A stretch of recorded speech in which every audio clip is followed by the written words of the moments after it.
Blowing each other up.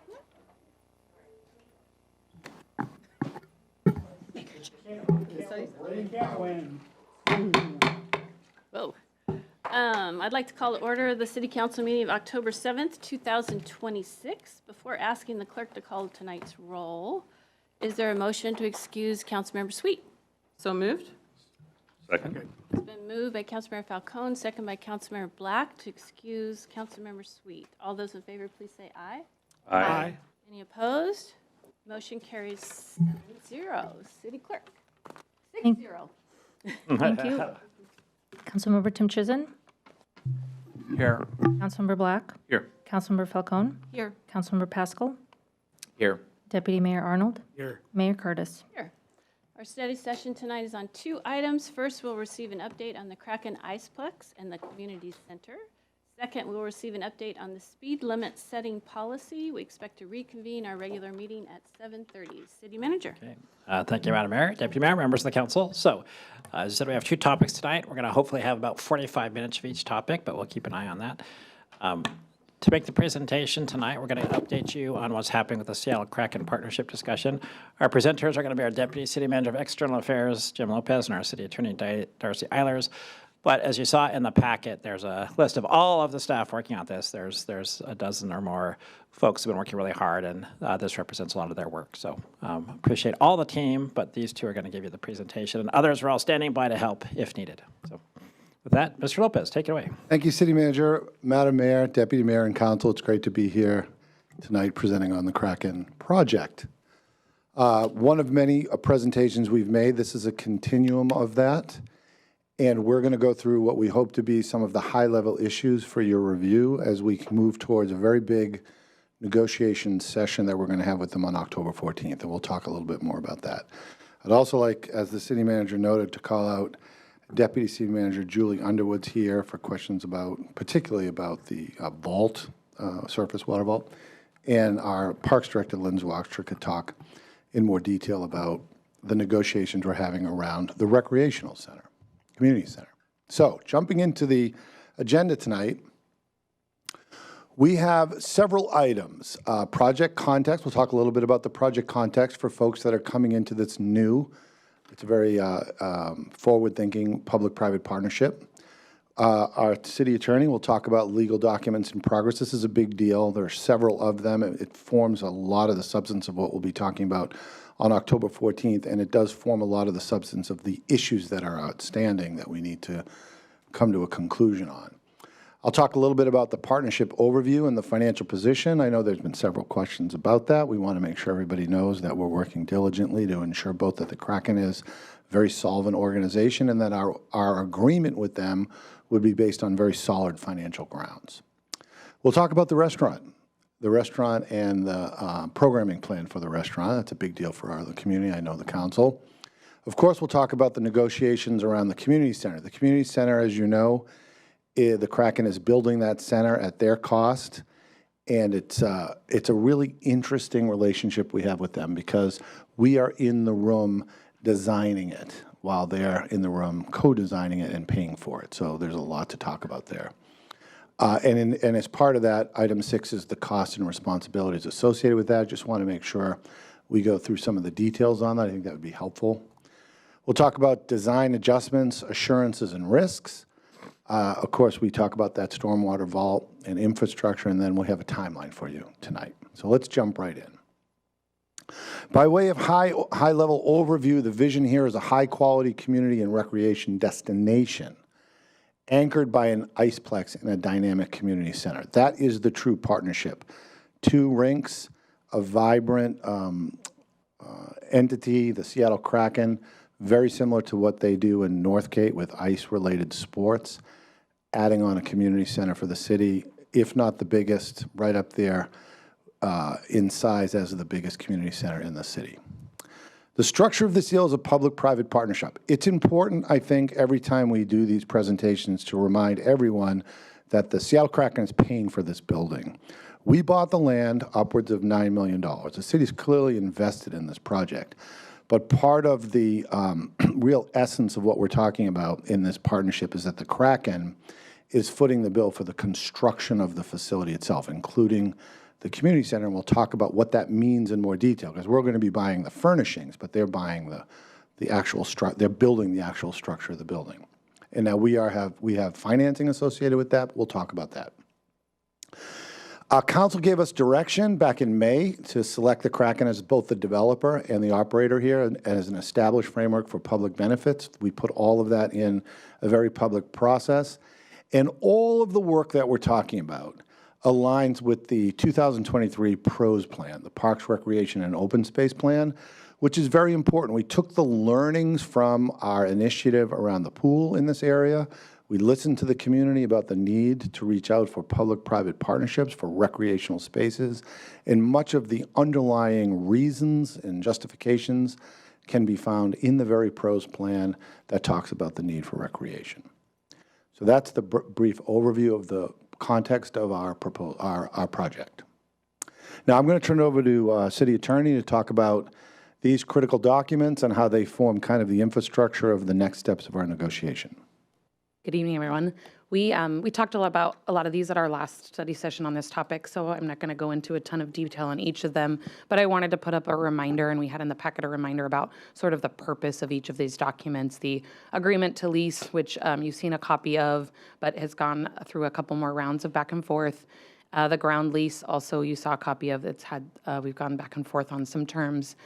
The agreement to lease is more like a purchase and sale agreement. So that sort of lays out the terms for what happens in order to close on the ground lease, which is where we lease them the property for them to do the construction.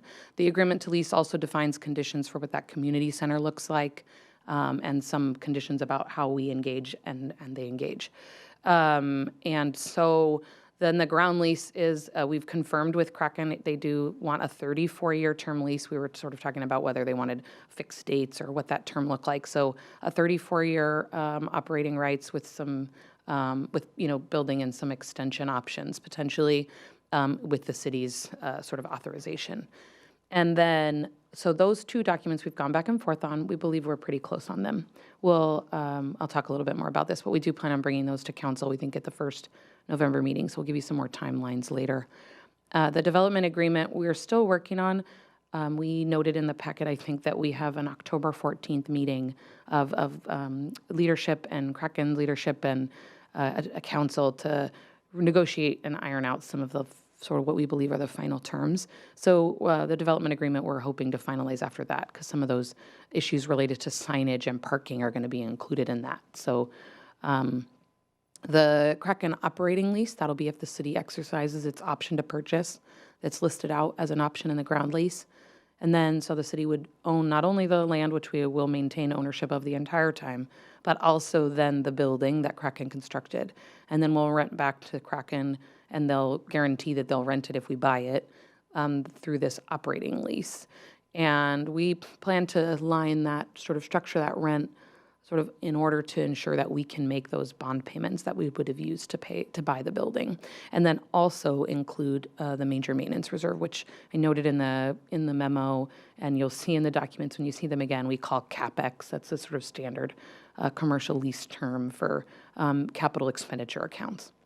And so we still are, one of the terms I sort of listed in here is one of the ones we're still negotiating is about how figuring out what the process is for figuring out the major maintenance reserve. Without the actual building, right now we do lots of major maintenance reserve calculations on existing buildings. We sort of have theories about what those should look like and have someone go out and do actual, here are the pieces that should be included in major maintenance and what you're saving for to pay for when you need to replace some portion of it. And we don't have the actual building to do that with here. So we have to think about what that structure looks like for figuring it out before we buy and they lease. And then the community center lease, so some of those are going to look like a little bit potentially not fill in the blank, but it'll have some more, not the specific term that might be in the actual lease. It'll be sort of, here's how you'll figure it out and it'll be attached. That's one possibility.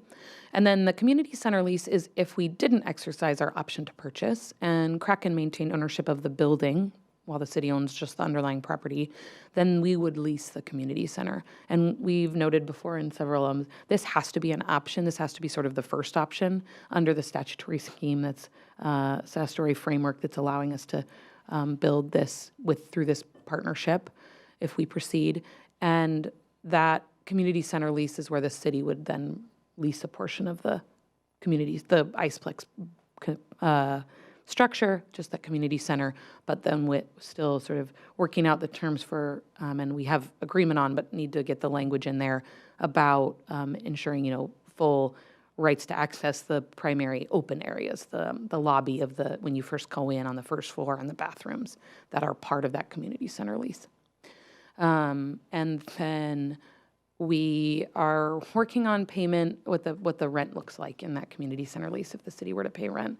And I think we mentioned it before, but I'll just go into a little bit of detail. We didn't include it here, just to give some sense of framework. So when we come back to you with it, we want that amount of money that we pay in rent to be whatever the delta would be between what they would have paid themselves but to us as rent, and then whatever extra they have to pay on their private financing.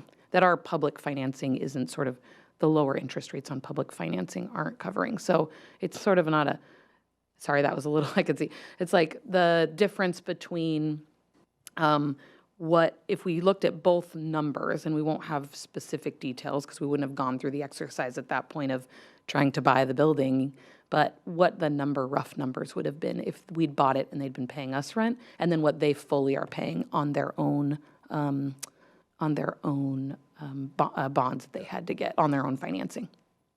So that'll also be one where we won't have a specific dollar figure filled in right there, but we'll have the concept of it so that we can figure out the number after the building's constructed, in the event that is the one we proceeded with.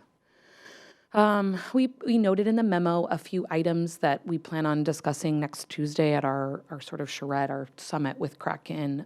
There's a few other ones too, but these are the primary ones, the main one being the lease payment assurances.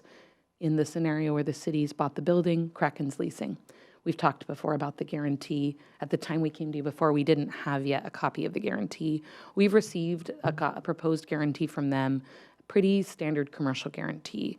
And so we've provided them our feedback about the things that the city needs in order to feel assured that we would have those lease payments paid, and that they would be, that they would be able to fulfill those obligations.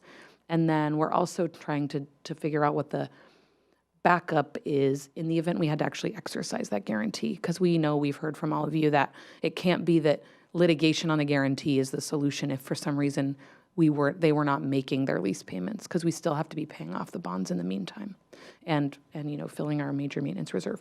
So we're talking to them about some options on that, potentially a letter of credit. We talked about a little bit last time, potentially some cash in reserve.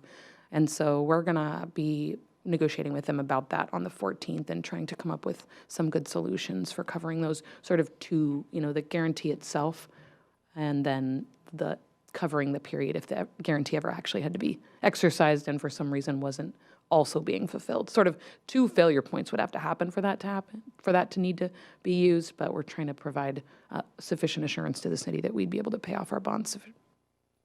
And then the CapEx formula I went into a little bit earlier in detail. And then the restaurant is another item we put in the memo where we think we're close to have landed on. I think Jim's got some slides that are a little more detail about that. Signage details, we don't think we're far apart on that. We just need to get into the details about it. We've indicated to them council's interest in having not only Kraken signage, either the name or the logo or both, whatever their name they want for the facility, but also some limitations on who sponsors they could have. So not that they would, but we don't want to end up with Camel, or a whiskey distillery or something as the sponsor. It would be inconsistent with the city's own policies about sponsorship. So we're just figuring out how to build that in as they seek sponsors. And then we've also indicated we need independent signing for the restaurant, so they were fine with that. And then the city having its own sort of rights to put signage up about the community center. And I think we're on the same page about the general scheme of that. We just need to get into the details. And then talking about the north parking lot that the city will maintain ownership of the whole time, and some of the details about the parking lot. So those are our sort of large overview of our issues that we plan on getting into a lot more detail. And as soon as we have those more ironed out, we'll be able to bring back documents to you to actually look at. Yes, thank you, Darcy. Sorry, thank you, Darcy. Madam Mayor, that's a really great overview of the structure, the legal structure embodied in each of those documents that we will be negotiating. So you'll see the product of the negotiations and then the key issues. And I'm going to take a minute now to go through in more detail all of those issues. I think a big takeaway from this opening segment is the importance of the capital expenditure, because we will take this, the plan is for us to take this facility when the lease is over.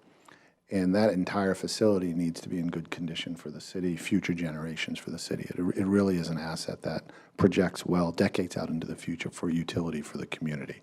So we're watching that closely.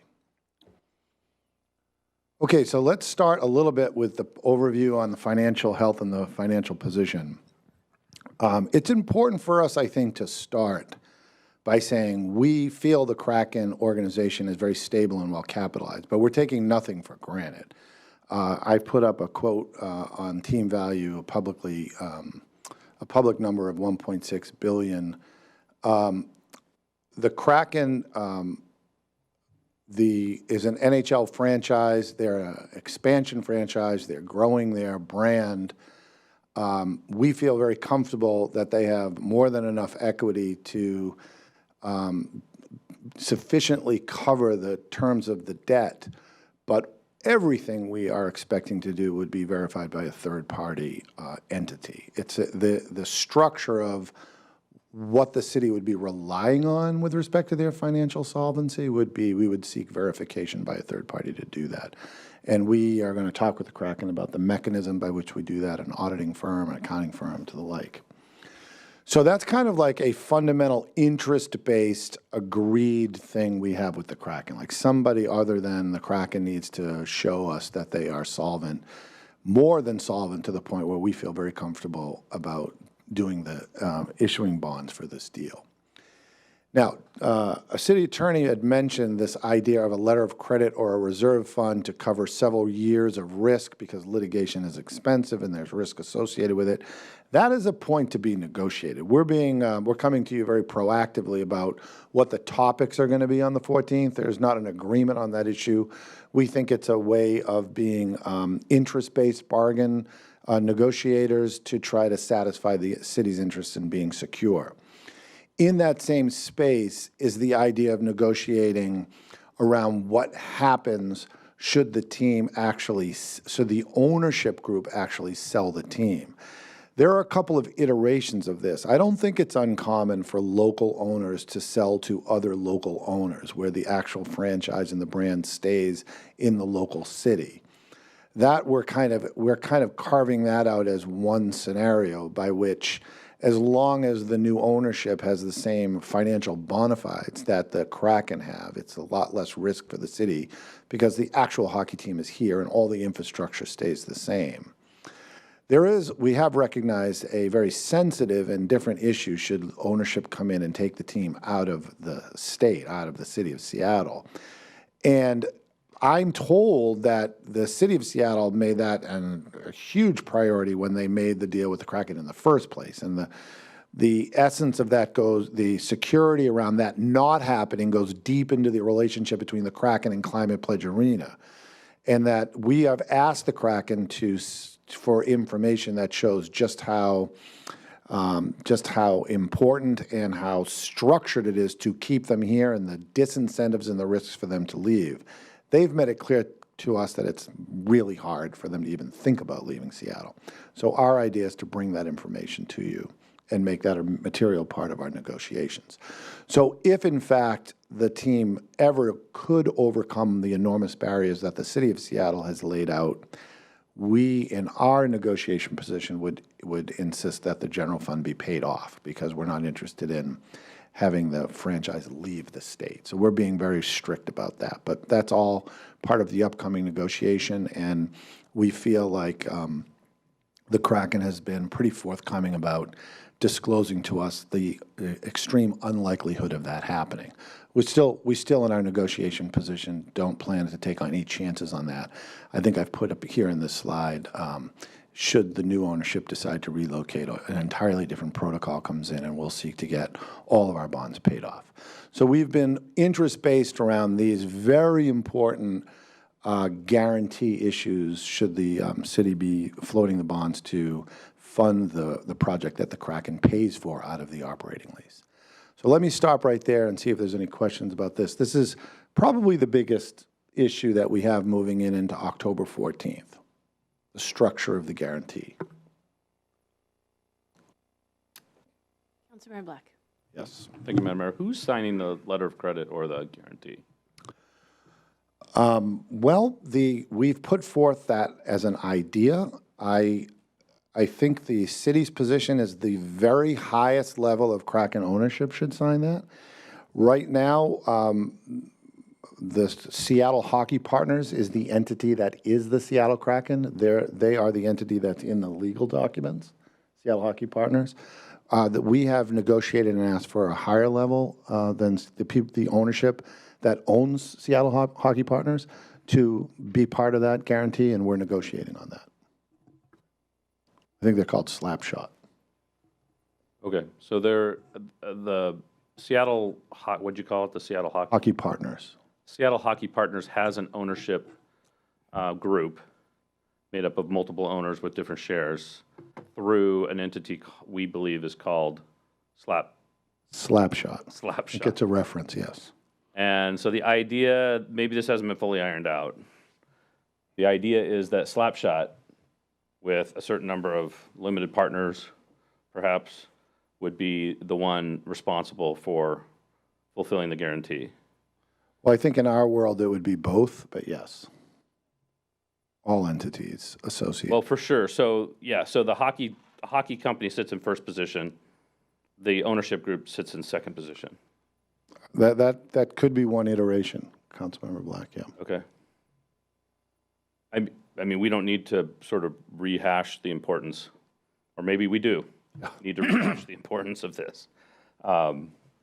Protecting the taxpayers from a situation where there is a wealthy group of owners who may not wish to fulfill the guarantee, but are the rightful possessors of that risk, not the taxpayers, city. It's important. Yes, and In other words, there's an allocation of risk in these situations. And the risk should sit with the party who has the greatest control over the risk. And the taxpayers of the city of Kirkland have not zero, but almost zero control over the risk. So the risk should reside with the party who has that control. In the first instance, the hockey team. In the second instance, the ownership group of the hockey team. And that's what we're shooting for. it is. And that is our top priority. And we're doing it through interest-based verification of the assets necessary to cover the debt. We are looking for assets well in excess of what this bond amount would be. Rightly so. Yeah, right, yes. And another very positive element of this whole structure is that the actual construction of the Iceplex will be done by private financing, which is usually the most risky part of the endeavor. The city's debt doesn't come in until the structure's actually built. So we would know what we would be buying in that instance, should we do that option. Okay. Okay, thank you. Yeah. Thank you. Deputy Mayor? Thank you, Jim, for going into this in detail. It's of great importance to the City Council, and as you go into this final big session where you lock yourselves in a room to hash this out, I just want you to know how important all three elements here that you've outlined are to council. It's not enough just to know the team itself is on good footing. We do need to have that guarantee in case something happens, and then the other contingencies around the team selling or moving. So, you know, I view these one council member's opinions as showstoppers, that we need to have all three before I'm going to vote on agreement of this. Yeah. So I want you to know that going into that final session. Thank you. Thank you. We're hearing that loud and clear. It is our top priority. Thank you. So moving to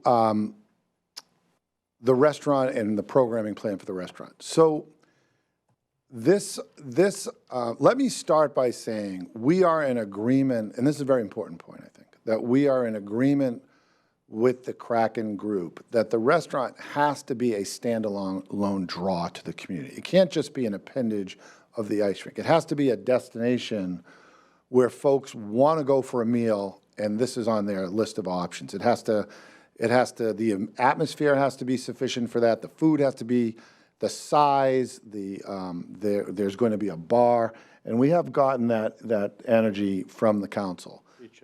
Yes, yes. So I've had that conversation directly with them, and so this is kind of the outline of what we are expecting as I sit here today, and if there would be any material change to this, we would bring to you. The restaurant would be in greater than or around at least 2,300 square feet. I think that's over 100 people patronizing the restaurant. It would have alcohol, beer, and wine, and it would have a kitchen with options for baking and grilling and deep frying. So it would be like, I think the experience is like a tavern experience, very similar to what folks do at places they go to watch a big sports event. I even talked to them, I don't know that this is in the final drawings, but having a beautiful area where, a translucent area where you could see the rinks, an atmosphere to attend to. And of course, our goal, and we've heard this from the community, is to activate, create a welcoming and gathering space for the local neighborhood, a destination for folks in the whole city to go to. So more on that as we move through it, but we have made that point very clear to them. It has to be a substantive part of the project. Okay? Yes. Councilmember Tim Chisholm. Thank you. I've expressed, a lot of interest in this issue over, and I won't repeat everything I've said, but my underlying concern is that if a successful restaurateur in Kirkland walks into this space, they're going to want it, and they're going to want to possibly subcontract it or pay rent on it and operate it. And I think if we really succeed at this, then restaurateurs should want to take it over and operate it as an independent, standalone thing. And during the planning of this, I think it would be helpful to connect with the chamber, have our economic development team talk to some restaurateurs and ask them, because I don't know how many square feet a refrigerator or walk-in is supposed to be. And I don't know what type of amenities they would want. But I think it would be great to talk to some of our experienced restaurateurs before the whole thing is built. They walk in there and say, well, it's missing this or this. Thank you. We certainly can do that, or at least share the designs for sure. Yeah. Okay. Thank you. Thank you. Okay. So moving, of course, to, another top priority, obviously, of our negotiating staff, which is kind of our jewel, which is the community center. And it's an interesting situation because we are all sitting down in good faith designing a community center that essentially the Kraken are going to build. So our parks director is doing a wonderful job with her team, interacting with their project managers and architects, and we have OPSIS, our architectural firm, in the room, and we have our CIP person in the room overseeing this very important endeavor. And here, the benchmark, it's not an exact science, but the benchmark to try to give the four corners of what we might expect, we've agreed to is the Redmond Senior and Community Center. We had our retreat there. It's very new, very nice fit and finish. I think it's been doing very well. We've made this point to the Kraken, and they have visited it, and I think generally they're in agreement that we're very fortunate to have a tangible building that we can refer to as a benchmark as to what our expectations are. And which is to say, and I'm going to go into a little bit more detail about some of the minor complexities on this, but for the most part, I think those design negotiations are going very well. We still, and I think we're kind of resolving issues as we go. There was some ceiling height in the weight room issues. I know I'm giving you a lot of details, Madam Mayor and Council, but good to just take you along as we move through it.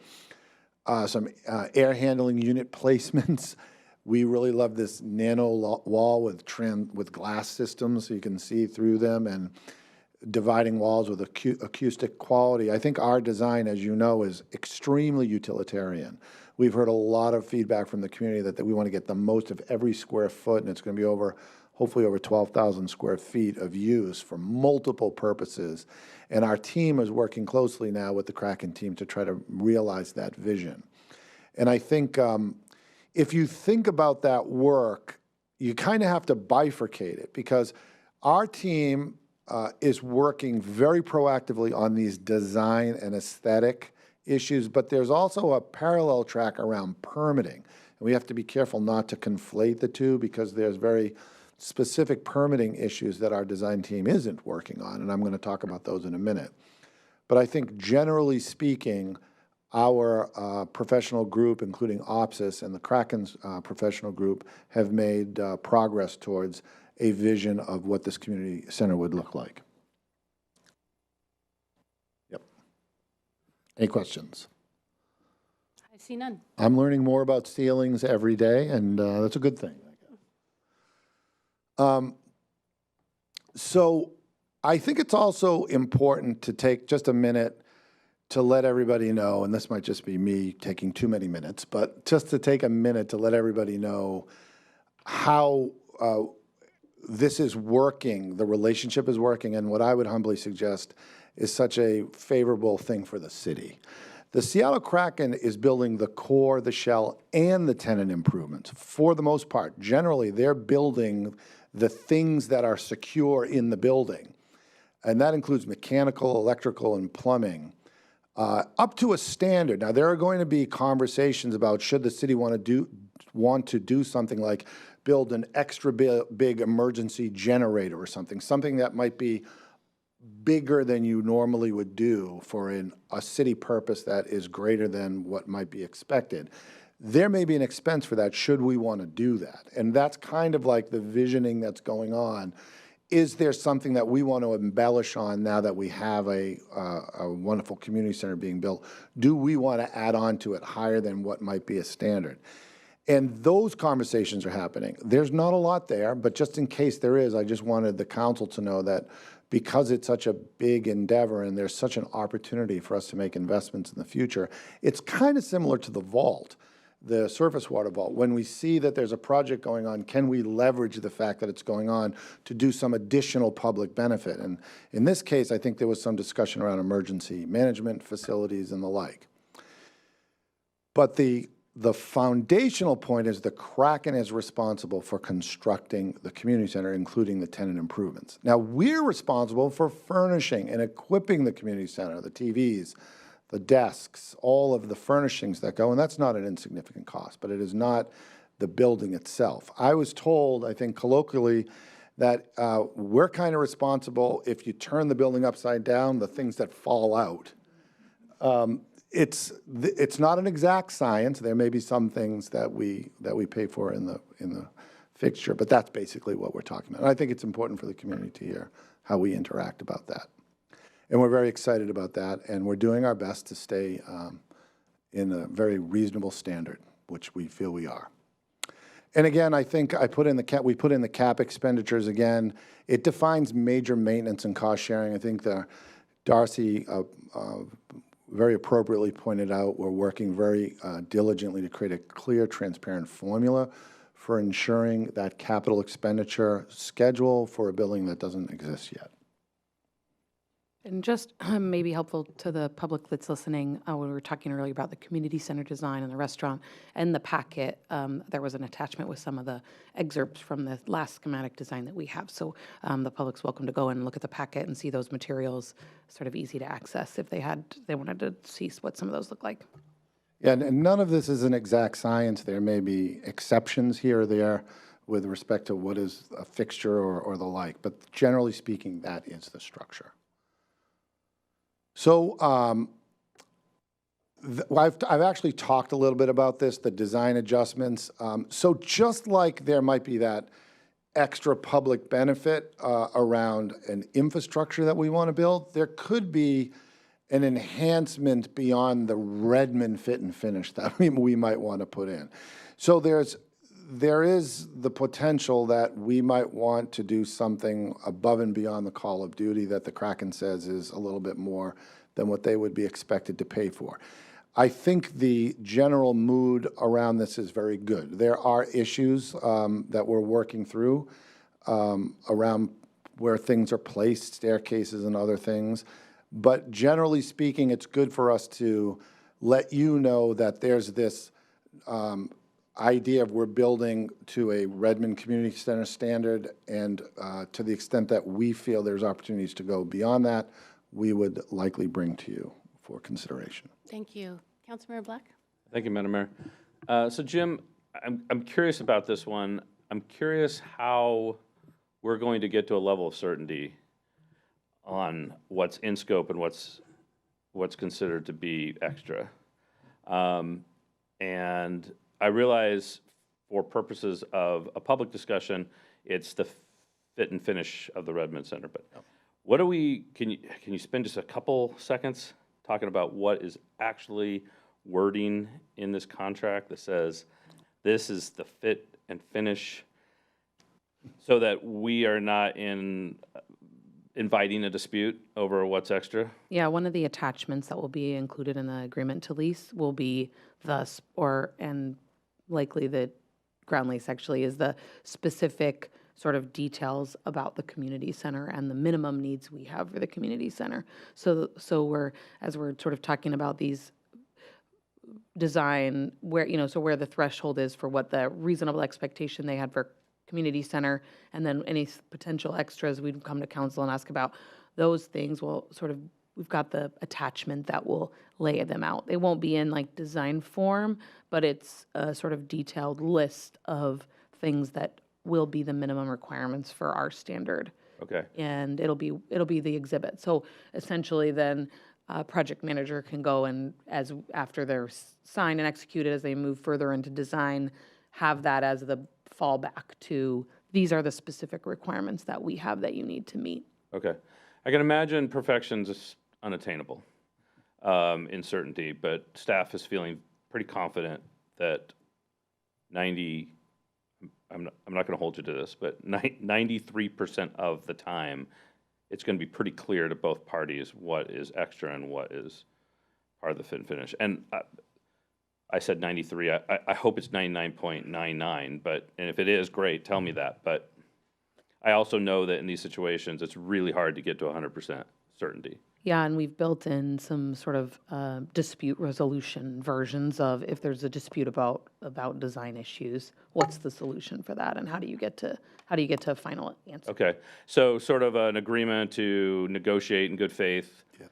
Long before anyone sends somebody a demand letter. Exactly. There is a escalation process where both parties are agreeing to work together to try to reach an agreement through negotiation, maybe mediation, before there's any such thing as litigation. Yeah, and in a sort of timely manner, recognizing that all throughout this process, we've sort of got expected timelines for design, completion, and permitting and construction. Okay, so for example, like city manager and CEO will meet and confer, and if they can't resolve it in 30 days, then it goes to another escalation, that kind of process. That kind of process. Fairly standard in commercial arrangements. Yes. Thank you. Yes, thank you for pointing that out. And we're actually using October 14th, and I credit our team with our director, Zwagstra, and her team. We're using that to take a list.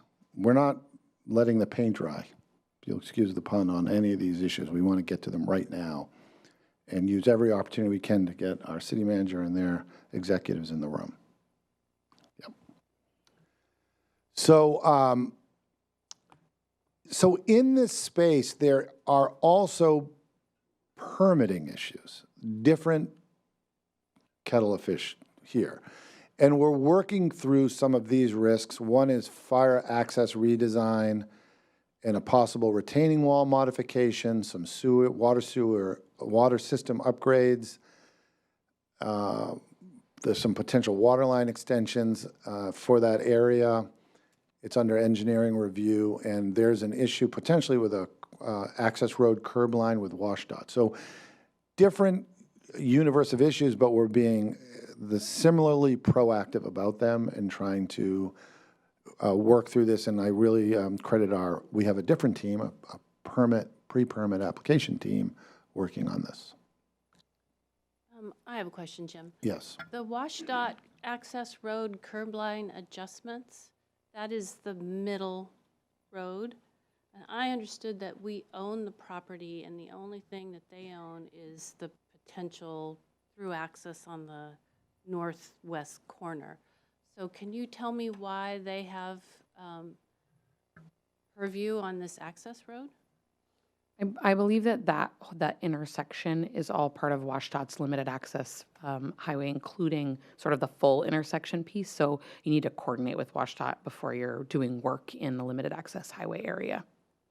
So because it's the off-ramp, both the on and off-ramp are right there connected with that intersection. Right, so It's the just, access road is the middle road. that's right. So everything to the north of that is their right of way? No, it's not their right of way. That middle road you're talking about, that access road, where there's the light intersection right there for the freeway on and off ramps, that intersection's part of the limited access freeway area. And so the Kraken's proposing to potentially move the access road curb line a little bit north.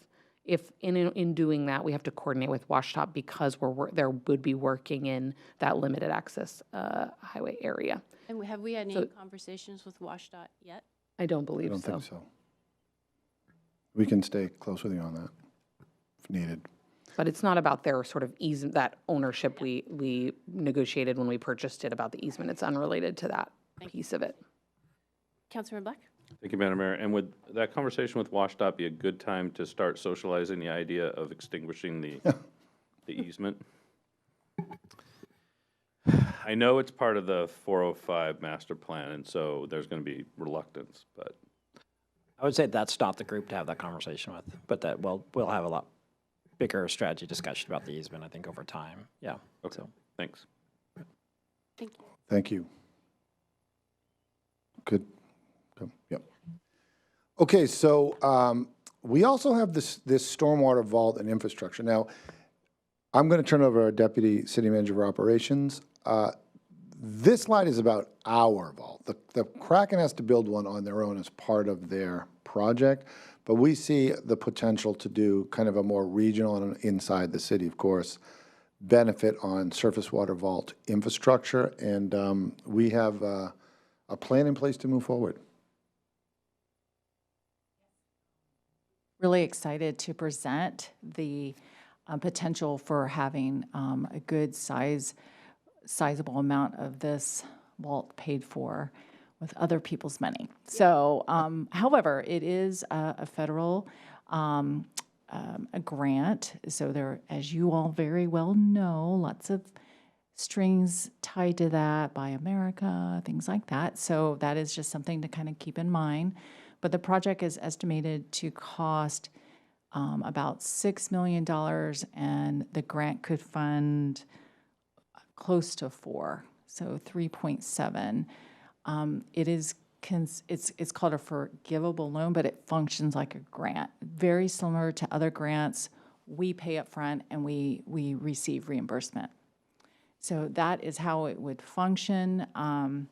Exciting part about this too is that it is taking this Kraken City Community Center project and leveraging some other things we need in the city, like regional stormwater, water quality, and control. So this particular area feeds right directly into Everest Creek. So our vault would not only help to improve the flow that goes directly into actually a new culvert that WashDOT is installing there just north of 70th.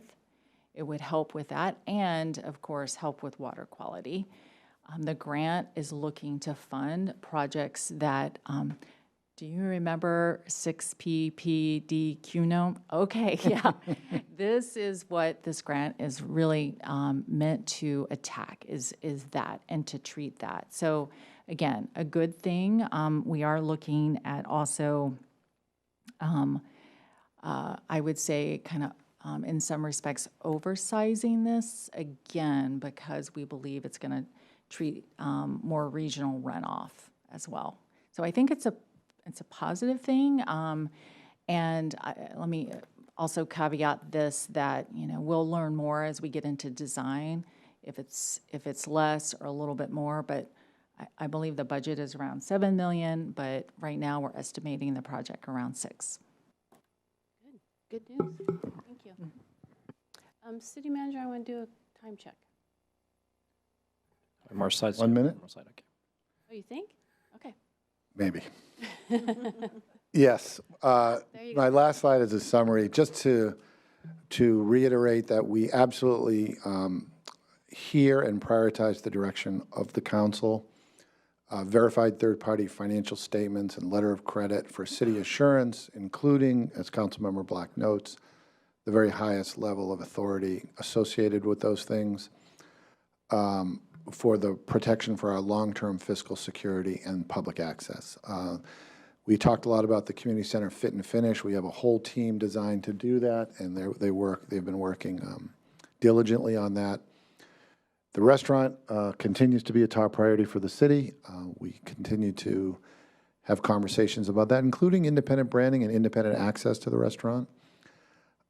We talked about the allocation of responsibilities tonight, and we've brought to you some of the core permitting issues that we're working on with our separate permit team, and that team is very cohesive, and we feel like we're making progress. So thank you, Madam Mayor. That ends our presentation. I'll just make one quick clarification in case someone only looked at this slide. That first bullet about the third-party financial statements, letter of credit, are still some of those terms under negotiations, not key terms that are already agreed to. Thank you, Darcy. That is all being negotiated. Thank you both. Councilmember Falcone?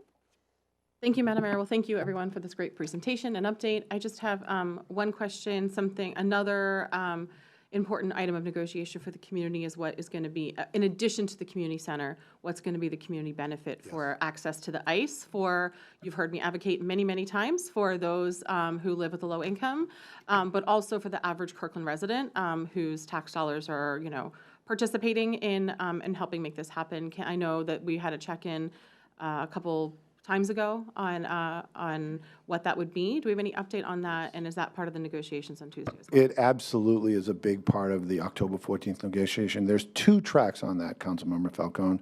Track number 1 is disadvantaged communities and communities that otherwise might not be introduced to the games. And the One Roof Foundation and the Kraken are going to present I think a comprehensive plan for that. Track 2 is just a general benefit for Kirkland residents, and we are working and negotiating on a framework, many different ideas, but one would be a City of Kirkland night. And the terms and how long that would be, we're working, we haven't had an agreement on that, but a general benefit for the people of Kirkland is on the table as well, and it is also part of our October 14th negotiation. And we did, after our last meeting, replied back with proposed edits in that sort of public benefits section and included language reflecting essentially that the low-income discount programs available in North Cape would be the same types offered at Kraken. And we had sort of positive feedback from them about that. And then in the documents you saw before, there was about 1 hour. There was concern expressed that really doesn't give enough people who would show up the time to do that. Our proposal back was also about 2 hours, and I think we received positive feedback about that too. So nothing specifically final there, but just an awareness that we didn't hear negative pushback on those requests from council's feedback last time. So really appreciate council's feedback on all those things. They're really helpful to us when we talk. Yeah, and thank you for raising that issue tonight. I'm going to turn it over to Darcy to close the presentation with a next. Oh, I'm sorry. Number of Yes. people waiting to speak. Councilmember Yes. Pascal. Yeah, thanks for the update. My question is really around some of the things I heard from the very beginning of this process when we toured the facility and talked to the Kraken officials. And the one thing that I heard from them that I haven't really seen yet that I was really excited about was their excitement in coming out to the community and sharing with them, with the community their vision and why they're doing this and what the benefits are and the value that they're going to bring to the community. I haven't heard that. And that's one, just to be honest, huge disappointment because I think there's people that have started to learn more about this and ask questions, and it would be great for them to speak for themselves rather than the city speaking on behalf of them. Mm-hmm. Have we had that communication and where is that? We have we've expressed some ideas on how we could do community engagement on that, and we will pass that along, Councilmember Pascal, as we move through October 14th. Perhaps that could be a milestone that kind of dislodges some more of that engagement. Yeah, this is like the critical time, and I really would like to see them out in front and speaking more loudly about really what they're bringing to this community. You probably had bigger visions than just this, but we have requested that they come to one of our November council meetings when we talk about the specific documents to sort of talk with council and answer questions specifically. So I know you're talking on a bigger scale than that, but two-way dialogue with the Yep. community. Yeah, thank you. Thank you. Councilmember Black? Thank you, Madam Mayor. Well, I'll add my voice to that interest in them doing something in the community to really share the vision. My question, I want to poke around at one issue just a little bit, and that is the access to the community center. So, City Attorney, this is probably a question for you. Worst case scenario, is there a worst case scenario in which the city and the taxpayers would lose access to the community center? no, there's not a scenario where we lose access to the community center. We will either own the building and have access and be renting other space in the facility to Kraken or the successors to the Kraken or someone else, or we will, or we have a lease that. Or we have a legal right under our ground lease to them to lease the community center once it's constructed. Okay.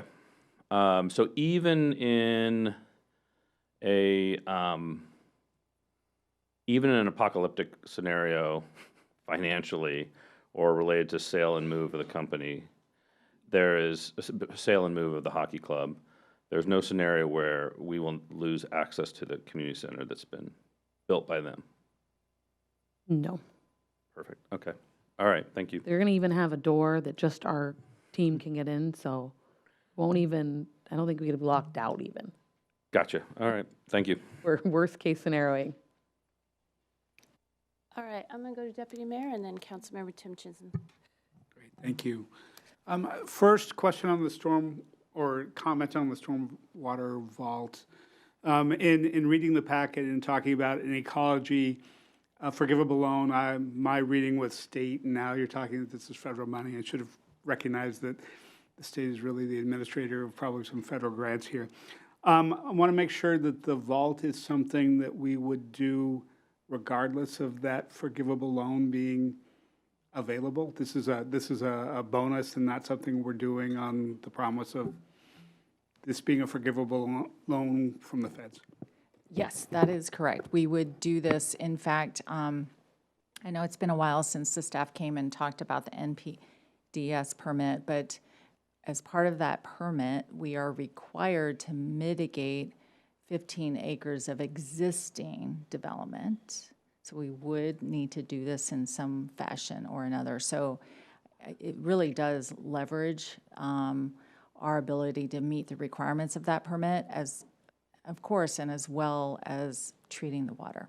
So, and in fact, I think we did upsize it. Initially, it was smaller, but again, we think we're going to have some larger benefits. Yeah. And then secondly, thank you. On timeline, I want to make sure that when final documents are presented to council for approval, we get 2 touches at least on the final documents, so we have lots of time. That's the plan. Take a look and get community input. And then third, I want to just add my voice to the chorus of, we're expecting something from the team to independently build some excitement on this. Other big projects in the city, the developers done an open house and rallied the community and said, here's what we're trying to do. Here's some schematics and photos and projections, and I think that's the sort of thing that we're looking for as we approach potential final action. Yes, we will pass that. Yep. Thank you. Councilmember Tim Chisholm. Thank you. To Councilmember Black's point about a worst-case scenario, if that building is abandoned for whatever reason, I would imagine you'd have to keep heat or lights on. I mean, I I would imagine there'd be a cost to just keeping the utilities on. And these two buildings are linked. Is there any thought to that? I mean, if we, worst case scenario, if the building was abandoned, how we would pay for the upkeep of it, because it's linked to our community center. We're in the same building. So I suppose you mean during Kraken's lease term, they abandon it. They stop making lease payments. They don't operate it. They're not paying their own bills. Correct. So I mean, they'd be in default of their lease from the city in the situation where they're leasing it from us. And we would then be able to exercise on the guarantee and have effectively have had full lease payments made and major maintenance costs included in those lease payments. So we would have a good chunk of money in order to ensure payments of our leases and major maintenance. In terms of the operations, the community center will have its own utilities, we believe, is how we're still negotiating some of those designs, but the community center will be on its own utility services. I suppose it's a good question because we could make sure that sort of the entryway utilities are somehow still, I suppose the bills wouldn't necessarily be for the entire Iceplex space. If for some reason we were just operating the community center and the Iceplex portion and the restaurant were not operating, we'd still want to be able to have, lights and service to the bathrooms downstairs and the lobby. But they're going to be on, the community center itself will be on, our aim is to have them on separate utilities unless they cannot be separated. Thank you. All right, go ahead, Jim. Thank you, Madam Mayor, and thank you, Council. So we just have one slide left. I think, Darcy? it's been up here long enough, this slide probably speaks for itself, but we are negotiating next Tuesday. We do expect additional permit submittals later this month. Like we indicated in our packet, they submitted their pre-app. They got feedback from permitting staff and are revising then and not submitting for actual permits because we need them to have finished sort of our agreement to lease, so they're not submitting until then, but sort of like pre-review is what that October meant. And then in November, planning to bring to you on a first touch all the documents to look at, the complete packet, and then a second touch then at ideally the first and second meetings in November where you get to see the final documents and ideally approve them. But we'll give ourselves some space if we needed a little more time there to come back in the December one for approval.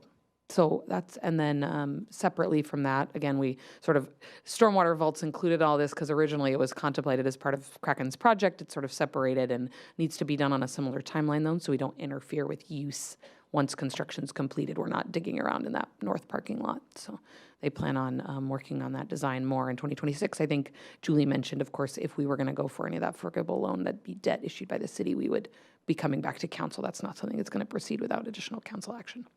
Thank you. It's dead. Councilmember Black has a very quick question. Yep. One thing I don't see up there, City Attorney, is the result of the financial audit / due diligence. Where in that timeline would we have access to that and the public have access to that? Yeah, and again, we're still negotiating some of the third-party verification and that, but part of that will be in all the agreement to lease. So that isn't something you would need necessarily to have locked down before the agreement to lease, but in order to do on the ground lease and close on the ground lease, we'd want assurance that we had everything. So it'll proceed through that period of the agreement to lease before we close in 2026 on the ground lease. Thank you. Thank you. Thank you both. Thank you, council, for your feedback, and thank you to the deep bench. Thank you. Working on that. Yeah, thank you. Appreciate it. All right, we are going to do a quick turnover and go to our second study session item, which is the speed limit setting policy update. City Manager? Thank you very much. So I'm going to invite up our Transportation Engineering Supervisor, Jennifer Palmer, and Transportation Engineer Iris Cabrera, and our Transportation Planner, Victoria Kovacs, to make this presentation. They have about a 20-minute presentation as we're swapping this out. And so we'll have about 10 minutes for questions and suggestions. We can carry this item over to a future council meeting as well if we're not, don't have a chance to finish. So.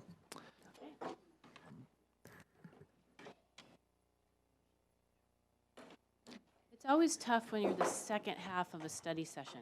And just before they begin, I think Julie Underwood has something that she would like to share with all of you. Yes, I hope you'll all join me in really expressing deep gratitude for Iris Cabrera serving the city for 34 years. She is retiring in November. So we're going to miss you. Thank you. Outstanding job. But not before you adopt this setting policy. She will not retire. Right. I say my piece. So go ahead and turn this over to Jennifer. Thank you, Mr. City Manager. Good evening, Madam Mayor, Deputy Mayor, and Council. Tonight, we are here to bring back the speed limit setting policy discussion. With me tonight, we have Transportation Engineer Iris Cabrera and Victoria Kovacs, Transportation Planner. And then we also have at the staff tables, we have Police Chief St. Jean and Deputy Chief Ryan Woody from the Fire Department. They're here to answer questions, should they arise during the discussion on speed limits. We have about 30 slides to get through. So in the interest of time, we would like to try to get through our slides and then take questions at the end, unless, of course, Madam Mayor or City Manager would like to do something different. That's totally fine. So for tonight, we're bringing back these three main topic areas in response to some of the questions that we heard at the September 2nd meeting. We want to provide more information and open up some discussion on the basis of how we make decisions, those transportation data analyses that we do as a course of business here in the city. We also want to talk about local streets, the default speed limit as a discussion item, and then also the methodology by which we're proposing to set speed limits on arterials and collectors. And then we'll walk through an example together. Of course, I would be remiss by not mentioning that this is, the speed limit setting policy is a main work item of the Transportation Safety Action Plan, which aligns with transportation's vision for, Kirkland's transportation vision for a safe, connected, and multimodal system. It is working toward our Vision Zero goal of zero fatal or serious injury crashes in the city by 2035, and we get there by using the safe system approach, which is a multi-layered design approach in the design and management of our transportation systems to help get us to that Vision Zero goal. Just as a brief reminder, we have taken this to Transportation Commission numerous times, twice in '24, and now 4 times in '25. I will mention that we did take the full draft of the Transportation Safety Action Plan to Commission in September, which they did at that time recommend it for adoption to Council.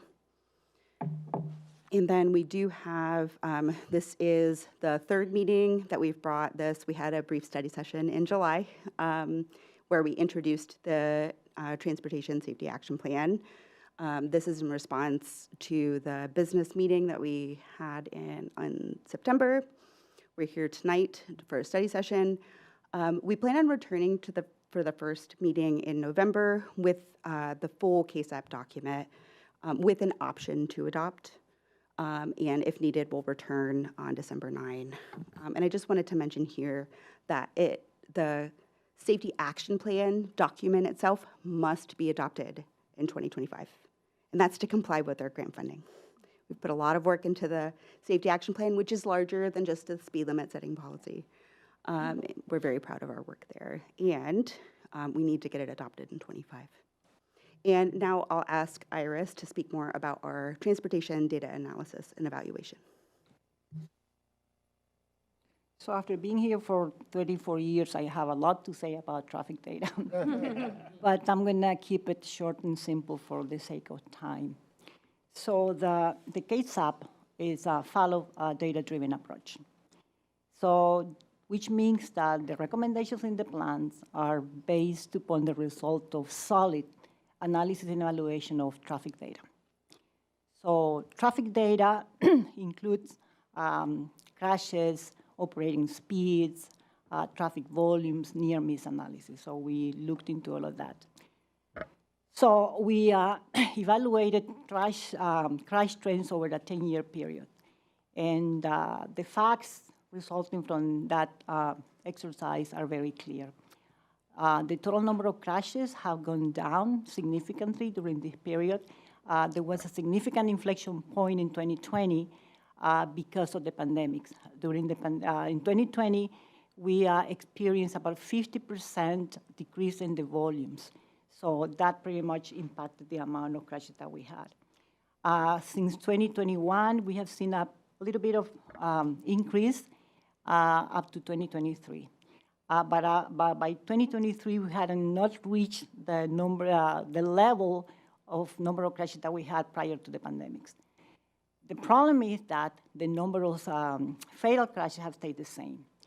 We normally get one fatal crash per year. Sometimes we are lucky and we get 0, sometimes we get 2. The number of severe injury crashes, that have been going up significantly. So we refer to the combination of fatal and severe crashes FSI. So that's what I'm going to be talking now. So given that the FSI crashes are on the rise and that the city has a commitment via the Vision Zero plan to eliminate FSI by 2035, the CASAP made a significant effort on analyzing and evaluating FSI crashes. So one of the things that it was important for us not only to know what happened and where, but also why. And that's it's not an easy thing to achieve. So why FSI crash happen? Well, it's really complicated. There are many factors that contribute to FSI crashes. Some of them, normally for facilitate the analysis, we group them into categories. So there are some that are related to the roadway itself, whether it is arterial, how many lanes, the geometrics, the prevailing traffic conditions we have to do with the actual congestion, if there is construction, lighting, weather, and all of that. So we group that in one category. Then we have vehicle-related. So 50% of the crashes in the FSI crashes in Kirkland involve pickup and SUVs, and a high relative percentage motorcycle, about 17% of FSI. Then the most important factor, human factor, which typically, again, there is several categories of human factor, for example, age, experience, and all of that. But the most important one regarding FSI crashes is behavior. We as drivers do things that are not good. We don't pay attention. We fail to yield the right of way to vehicles and non-motorized.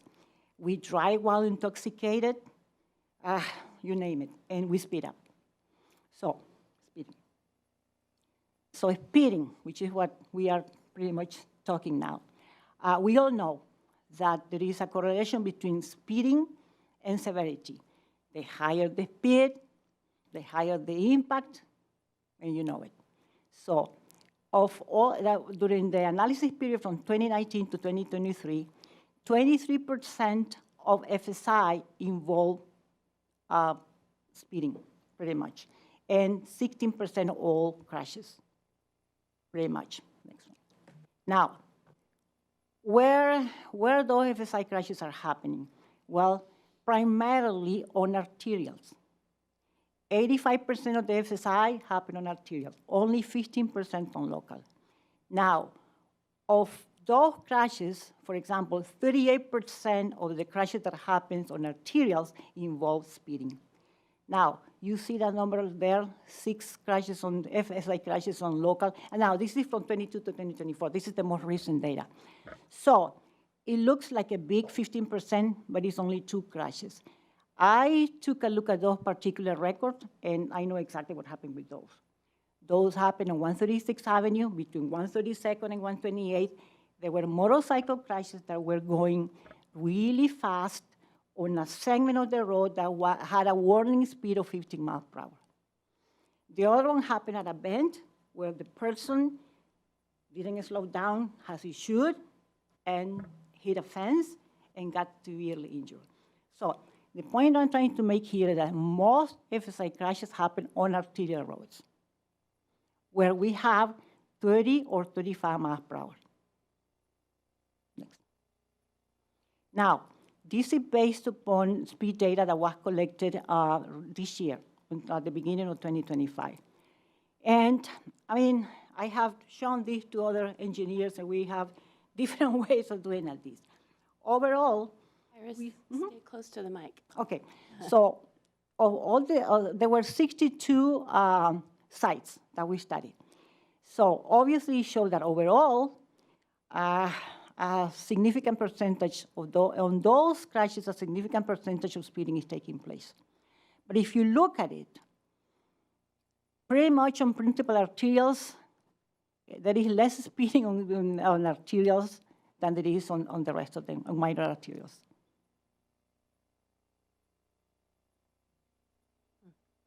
So, where, we can show the map. So that's more pleasant to look at. Anyway, so that shows the higher, I mean, the more intense the color, the higher the lack of compliance with the speed limits. So we have Juanita Drive. I count 4 minor arterials with speeds, operational speed greater than 10 miles over the speed limit. And there were 1 arterial on 98th Avenue where they were exceeding significantly the speed limit. And again, 1 collector up on 132nd Avenue. So that is pretty much what I wanted to say about the data. So I want you to keep in mind very few facts.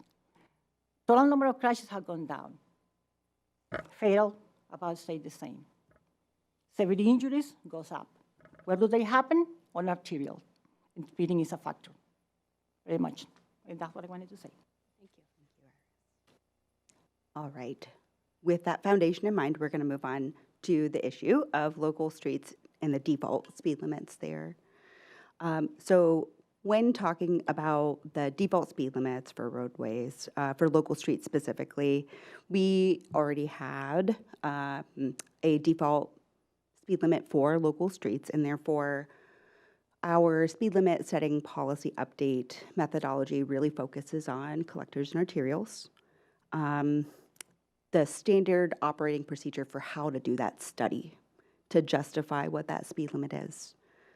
It's the how document of how should we set the speed limit on this collector or arterial. That is meant to get us to a safe and reasonable speed for our roadways in Kirkland. And the local streets, changing the default speed limit, that would be a policy decision that's allowed per RCW. If we want to do that, we would absolutely support that. For the local streets, default speed limits, we know that the faster a car is going, the more severe the crash should one occur. And therefore, providing a lower speed limit would provide some safety benefit through injury minimization. We know that, as Iris mentioned, most of our FSI crashes are happening on arterials, and therefore the arterials should get most of our focus in terms of actionable things to work toward our Vision Zero goals. We know that the holistic approach to changing out the signs, the 25-mile-an-hour signs, there are more than 400 of those in the city, and we would need to do a significant outreach effort with the community, education and outreach. I'm just going to briefly characterize PD and fire departments, but feel free to chime in. What we can anticipate is if we do the change to 25 to 20, I think what we could anticipate is community members feeling that city, you've now changed my speed limit, and we got a bunch of speeders, and what are you going to do about it? So we want to be very mindful of what the resources are for enforcement, and we don't want to necessarily imply that there would be more enforcement unless that is also resourced differently than it is today. And then for fire department, I know that they have some concerns around response times, specifically related to the commitments that were made in Prop 1. Feel free to jump in. Okay. Council, do you have any questions? I would like to hear more from Fire about the response times. Yeah, a couple things. One is with the response times, I think it would be prudent to get some more GIS data if we lowered the speeds, what the actual impacts would be. We don't really have that data right now. So I'd like to stay consistent with what Prop 1 has, as well as, you know, I think a bigger concern isn't necessarily speeds, while that is, you know, relevant and relative. It's really the distracted drivers, inebriated drivers, drivers on cell phones. It's likely more of a culprit, as well as, you know, you can just witness people just because a posted speed doesn't mean that's what they're honoring with the speed. So again, we're supportive of safe streets. We just want to have a little more data analysis on what the impacts would be. And we've just gotten all the stations online. And so really the response times, it's going to be hard to have data collected from the new stations to know where we're hitting. And then if we dropped it, it may present challenges. Councilmember Tim Chisholm? Thank you. I guess I'd like to know a little bit more about the enforcement mechanisms that the City of Kirkland Police have. How many traffic tickets were given in the past 5 years? And if that data is available. King County has virtually stopped all traffic ticket enforcement in their court systems. And I'm not sure, I don't know what the City of Kirkland's doing, but I'm... Could bring that to a future council meeting. Okay, you know, because sometimes we're changing the laws without enforcing the current ones, and I want to see if that's an issue here. If I may, we are definitely not King County. We've actually increased our traffic enforcement. We were down during COVID at our direction, but we've actually seen a good increase, and our officers are out actively enforcing the traffic laws, and our tickets are up. Okay. Well, I did not mean to insinuate we're King County. That's all right. I just had to defend everybody. They're doing good work. Thank you. Thank you, Chief, and thank you, Deputy Chief. Would you have a time frame on when you felt like the GIS information could be collected? I would have to get back to you on that and work with the GIS team on that to understand what their timeframes would be. Thank you. Okay, go ahead. Wonderful, thank you. Actually, now we're going to move on to talking about the Neighborhood Traffic Control Program, and for that, I'd like to ask Victoria to speak more about that. Yes, I manage the Neighborhood Traffic Control Program, which residents can put in complaints about speeding on their local streets and request either a traffic study or enforcement or some kind of traffic calming device. And as a planner, I did do a map. On the left are dot locations of all of the speed studies we've done in the last 3 years on local streets. And per our neighborhood traffic calming program, if there is speeding in 5 miles over the posted speed limit, we'll consider things like signage and striping, low-cost things. And then if speeding is in excess of 7 miles over the posted speed limit, we'll consider more intrusive devices like speed humps. So this is a way to prioritize where investing our dollars where the need is the highest. So the higher density colored dot, the higher the speeding. So on the left, you can see all those red dots are locations we might consider things like speed humps. With a potential 20-mile-an-hour local speed limit, the number of sites that could be considered for more intrusive traffic calming is exponential. It really is the whole city. So just to highlight one impact to a local program that I manage in our transportation group, we'd want to reconsider that policy. Maybe those speeding thresholds are different. Maybe there's a lot more staff and money allocated to make sure we're putting out the traffic calming that's needed to address the community concerns, because it really is a community-based program and responsive program to residential traffic concerns. To recap, our staff recommendation on the local speed limit default of 25 or 20. At this time, we would recommend the council proceed with what we've drafted, which assumes a 25-mile-an-hour default speed limit, and then we revisit the 20-mile-an-hour in the future when we're implementing things, when we have an implementation plan. As Iris went over in the data, we need to focus our efforts on our arterials and collectors where we're seeing those fatal and serious injury crashes. We need to focus our resources there and meet our Vision Zero goal. Of course, if council wants to proceed with a 20-mile-an-hour default, we can absolutely do that and talk about implementation later. But from where we are now and seeing the impacts of that, we want to focus our resources on the arterials. So now we'll go on to our drafted speed limit setting methodology, which is more for arterial and collector streets. This is based off of the NCHRP, which is the National Cooperative Highway Research Program, to translate the acronym. And that's really a resource for states to have a unified research program for state DOTs. It's funded by the FHWA and the US DOT.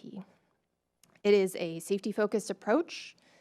We can set individual speed limits on corridors. We look at a robust set of data. It is a little overwhelming if you're not a traffic engineer, but we look at everything from the density of signals, how many driveways, what are the land uses, are there sidewalks, are there pedestrians around, are there cyclists around, what's the crash history. So we have a really solid report, and in setting a speed limit, it's very defensible. It's very clear. There's no doubt that it is based on an engineering basis. The other thing we really liked about this methodology is there's some flexibility in implementation.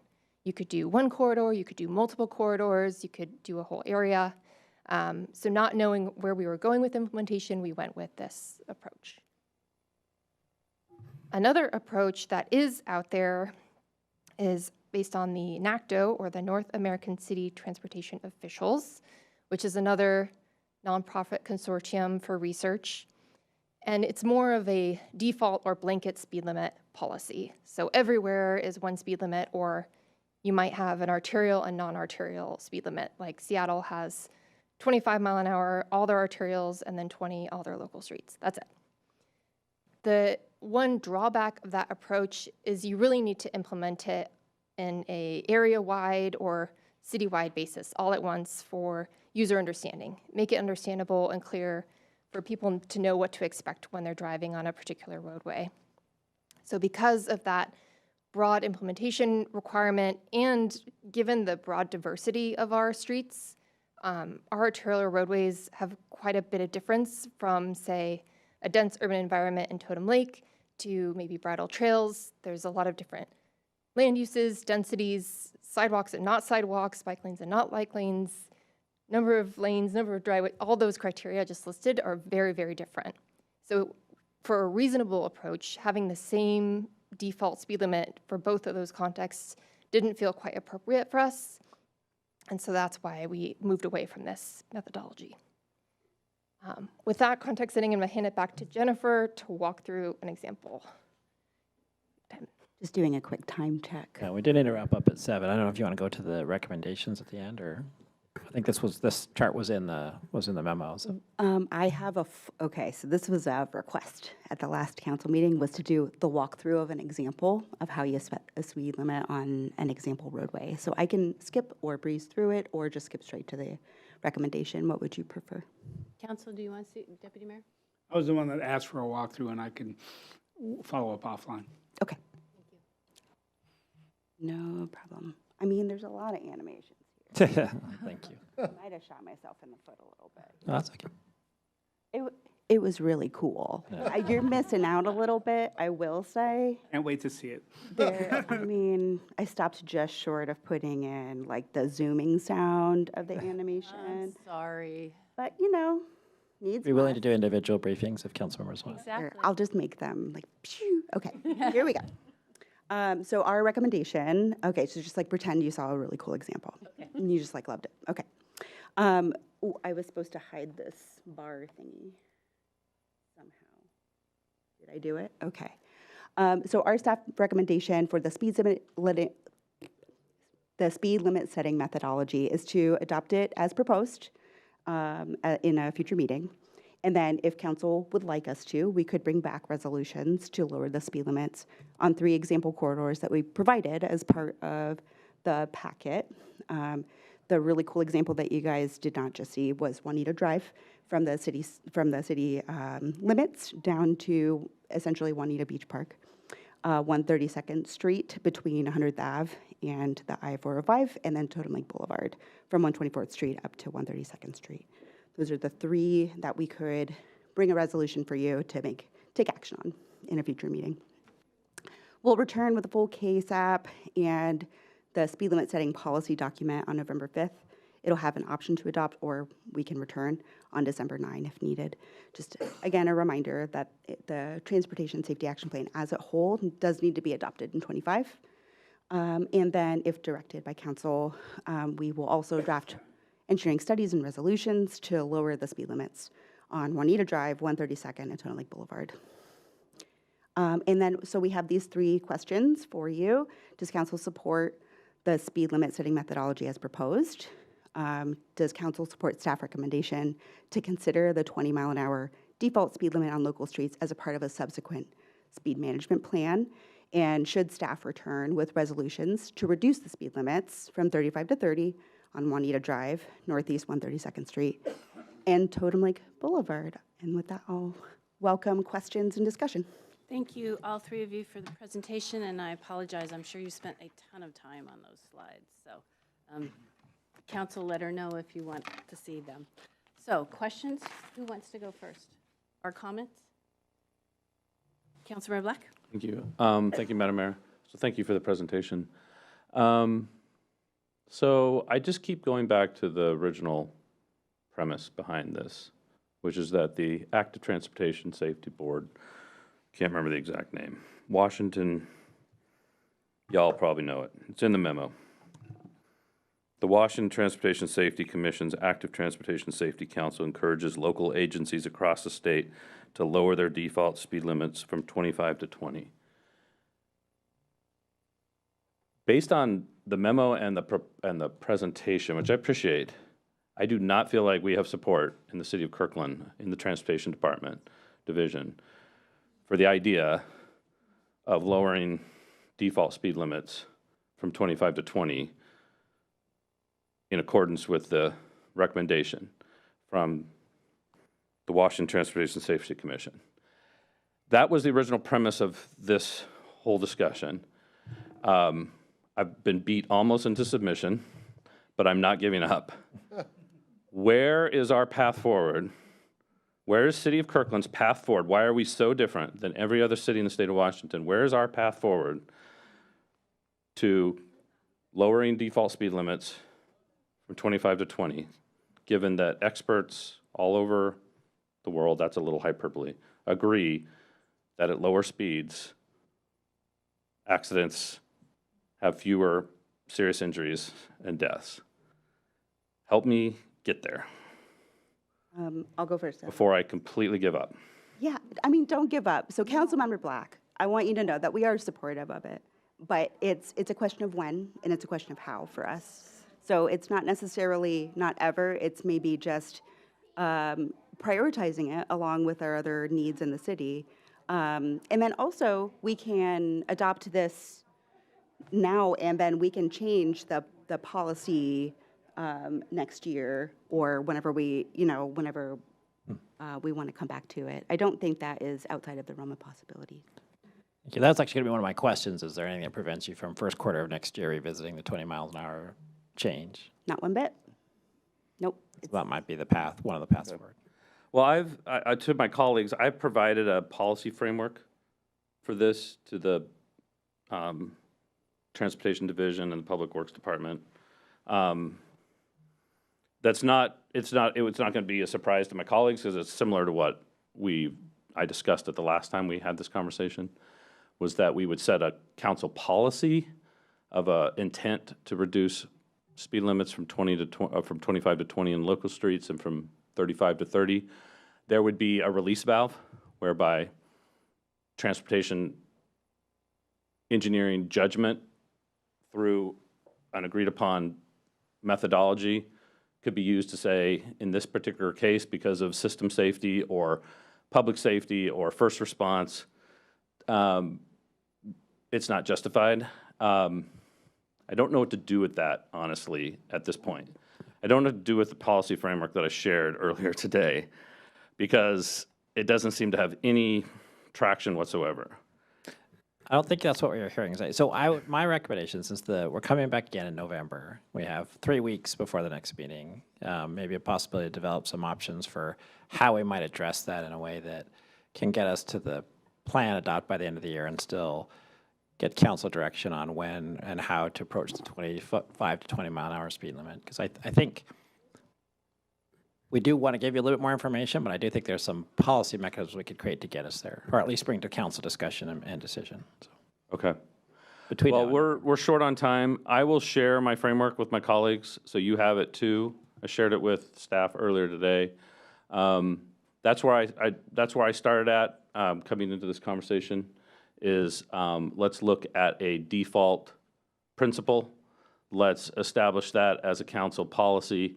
Let's allow engineering judgment to influence that. Let's understand that it's going to take a few years to implement this. It would have instructed the city manager to include in the next 3 biennial budgets funds to actually implement this over time. And again, I'll share that with y'all. Hopefully guess what I would ask staff is for a reaction to that proposal. Is there any way to go from where we are today, given the consensus on reducing speeds, given the recommendation from the Washington Transportation Safety Commission, is there any path forward where we can get to a council policy of at least an intent to reduce speed limits in the city of Kirkland on locals and arterials? I think that question is more fairly directed to me. So what Okay. I can say is I can bring you options to do that. And Okay. Council can decide. In addition to the work that's going to come forward, we can present you with options to do that you can discuss and see if you want to include in the final action. So, Okay. Well, colleagues, I'll share that framework with you, y'all, before the end of the evening. Can I say something? Yeah. So I think that using the proposed policy, we will end up with perhaps the majority of arterials with 30 miles per hour. Given all the data that we have, it may be that will be the case. So regarding the 20 miles per hour on local, I mean, that's a lofty goal. I mean, I wish it would solve all the issues by having the 20 miles per hour, but it would be really, really hard to enforce. And again, the safety benefit, I mean, is there, but it would be as significant as it is in the dealing with the arterial situation. But I think it's a good idea to leave the door open for that. Okay, and one thing I'll mention to my colleagues, I've already been instructed by the city attorney that there might be a couple of specific elements of my framework that we may not be available to us. So just be aware of that when you read my proposal. Thanks. Thank you. Councilmember Pascal. Well, we are on a time crunch, and I know that folks want to speak here. So I'm going to be super brief. One is, as someone who sits on the Active Transportation Safety Council and that has written the framework, we are overcomplicating this. That's the bottom line. We're overcomplicating it. I haven't seen these types of situations come up in other agencies or other communities across the state. I'd love to have some more detailed discussions with the transportation staff on this. And then my second thing is I really have an issue when we're creating a plan to implement a plan. That's too much planning. We have a plan, let's figure out, let's just implement it into our regular processes. And if we can't, then that plan is way too complicated. So you're saying, let's create another plan so that we can implement this plan. I say let's create a plan and let's figure out let's just implement it. And if we can't, then obviously it's just it's too much. So those are very quick kind of comments. I have a lot more discussion I'd like to have, but given the fact that we have a big audience coming in here, I'll I'll just leave it at that. Thank you. Councilmember Pascal, or Falcone? Thank you. I just want to do a +1 to what I heard Councilmember Black say tonight. Based on our last discussion, I know I and other council colleagues made similar comments around what we're looking for, and I just want to emphasize that as part of that, I'll also be looking for both the 25 to 20 and the 35 to 30, be looking for, enforcement, engineering, and education as part of that implementation plan discussion to make sure that we're doing that well and thoughtfully. Thank you. Deputy Mayor? And just because I've heard 3 votes on this, I do want to say I'm interested in the options on how we close on the end of the year. What I'm hearing from my colleagues is sounds like some ambitious rework, and I'm concerned about the qualifications on our grant. I think our goals are the same. I think it's going to be something that we might have to look at what's future phased action. Thank you. City Manager, I'm going to let you ponder this feedback. Yep, we will. Decide on next steps. We'll have some options for you. I think there's a path. Thank you all. We appreciate you being here. We will get this done by the end of the year. So, all right, that concludes our study session for the evening. We'll be back at 7:30 for our regular meeting.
We are back in session following an update on the Kraken Iceplex and Community Center, an update on the speed limit setting policy.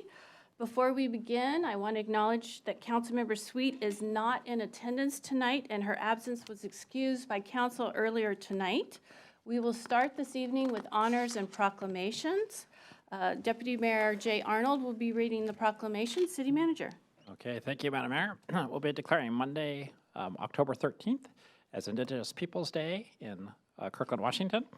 For those of you who are here in the audience or watching from home, in the memo in the council packet, there's a lot of resources and links for much more information about Indigenous Peoples' Day. And here to accept the proclamation is Nancy Sackman, Duwamish Tribe Council Member and former Duwamish Tribe Cultural Preservation Officer, as well as Kirkland community members. So welcome. Whereas Indigenous Peoples' Day was first proposed in 1977 by a delegation of Native nations to the United Nations, sponsored International Conference on Discrimination Against Indigenous Populations in the Americas, and whereas on December 16, 2010, the United States announced support for the United Nations Declaration on Rights of Indigenous Peoples, the Declaration, which recognizes that Indigenous peoples have suffered from historic injustices as a result of their colonization and dispossession of their lands, territories, and resources. And whereas Article 15 of the Declaration recognizes the right of Indigenous peoples to the dignity and diversity of their cultures, traditions, histories, and aspirations, which shall be appropriately reflected in the education and public information, and obliges nation states to take effective measures in consultation, cooperation with the indigenous peoples concerned to combat prejudice and eliminate discrimination and promote tolerance, understanding, and good relations among indigenous peoples in all other segments of society. And whereas the impact of past colonization efforts through attempts of assimilation to eradicate native cultures, displacement, and genocide still hurt indigenous peoples across our country today. And whereas President Barack Obama on June 2013 established the first White House Council on Native American Affairs through an executive order to promote and sustain prosperous and resilient Native American tribal governments. And whereas President Joe Biden was the first president of the United States to formally commemorate Indigenous Peoples' Day through a proclamation signed in 2021 and confirmed the first Native American Interior Secretary, Deb Haaland, which was a particular meaningful confirmation as the agency was historically often used as a mechanism to oppress Indigenous people. And whereas the city celebrates the Indigenous people across the nation and the world, but especially the Native American people whose ancestral land is today called the City of Kirkland. And whereas, as part of the city's efforts around Resolution R5434, and in collaboration with local tribal leaders and Native experts, the city compiled both a local land acknowledgement that was adopted by the City Council on December 16, 2021, as well as a hyper-local Native history of Kirkland that was adopted by the City Council on June 21, 2022. And whereas the land acknowledgement reads, the City of Kirkland acknowledges that the Southern Salish Sea region lies on the unceded and ancestral land of the Coast Salish peoples, the Duwamish, Muckleshoot, Puyallup, Skykomish, Snoqualmie, Snohomish, Suquamish, and Tulalip tribes, and other tribes of the Puget Sound Salish people, and that present-day City of Kirkland is in the traditional heartland of the Lake people and the River people. We honor with gratitude the land itself, the first people who have reserved treaty rights and continue to live here since time immemorial, and their ancestral heritage. And whereas we can honor and support Indigenous people by acknowledging and celebrating their history, their rich culture, and invaluable contributions, now therefore, Mayor Kelly Curtis, on behalf of the City Council, proclaims October 13th, 2025 as Indigenous Peoples' Day in Kirkland, Washington, and calls upon public officials, educators, businesses, communities, volunteers, and all the people of Kirkland to observe this day to honor and celebrate the thriving cultures and positive values of the indigenous people of our region.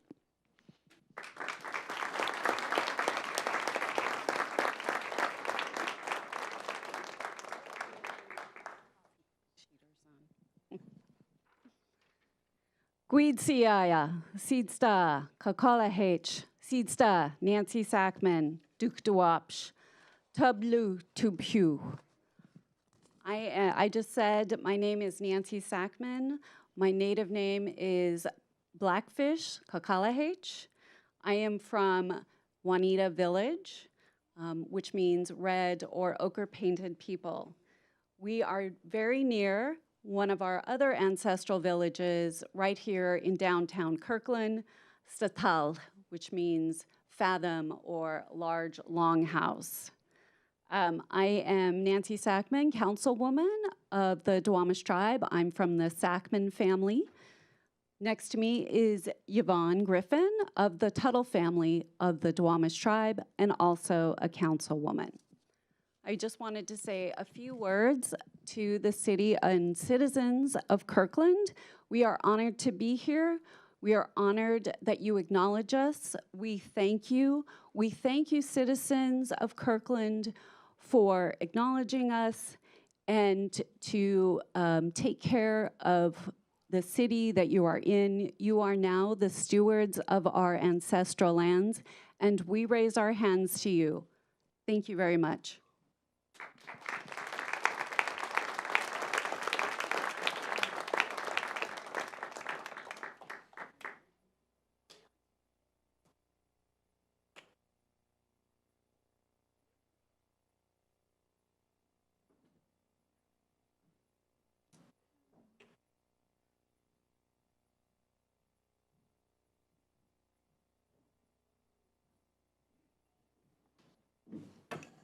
All right, you guys are doing awesome. Hang in there. We are now going to move to recognizing Community Emergency Response Training CERT graduates. City Manager. Okay, thank you, Madam Mayor. So we're going to be calling up the team. Before we have Heather Kelly and Emergency Preparedness Coordinator Carly Pasaconas come up to talk about the CERT graduates, we have a brief announcement from Maggie Ide, who's our Civilian Administrative Commander of the Fire Department, about Fire Prevention Week, and then we're going to be celebrating our graduates. Good evening, Madam Mayor, Deputy Mayor and Council. The Fire Department are pleased to share with you this week's National Fire Prevention Week campaign, Charge into Fire Safety, Lithium-ion Batteries in Your Home. This campaign highlights how important it is to buy, charge and recycle lithium-ion batteries safely. Most of the electronics we use in our homes every day, smartphones, tablets, power and lawn tools, laptops, e-cigarettes, headphones and toys, to name just a few, are powered by lithium-ion batteries. If not used correctly, or if damaged, lithium-ion batteries can overheat, start a fire, or even explode.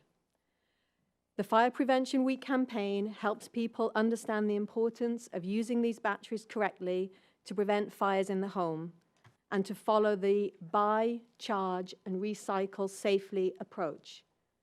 Buy only listed products, charge devices safely, recycle batteries responsibly.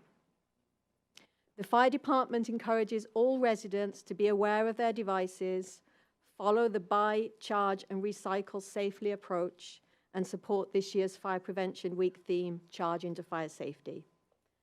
The Fire Department is hosting a series of events in support of this year's campaign, including partnering with Lake Washington School District to visit 14 schools to share this year's fire prevention message with approximately 1,000 students in grades K through 2nd grade.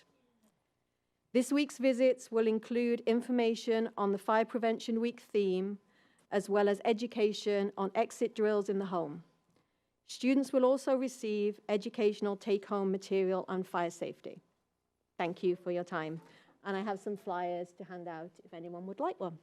Thank you, Maggie. All right. Now I'd like to introduce our emergency management team. We're going to be celebrating our Community Emergency Response Team training graduates. And after their names are read, they're going to come down, they're going to shake hands of the council and get their certificates. So Carly is going to make the announcements. Thank you, City Manager. Good evening, Mayor Curtis, Deputy Mayor Arnold, and council members. And thank you for recognizing CERT 34 graduates tonight. This class brought their individual strengths together to train and prepare to help themselves, their loved ones, and the Kirkland community during an emergency or disaster. As you know, students learn disaster preparedness, fire suppression, disaster medical skills, light search and rescue, and teamwork. Over the weekend, they applied their skills in a simulated disaster drill, finding, rescuing, and caring for injured survivors. During this class, we had 6 past CERT participants paying forward their experience by teaching and facilitating several sections of the course. This proved to be an excellent opportunity for building connections and providing peer-to-peer support. I can't thank you enough for your support of the CERT program. Representing the class tonight are 9 of the 16 participants. I'd like to read their names for them to receive their certificates, then welcome them all forward for a quick group picture. Thank you.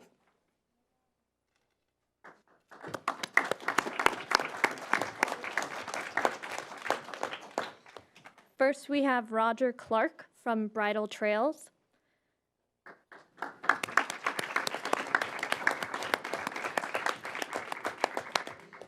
Stephanie Collins from Finn Hill.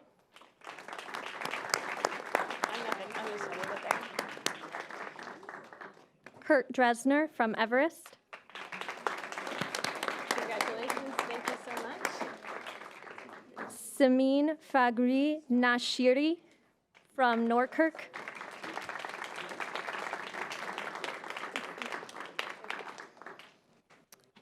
Jenny Yeager from Juanita.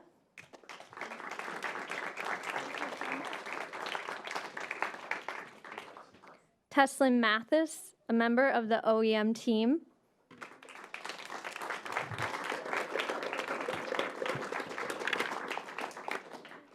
Scott Moser from Evergreen Hill.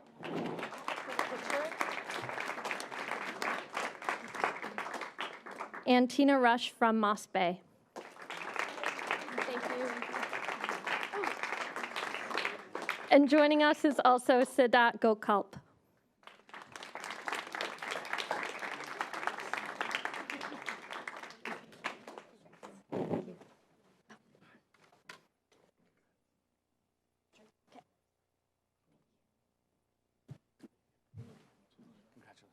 All right, can you guys all slide this way?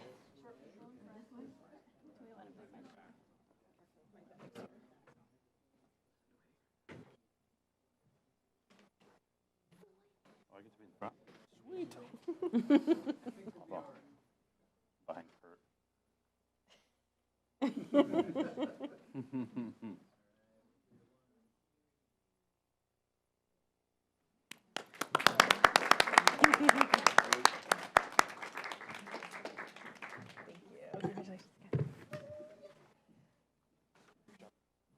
All right, let's do another big round of applause for these community leaders.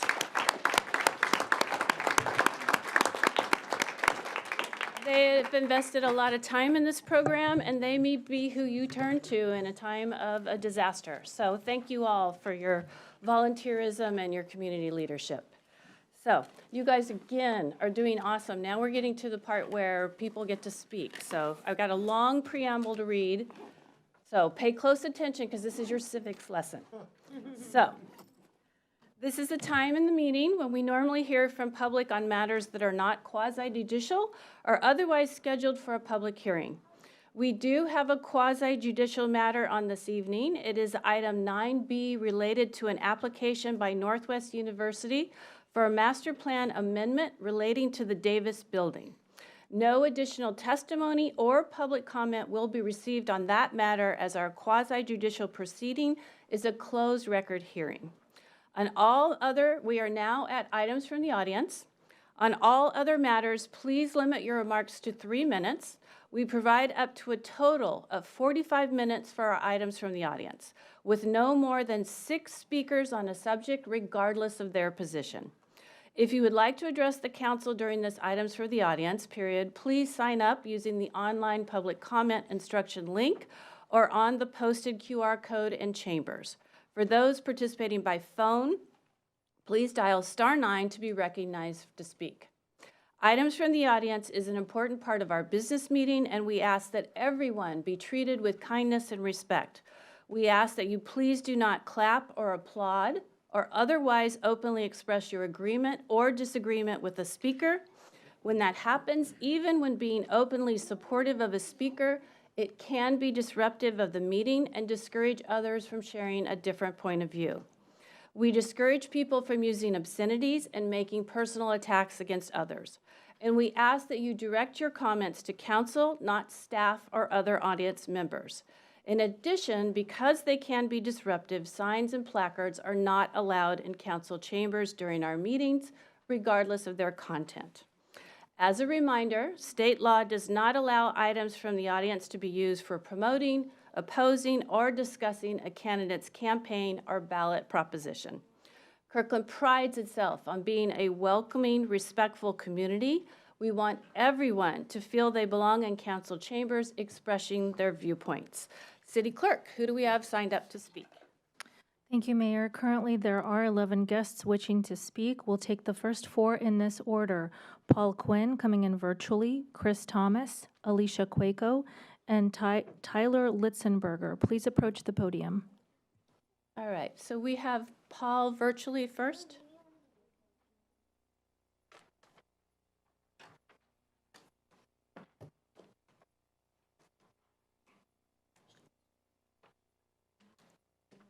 Paul, are you there? Yes, I am. Go ahead. Good evening, Mayor and council members. My name is Paul Quinn. I live in Sammamish. I'm speaking to you as an individual who cares about fairness and how Kirkland solid waste customers are charged for disposal. Right now, charge our residents and businesses for disposal based on the size of the container being picked up. The effect of the message is to say that we don't care so much what's in the container and what's diverted from the landfill. And this approach isn't fair, as it charges all people based on the size of the container rather than what's in the container.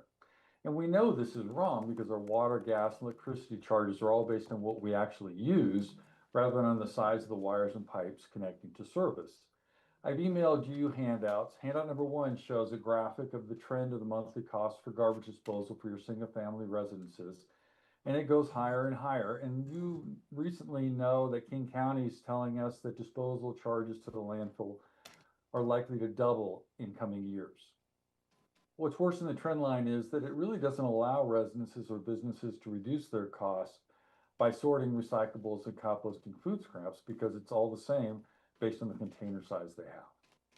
And it's unfair, and it can be changed, and by weighing the refuse each customer creates.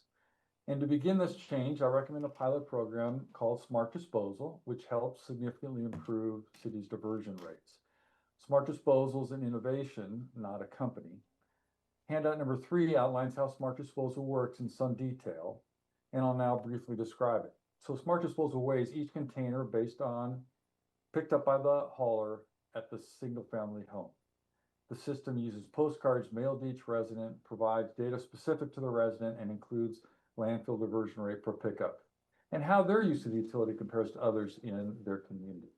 I provided handout number 4 to show you an example of that postcard report to residents. And really, we want to move from a toss and forget mindset towards just making better choices. And we all know feedback through measurement works because our water, electricity, and gas are metered, and it helps us moderate our use of those utilities. And so Smart Disposal provides the meters for our disposal utility. So I've spoken with staff at the City of Kirkland and heard about what the city's doing with solid waste. And frankly, I'm concerned with the lack of urgency. The city's current initiatives don't provide sufficient impact really to reverse the trends and achieve the city's stated diversion goals. We need the council to provide the urgency and leadership to drive Smart Disposal forward. And what I recommend to you today is that you implement a pilot program on Smart Disposal to show that it works for your city. Metering and reporting to residents what we dispose of at the curb provides fairness to help us abate the increasing cost of disposal. And the council should support fair pricing for our disposal utility. Thank you. Thank you. Chris Thomas. Good evening. I'm Chris Thomas, and I'm here with my son, Asher Thomas. We're representing the Kirkland American Little League Board. I worked in civil engineering and public policy for my entire career, and I've worked on hundreds of public infrastructure projects at the local, state, and federal levels, which is why I was asked by our league to lead this turf infield effort, which you'll hear about for these past 2 years. Our league serves roughly 700 children playing softball and baseball in the city. Between our league and the Kirkland Little League, National Little League, we serve nearly 1,000 children. Both leagues provide every child a chance to play, even if they can't afford it or have developmental needs that can make play challenging. We rely on hundreds of parent volunteers to operate the leagues and perform field prep, which greatly relieves the burden on the city to have to create, fund, or operate a similar program.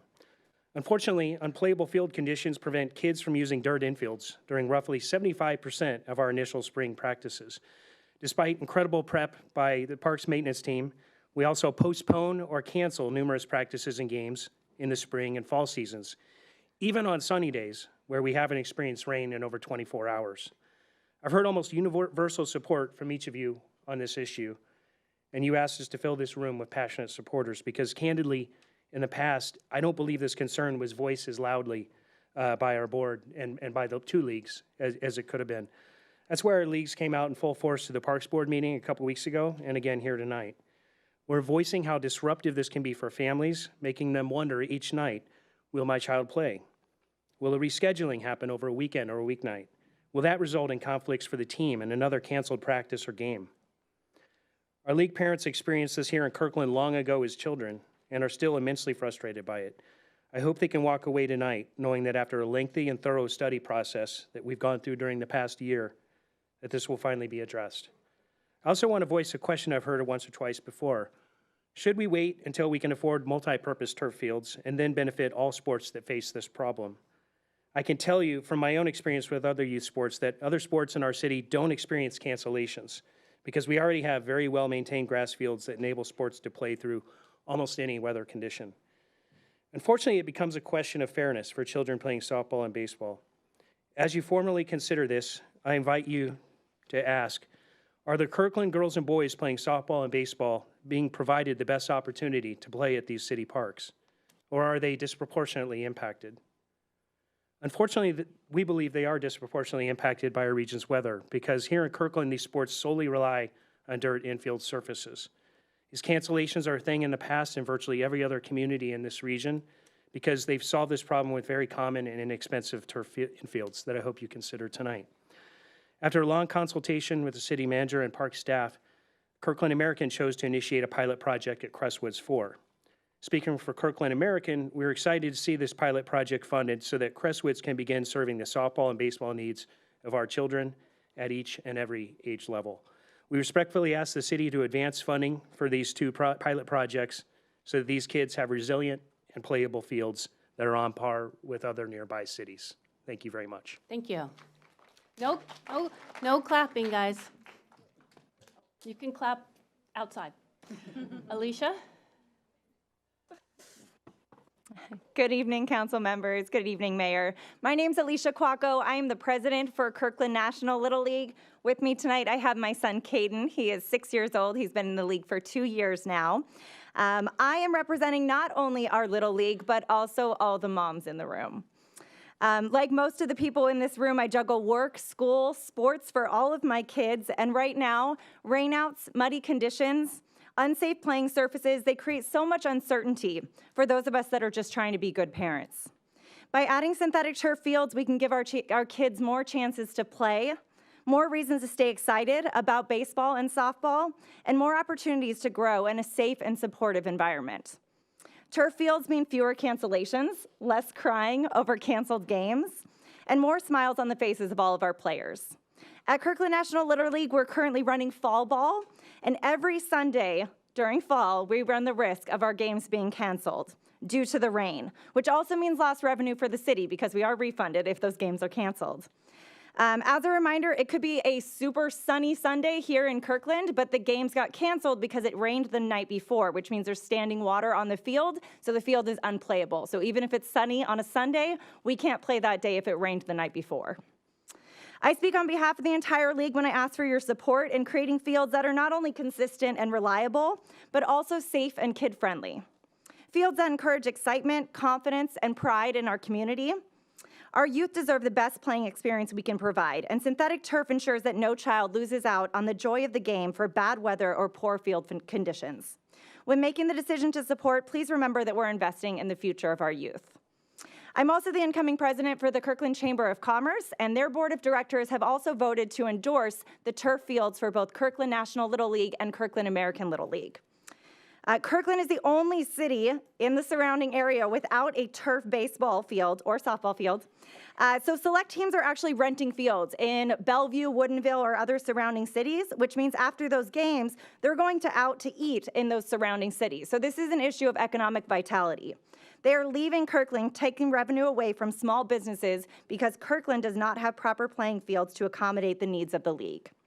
So we're asking for a commitment to move forward with this turf field project, one for Kirkland National and one for Kirkland American.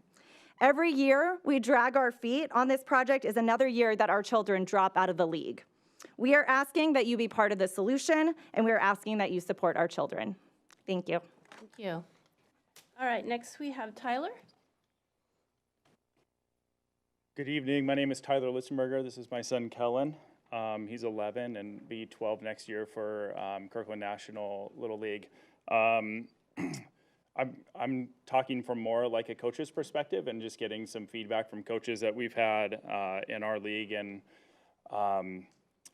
their support and their frustrations that they've ran into because of the dirt field. So like it was reiterated with the last couple speakers. Just because the weather clears up and it gets sunny doesn't mean we can go out and play because the fields aren't in a playable condition. And the challenge that we run into economically is we normally have to rent indoor facilities, and we're trying to play baseball, and you can't really field a team and do all the practicing that you need to do for baseball and softball in an indoor facility. So I'd say baseball and softball are very unique sports. They're slow growth sports. They take a lot of practice and a lot of time.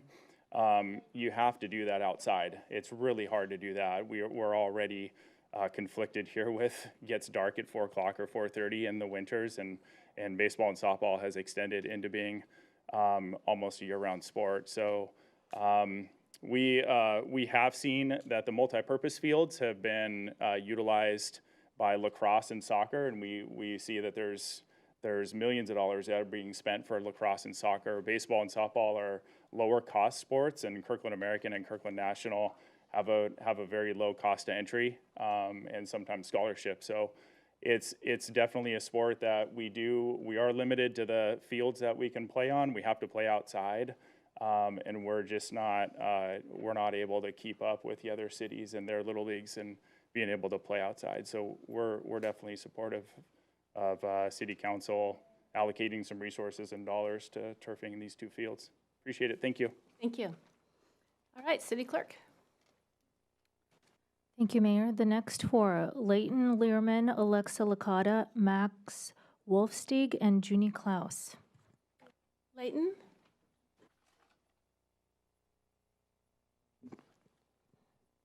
Hi, my name is Leighton Learman. I am in 6th grade and I'm 12 years old.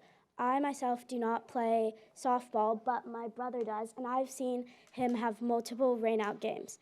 My cousin, who also lives in Woodinville, I go to her games and she rarely has ever rainouts. I used to play softball and it was annoying to get up, get dressed, and be ready to go, and then your parents get the text that it is canceled. It is also annoying when little kids on the field will play in the dirt, dig holes, which is unsafe for players when they're playing to just run and trip over them. It also, little kids will get into the chalk, get in their clothes and eyes, which is also unsafe. So if we get turf, it will prevent kids from getting chalk on them or playing in the dirt and have safer fields. That's all I'm going to say tonight. Thank you. Thank you.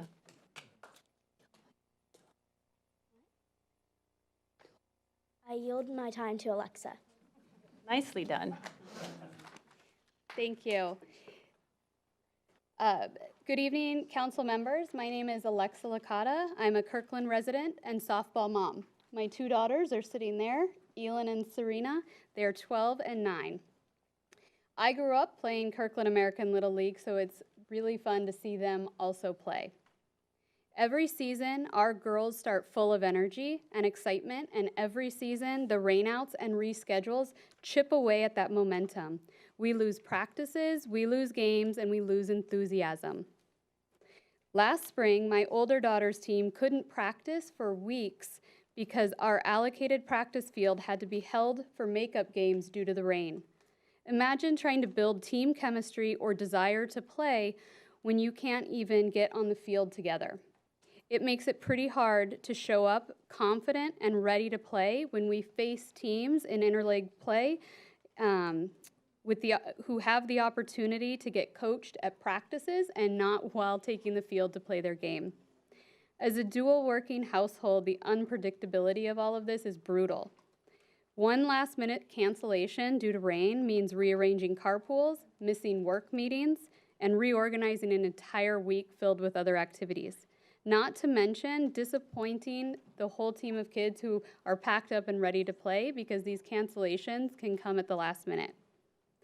This is all so that we can maybe make up the game if the fields dry out or if it stops raining. And as we all know, in June, that could last for a whole week. By mid-season, we are relying on a long list of pool players. These are kids from other teams, just to fill rosters due to schedule rearranging. At one point, we even had to forfeit because we needed more pool players than kids. That's not what Little League should feel like. We've even had to ask visiting teams to host us because they have access to turf fields and we do not. We should be bringing them to our city to play. Instead, we go to theirs. Alexa, your time's up. Okay, thank you. Thank you. All right, next we have Max.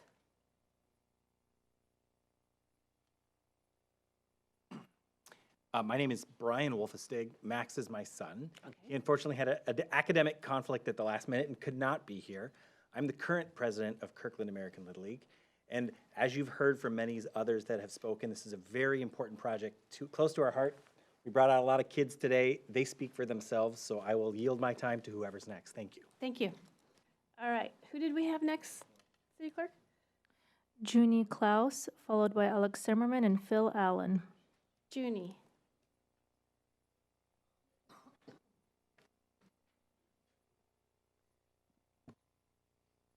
Good evening, Mayor Curtis and Deputy Mayor Arnold and council members. My name is Junie Klaus. I'm 13 years old, and I've been playing Little League for 7 years.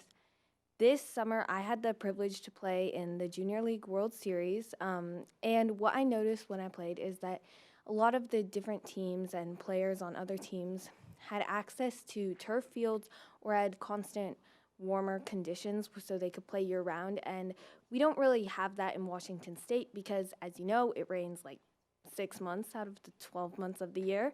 I noticed that if our competition was a little higher, we could have had a better chance placing higher in the World Series, and I think that for the younger players out there who will eventually get to the point where they can compete in the World Series, it would be very helpful if they had turf fields where they could play all year round and become more competitive so they could actually represent Kirkland a little better than how we did this year. Also, turf fields would bring a lot more people to our city because, as you know, many people go to like Bellevue, to Hidden Valley, Phil Johnson, Meadowdale to go play in tournaments or just even practices because we don't have the fields here in Kirkland. And oftentimes, if I play a tournament in a different city, we will go out to eat dinner with our team, and that means we're funding the other teams, not ourselves, or like, yeah. So if we had turf fields here, we could host more we could host more teams, and then more people would be coming to our city, eating at our food shops, and like people would be just visiting us more, and it would help our city's economy a lot. Another point I have is that our fields, our dirt fields, they aren't very playable when it's raining out. Even if it just rains on Saturday and you have a game on Sunday, the fields, even covered in turf, aren't going to be playable to other people because there's going to be puddles, which cause safety hazards for people if they're sliding or running. I've definitely tripped a lot of times. And I think that turf fields will definitely allow for better playing time and less rained out games. And would you like to speak? I yield my time to Yuka. To my mom. I'm actually not her mom. Oh, sorry. Oh. Her mom's over there. Oh, there. Okay. But Junie, thank you, City Clerk. Congratulations. Be proud. You've made it to the World I Series. don't know if you remember, I caught your first pitch. Yep, now that I see your mom, yeah. Yeah, so you don't have your catcher's mask on, so yeah. All right, go ahead. I think she gets 58 seconds. Okay, thank you. Hi, I'm Yuka, and this is my daughter Maddie, and I'm with the Kirkland American Little League Board. And I've lived in Kirkland for over 20 years, and Maddie has played softball here for 5 years. And I just wanted to echo some of what some of the others have said and give some recent examples. I actually do run our fall softball program here, which combines Kirkland American and Kirkland National. And every week we are juggling possible rainouts. And other leagues who have turf are able to hold practice and games more consistently. And in fact, this weekend, I was just today, in fact, working on moving some games over to Tyee Middle School in Bellevue because they have turf, which is more reliable. And so week after week and year over year, this is impacting our programs and our kids' ability to play softball and baseball. And we really love the community that Kirkland Little League provides, and we believe that having more consistency for kids to play will bring even more pride to our city. So thank you for your time. Thank you. All right, that is our last speaker on the turf fields. Thank you all. And next we have Alex Zimmerman.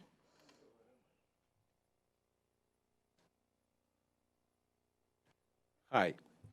Hi, my name is Alex Zimmerman, and I want to speak something about what is absolutely critical. First, happy Jewish holiday for now and for another 5,000 years. Yeah, for everybody, not only for Jew. Yeah. So, situation what as I want to speak is absolutely unique. I try to understand how is this possible.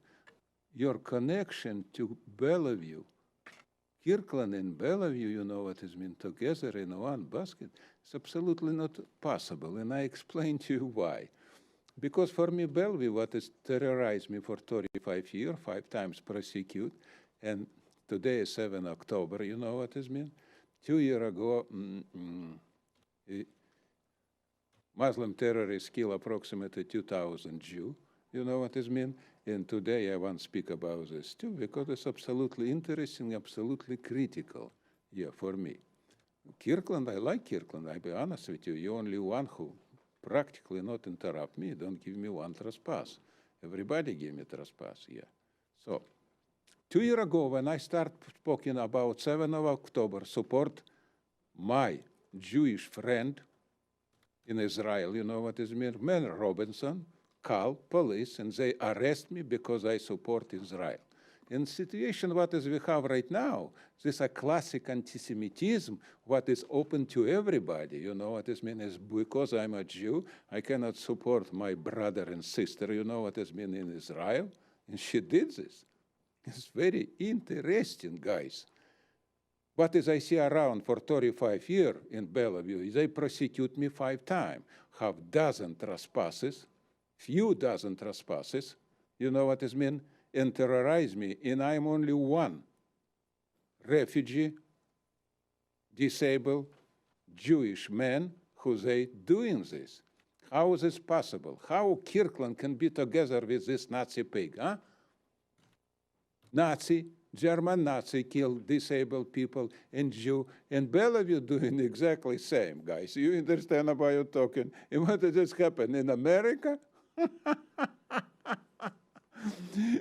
In Martin Luther King County, what is #1 fascist county in America, officially only one county, and Trump list, you know what it means, from 5 under, it's a nightmare. Guys, you need to be very careful with people like in Bellevue, you know what it means, because most of them are pure degenerativные idioты. Be a Nazi pig, anti-Semite right now in 21st century can only be sick people. Viva Trump, viva New American Revolution, stand up, slave and happy cow. Thank you very much for your time. City Clerk, who do we have next? Thank you, Mayor. Next, we have Phil Allen, followed by Ken McKenzie, David Haynes, and Joe Kunzler. Phil. Welcome. Mayor Curtis, Deputy Mayor Arnold, City Council. Glad I wore a cheerful color tonight. I'm actually here to talk about goals and metrics. Now, as part of my job, I have to think about goals and metrics, interim goals that we want to get, metrics we want to read from the greater world. And I remember being on PFEC a couple years ago. That'd be the Parks Funding Exploratory Committee. I was on it with Mayor Curtis. She was our chairperson. And I remember hearing one of the city staff say something like, our goal is to provide, I'll make up the number, 2,000 more slots for swimming lessons. I was a big fan of swimming. I have no problem with this. I wish the number to be great and large. But my response was, I feel like the goal should be more like teenagers with disposable income and maybe a little more confidence than ability, when they go down to the Kirkland waterfront, will be able to do all the various activities there on the water safely and have that as the goal, increase the percentage of those who are fully confident and able to swim.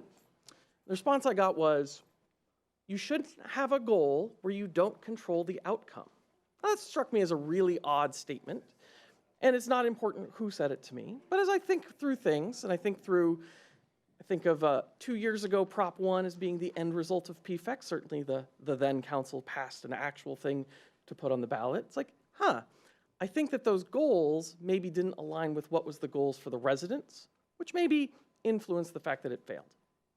So in thinking about that, when we have any of the various ordinances, I know that you read them closely and you think about them, and they come through, in a lot of cases, city staff who have thought about them greatly. Let's make sure the goals are focused on the residents. What is the end result? That we need to have 2,000 more slots for swim lessons, or whatever the specific number was, would be a great interim goal. It would be a great prerequisite. But how does it affect the residents is that end goal, and that's the thing that we should strive to measure. And sometimes it's hard to measure. And sometimes you don't make it. And sometimes it's things out of your control. But for those who run businesses, and I believe a number of you on the city council do run businesses, the end result is profit. Profit is not totally under your control. There are things you can do to influence, there's interim goals, but at the end of the day, it depends upon a number of factors outside your control. So as you listen to these initiatives, as you hear the reports from city staff, please do keep in mind what is in control and what is out of control. Out of the control, I assume everything is under control, of the individuals, and make sure that everything is serving the residents. And there's a number of things I've seen where I'm like, yep, I get how that will keep the city of Kirkland beautiful for the next 10 years. There's other things like NERTS and the selection of Taylor Fields for it, where I'm like, I don't quite see how that's a good residential goal. But please keep in mind what's the end goal that impacts those residents. Thank you very much. Thank you. Ken McKenzie.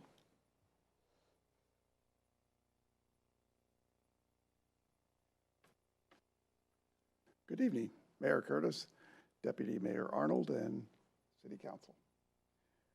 I'm here to talk about the big yellow box. What's a big yellow box?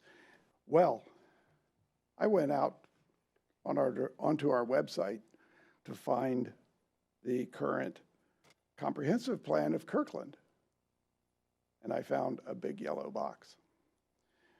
So I wrote a note onto our Kirkland. I said, this page, where the comprehensive plan should be on codepublishing.com, is extremely out of date. On 12/10/24, the council approved Ordinance 4896, which significantly modified the comprehensive plan of Kirkland. The result of those updates is not available. It's not there. It was approved over 9 months ago. That sounds unacceptable. When will the posted city code match the actual law? And the answer I got back said, you're correct.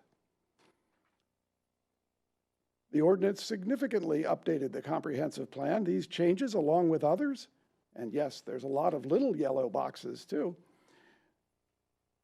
aren't reflected on the public code site because our publisher is in the process of migrating our municipal and zoning code to a new platform.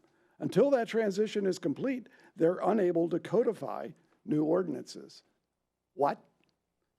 9 months of transition? Why can't we use the old platform for a while? So the city clerk goes on, the deputy city clerk. I've requested that the publisher add an information banner to the site to help keep the public informed during this time. Folks, this just doesn't work. Over 9 months of out-of-date information means I can't go find out what the law is unless I go try to find the ordinances. And Googling around on our website for ordinances is a mysterious process. You do better with outside Google. And even then, you're more likely to find the council packet than the approved actual ordinance. So please get our operations crew to get code publishing to do whatever we're paying them to do. Thank you. Thank you. All right, David Haynes.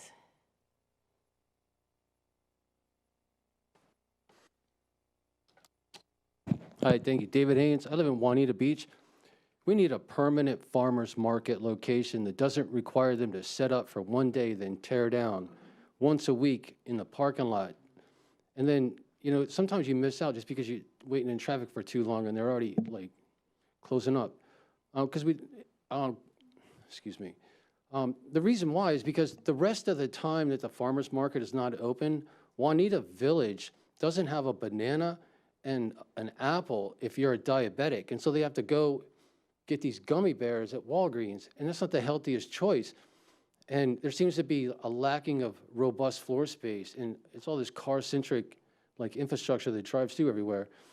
And it has like these flawed floor plans that like shake down the small businesses that overcharge with like cheating the local community and all that. But I'm here to talk about the homeless and the housing crisis and the situation throughout the nation and the county that's been exacerbated by the bad policies and the unconstitutional police reform that originated coming out of Seattle's negotiations to exempt low-level drug pushers from jail and then prioritize repeat offending criminals that are connected to the underworld. It's like Seattle is trying to get all these other jurisdictions to follow along with their leadership that spreads the problems around the county and acting like they should be in charge. And yet nobody calls them on the needs to improve the legislative initiatives when it spells out how you deal with a junkie thieving lowlife in the business community who's bothering people in Seattle. And they send them out to the Kirkland drug clinic, and they're supposed to be escorted, supervised, from the time they leave the clinic to go break their addiction in an authorized encampment before they get the housing, but first, before some innocent houseless person. But part of the problem is Medicaid is about to be gouged by all these self-destructive drug addicts who are not going to be required to break their habits. And every 6 months, LEAD is going to come across and say, hey, can you get an outreach provider to get your signature so that they can continue to rip off the taxpayers, financing nonprofits that are unqualified to deal with drug addicts who use that as an excuse to steal from their fellow man and destroy their fellow man. And it's created LEAD, co-LEAD, Just Care. They stole and took most of the housing units during COVID and cheated all these innocent white citizens who were homeless and others who were innocent and possibly even innocent migrants to prioritize black and brown drug pushers because the mayor, Bruce Harrell, has tainted the integrity. The problem is, right now in Kirkland, there's this guy in a red winter jacket. It's all dirty. He's a legal alien. And he was caught spitting his nostrils to the computer to the left of him, and it was not dealt with proper. And you got some whacked out people on the 255 that the bus drivers need to speak up to deal with instead of just dumping it on the other David. side. Thank you. Thank you. All right, City Clerk, anyone else? We have one additional guest, Joe Kunzler, online.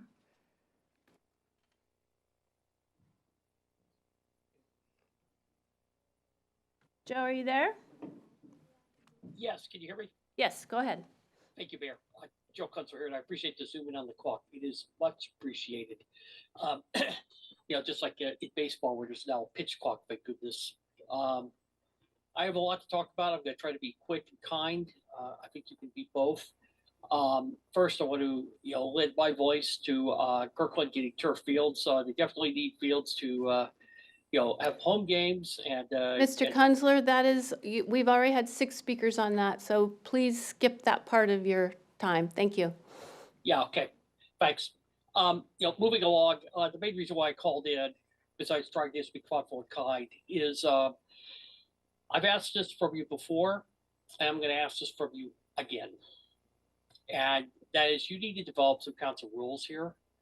One of the individuals that came before you, and Alex Zimmerman, lied about Bellevue 2 years ago. I called up the relevant public testimony that he gave down there, and he was allowed to speak for the full 2 minutes on October 9th, 2023, full of mistruths and all.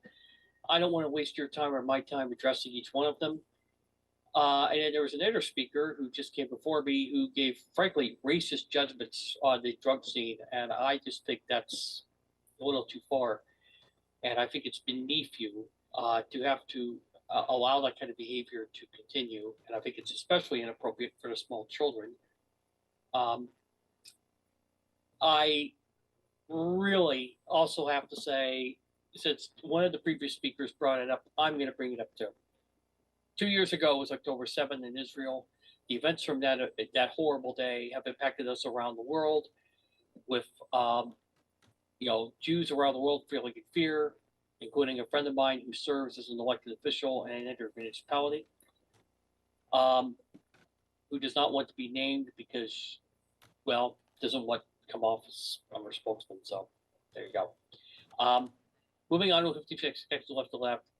There has also been uprisings and a lot of misinformation about what the Israeli Defense Forces have had to do to respond to October 7th.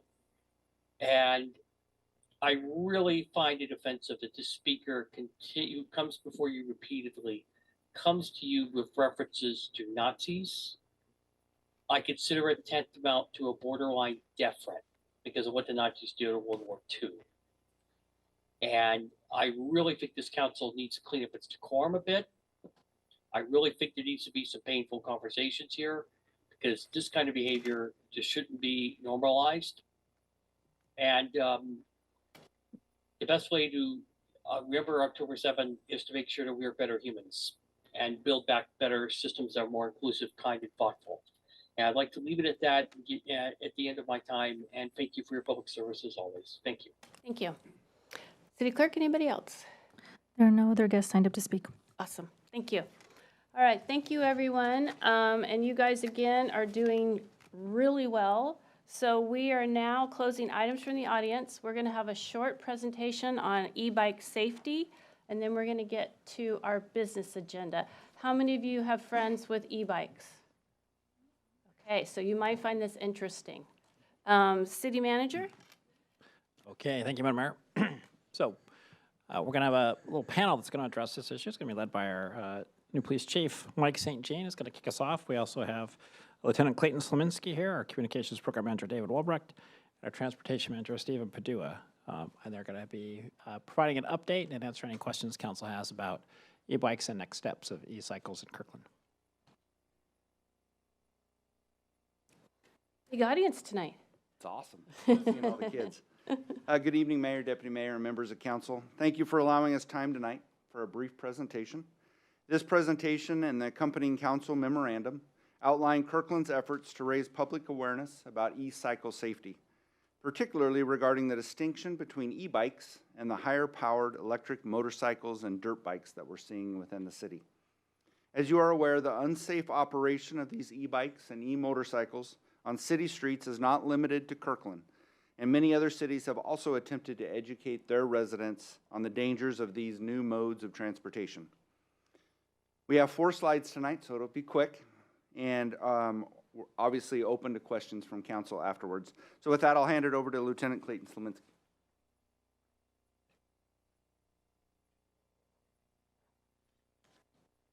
Good evening. Thank you for having me here today. I'm excited to talk to you about e-cycles here in Kirkland. As you may or may not know, there's been kind of an explosion in popularity in these e-bikes and e-cycles, in particular with our juvenile population. And I get it, right? They're fun, they're fast, and they're a very efficient way to get from place to place. The state does a great job of defining what an e-bicycle is. Essentially, there's 3 classes. A class 1 can go up to 20 miles per hour with motor assist, a class 2, which can go 20 miles per hour with motor assist or full motor propulsion, but will still have operable pedals, and then a class 3, which is going to go up to 28 miles per hour with motor assist.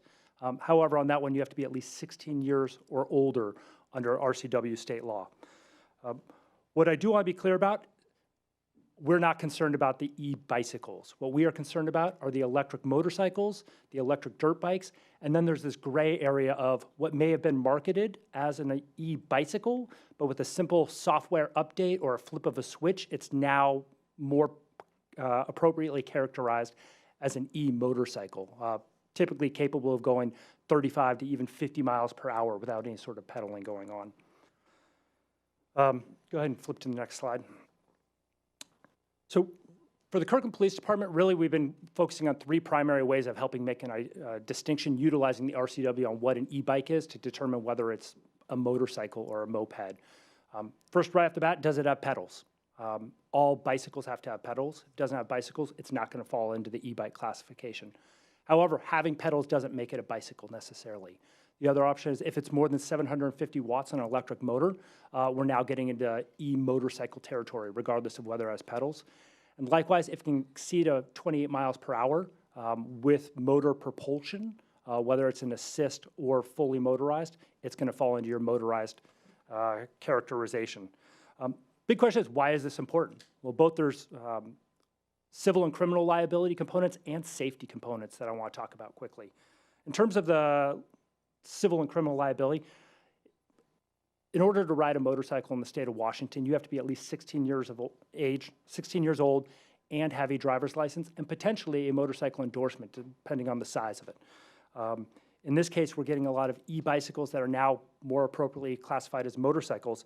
We're getting unlicensed, unskilled drivers riding around the city, not understanding the laws.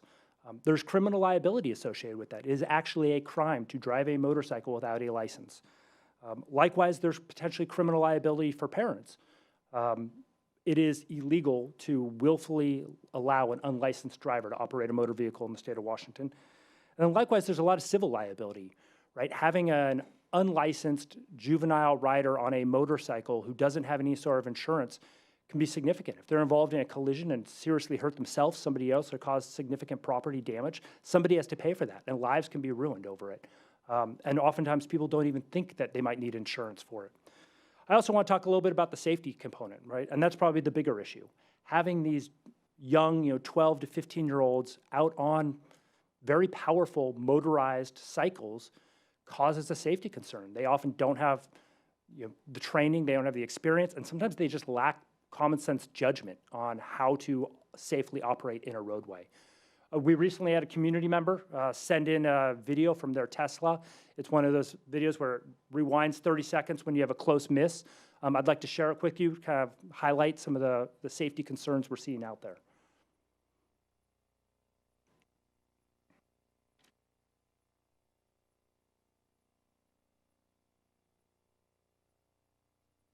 So again, what you're seeing here, right, for presumably teenagers out on bikes, one of them's doing a wheelie into oncoming traffic on a blind corner, right? There's clearly some poor judgment and frankly, I think some inexperience going on. So I want to talk to you quickly about the approach we've been using right now. Right now, we're working on an Education First campaign.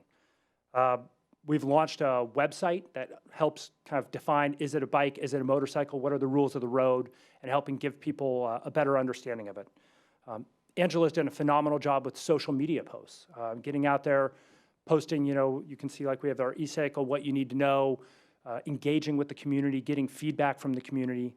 And then we've also been internally in the police department have put together kind of a quick reference guide to help officers understand, are we dealing with a bicycle or are we dealing with a motorcycle?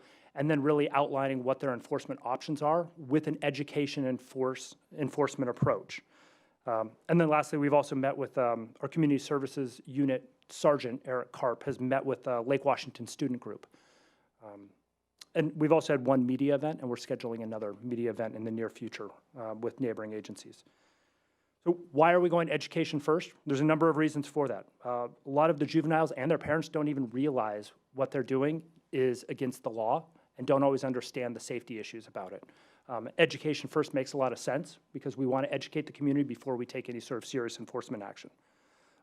That being said, there isn't a great enforcement mechanism right now in place.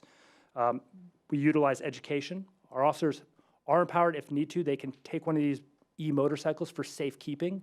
So typically they would stop a child or a juvenile on it, call the parents, educate them. If the parent can't come pick it up, the officer has that discretion to then bring it back to the police department and have the parents come pick it up. A more serious option would be to actually do a private impound, where it's now taken by a tow company and brought to the yard, or we issue a criminal cite to the juvenile. There's no mechanism right now in which we can issue an infraction to somebody under the age of 16. If they're over 16, it's not a problem. We can start issuing infractions and tickets for sort of traffic violations, but there's not a mechanism right now if they're under the age of 16, unlicensed. We also think the education approach process is very beneficial because frankly, we don't want the criminal justice system imposed on juveniles where these aren't serious crimes. Now, there are serious consequences, right? If they were to get involved in a collision or an injury or hurt themselves or somebody else, but it's not a serious crime. And again, the criminal justice process, jumping straight to a criminal cite doesn't make a lot of sense at this stage in the process. That being said, our officers still are empowered to have some discretion, right? If the right circumstances are presented to them. Again, we have this kind of series of options that they can choose from, but with an education-first approach. If we can just go to the last slide. Next steps. So really, we're going to continue to push this education approach. We're going to utilize the community city channels, the web pages, the social media. We're going to meet with a school district again. Really kind of most of the issues we're dealing with are student-aged individuals, and so working with the schools to push out information. Meet with school groups again. And then we're also working on rescheduling a second media event with some of the surrounding cities as well, because this is not just a Kirkland-specific problem. Thank you, Lieutenant. Don't go anywhere. I'm sure we have happy to, yeah. lots of questions. Council? Councilmember Black? Well, thank you, Madam Mayor, and thank you for the presentation.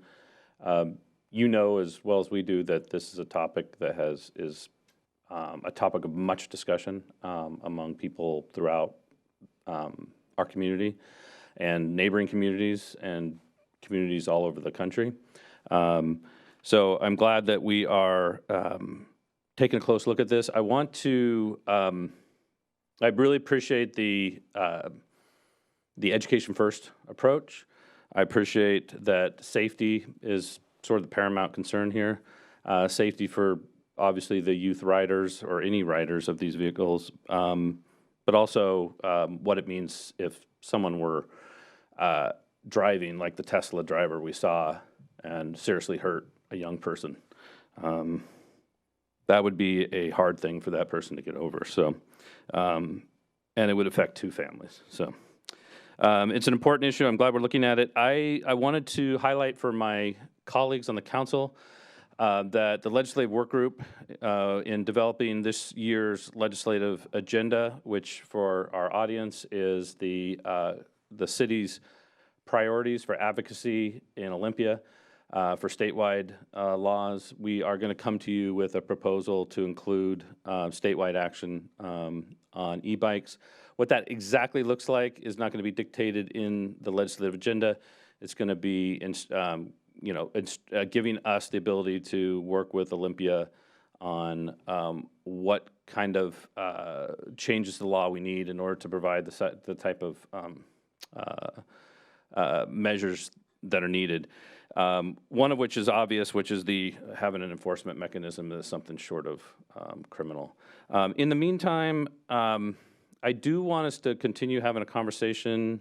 This would be as a city, if there's steps that we can take ourselves to provide on top of the education, on top of the focus on safety, on top of the community outreach.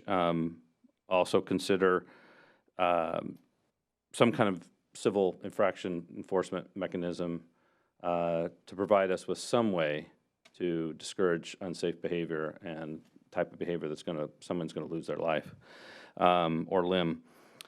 And so that's, I mainly raised my hand just to underscore, I think, the importance of us looking at, as a city, what we can do in the near term, and also remind my colleagues that we're going to be coming to you with a proposal to look at this advocacy at the state. Thank you. Mayor, may I respond real quick? Please, please. Thank you for those comments. I'm sure everyone is aware, but AWC is also looking at taking this up with legislation, so that will help as well. And then we are looking and doing research. There are a couple of other cities that have taken some action. So we're working with city attorney and looking at those things, and does that actually get us where we want to go? And what does that look like, and where can we get to the point where Councilmember Black's talking about? So we are actively looking at that. Thank you. Madam Mayor, one quick follow-up on that. Sure. Thank you for that. And one thing I do also want to mention, including, is I think we should be looking at helmet laws. We have a helmet law for e-scooters. We don't have that for e-bikes. So that's something I want us to look at, and it's something other communities are looking at as well. So just adding that to the mix. Thanks. Thank you. Councilmember Falcone? Thank you, Madam Mayor. Well, thank you for bringing this to us tonight. I know that, this is a concern of not only council, but our entire community. As a mom, my heart goes out to every child that I see out there, and I just want to put them in a bubble, make sure that they're safe and they don't get hurt.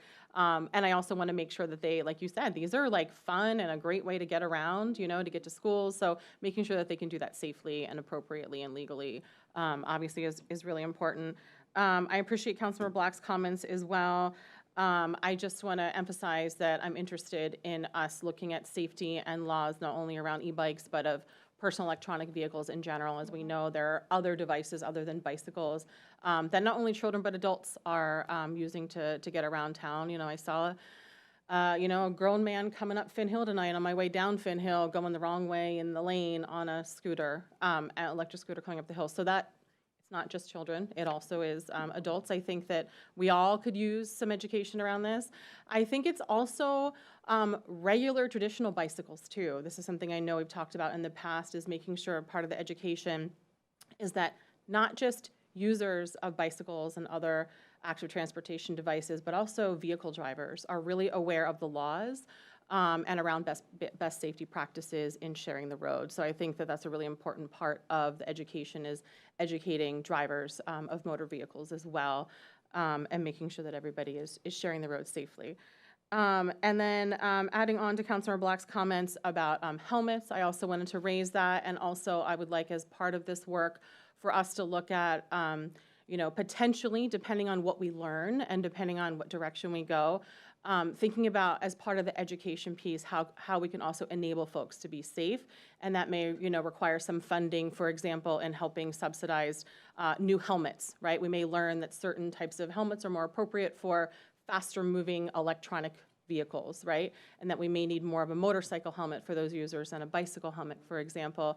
And if we move towards policy and education on that front, I'd like us to look into, particularly for those living with a low income in our community, but for ways that we can help subsidize that for folks who may need that in order to have the safe gear to get around town. Thank you. Thank you. The only thing I'm going to add is I appreciate that you're connecting with the local schools, the middle schools and high schools. And I think that the PTSAs could be super helpful in this, helping with parent and student education. We are receiving a ton of emails with some great ideas. Do a bike rodeo at the high school and talk about the different classes of bikes and so forth. So really appreciate that you're moving forward on this. I also support the comments about enacting a local helmet law and would like to look at that. And the next time that we have a conversation about this, I would love to see some data of what you're seeing, not just in accidents, but near misses. If you have a number of repeat offenders, young people that you're making contact with and they're not getting the message, so what are our next steps, that sort of thing. But thank you both. I think we're going to have continued conversations about this big issue.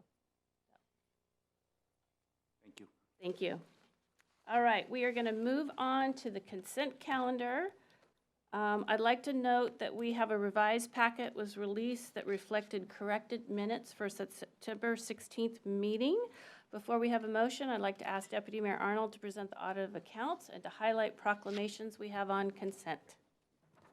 Thank you, Mayor. We had payroll in the amount of $6,293,574.57 and bills in the amount of $11,543,637.41. Large bills include CIP projects, payment to Cascade for water service, and to King County for wastewater and disposal fees. Tonight's consent agenda includes 5 proclamations. The packet has more information about the work the city and other organizations are doing on each and upcoming events to commemorate. First, the mayor, on behalf of council, proclaims October 16th as Arbor Day in Kirkland. Arbor Day is a celebration for planting and nurturing trees and recognizing the many benefits that they provide. Kirkland has been recognized as Tree City USA for 23 years. Second, October is proclaimed as National Domestic Violence Awareness Month. This observance is dedicated to honoring survivors, remembering victims, and uniting in efforts to end abuse in all forms. Third, the city recognizes October as Disability Awareness Month. This month affirms the importance of inclusivity for people with all forms of disabilities, helping destigmatize conversations and foster awareness about accessibility and rights. Fourth, the mayor, on behalf of council, proclaims October as Walk and Roll to School Month. This annual observance highlights the importance of safe, active routes for students and encourages healthy habits like walking or biking, including Walk and Roll to School Day coming up on October 8th. Finally, the mayor proclaims October 6th through 11th as Stormwater Awareness Week. Stormwater runoff is the largest source of pollution in our waterways, and this week highlights the city's work to protect local streams, wetlands, and Lake Washington through stormwater management. Thank you, Deputy Mayor. Is there a motion to approve the consent calendar? I'll make a motion to approve the consent calendar. Second.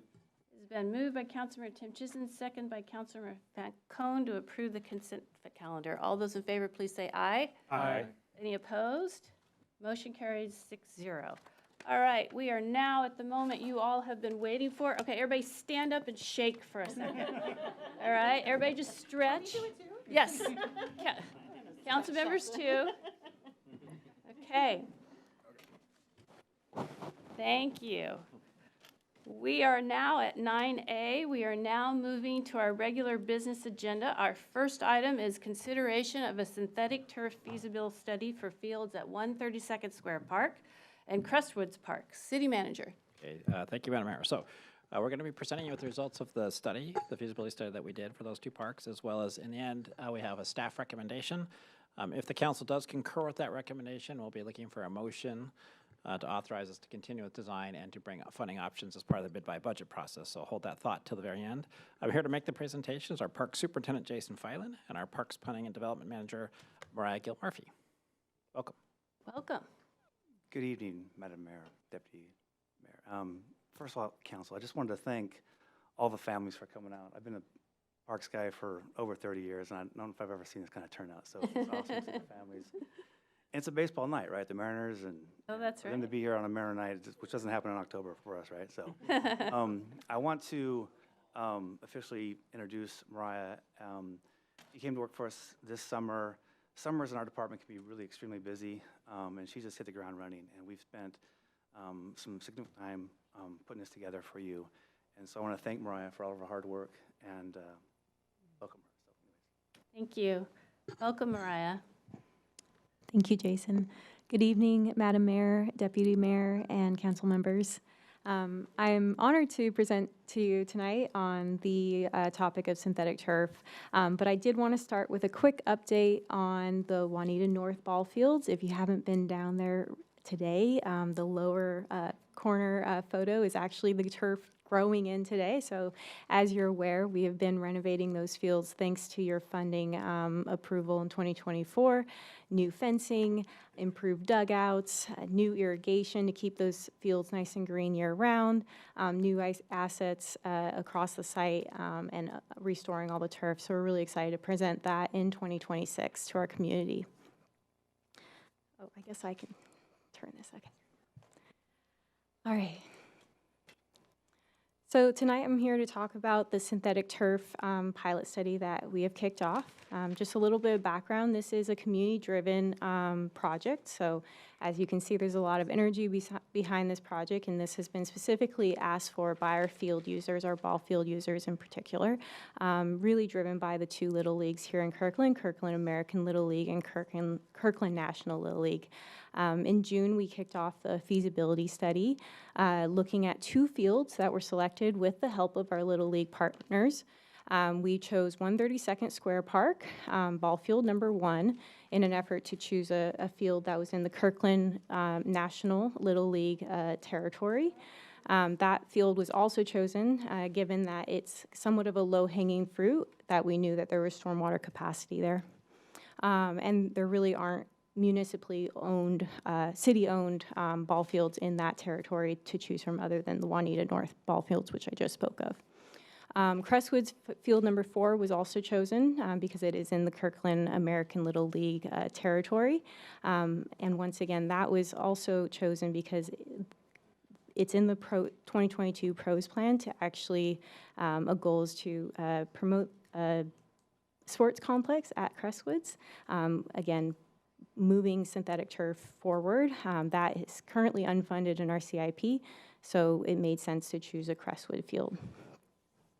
Kicked off in June with our consultant partners, Herrera Engineering. Tonight we have Neil Shaner and Eliza Hoffman from Herrera, both civil engineers, and they'll be here to answer any technical questions you have. We also are working with D.A. Horton, widely recognized as a synthetic turf expert in the area. We have Eric Gold also available for questions. The goal of this study was to come up with feasibility research looking at existing conditions, develop cost estimates for what might be feasible at those locations, and complete a 10% design. That's important to note because the cost estimates that we've come up with are extremely conservative and based only off of those 10% designs. Tonight, we recommend that the City Council receive this report on the feasibility of converting the infields of Crestwoods Park, field number 4, and 132nd Square Park, field number 1, to synthetic turf. We further recommend that the council members consider approving moving both fields into the next phase of the pilot study, which would be full design, and at least one of the fields to construction in 2026. Through the project, we also did a fair amount of community outreach. We did a survey that invited field users specifically to inform us on what was important and what were the priorities around synthetic turf. And the findings really supported what was already found in the PROS study, that field users are extremely supportive of converting our fields here in Kirkland to synthetic turf. We also had a number of meetings, and overall, again, a lot of support from field users for synthetic turf conversion. Looking at demand across the city, we know that 18 of our fields are already overbooked.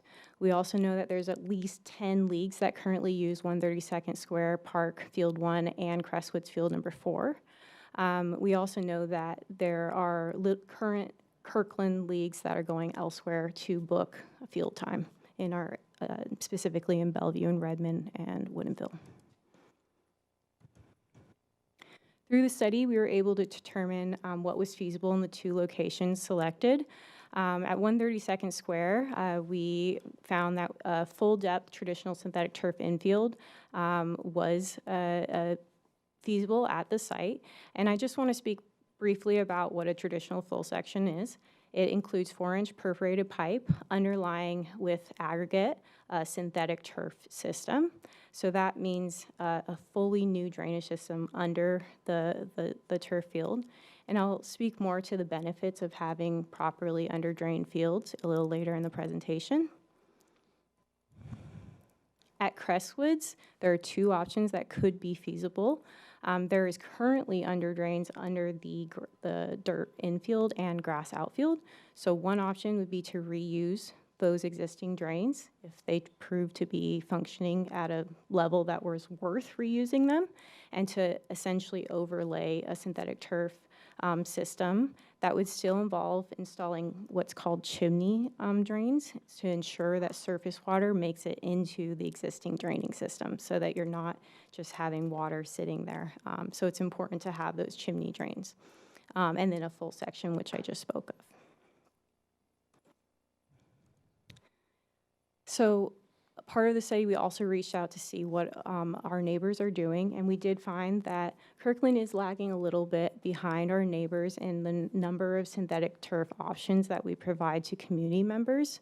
Redmond really leads the east side in the number of synthetic turf fields, and has over half of their fields already converted to synthetic turf. What we also found is virtually every field on the east side currently has under drains installed. It truly is the industry standard. And some of those benefits of under drains for turf is that it avoids the infill from floating to the surface. And I apologize for the extreme nature of the bottom right photo. The reason it's hard to find examples of city or established sports fields with these issues is because it is so it is such an industry standard to have under drains that there aren't a whole lot of examples of fields installed without them. So that is a residential example of some of the settling that can happen if you have freezing and drainage issues. It causes the settling to cause low spots and just a mess, really. So under drains, a lot of benefits, and I'm happy to speak more to that if there's questions. I think the pictures speak for themselves. So cost analysis, obviously this is a big topic, and one of our goals is to figure out a way to increase playability at our play fields. And some of our CIP goals are large multi-sport fields that have a large price tag. For example, the Crestwoods item that's currently on our CIP unfunded list is for $9.1 million for a sports complex with synthetic turf. We're looking at a lower cost barrier at converting the infields at these 2 fields. It's still a large price tag, but as you can see, you can break it into phases, and this is a very conservative number based off of 10% design. It also has a lot of contingency built in, as well as the management and administrative fees that go along with city planning. I won't get too much into the weeds on the life cycle costs, but it is clear that once you install synthetic turf, it generally, every 10 years, you have to replace the synthetic turf system. So you are looking at additional costs about every 10 years. I think it's beyond the study to consider what that field looks like after 30 years, but we have some costs here to help kind of paint that full life cycle cost for you. From the revenue side, we're not doing this for revenue. We're doing this to provide playtime for our community. But we did take a look at what we could bring in addition with the additional hours provided by synthetic turf. I think it's important to note that while we could only look at the added time to the winter months, because we already rent the fields from March through October, We're also adding the time of the rainouts during our current season, which isn't calculated here. So just the winter months, we're looking at a 340-hour increase of playtime, and using those numbers, I've generated the revenue estimates here.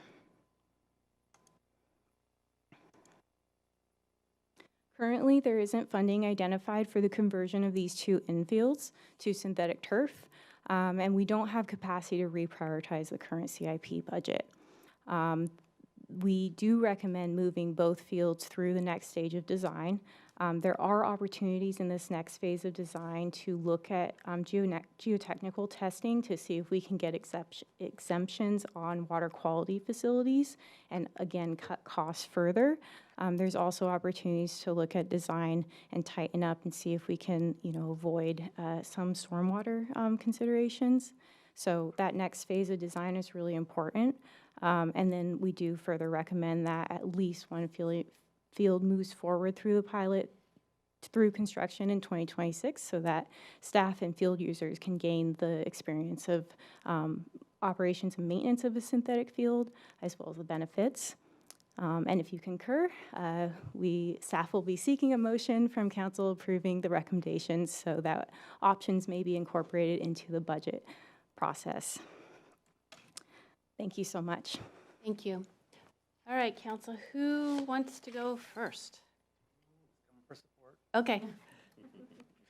And you guys know that Jason is the man that makes sure that the fields look great through the summer, so.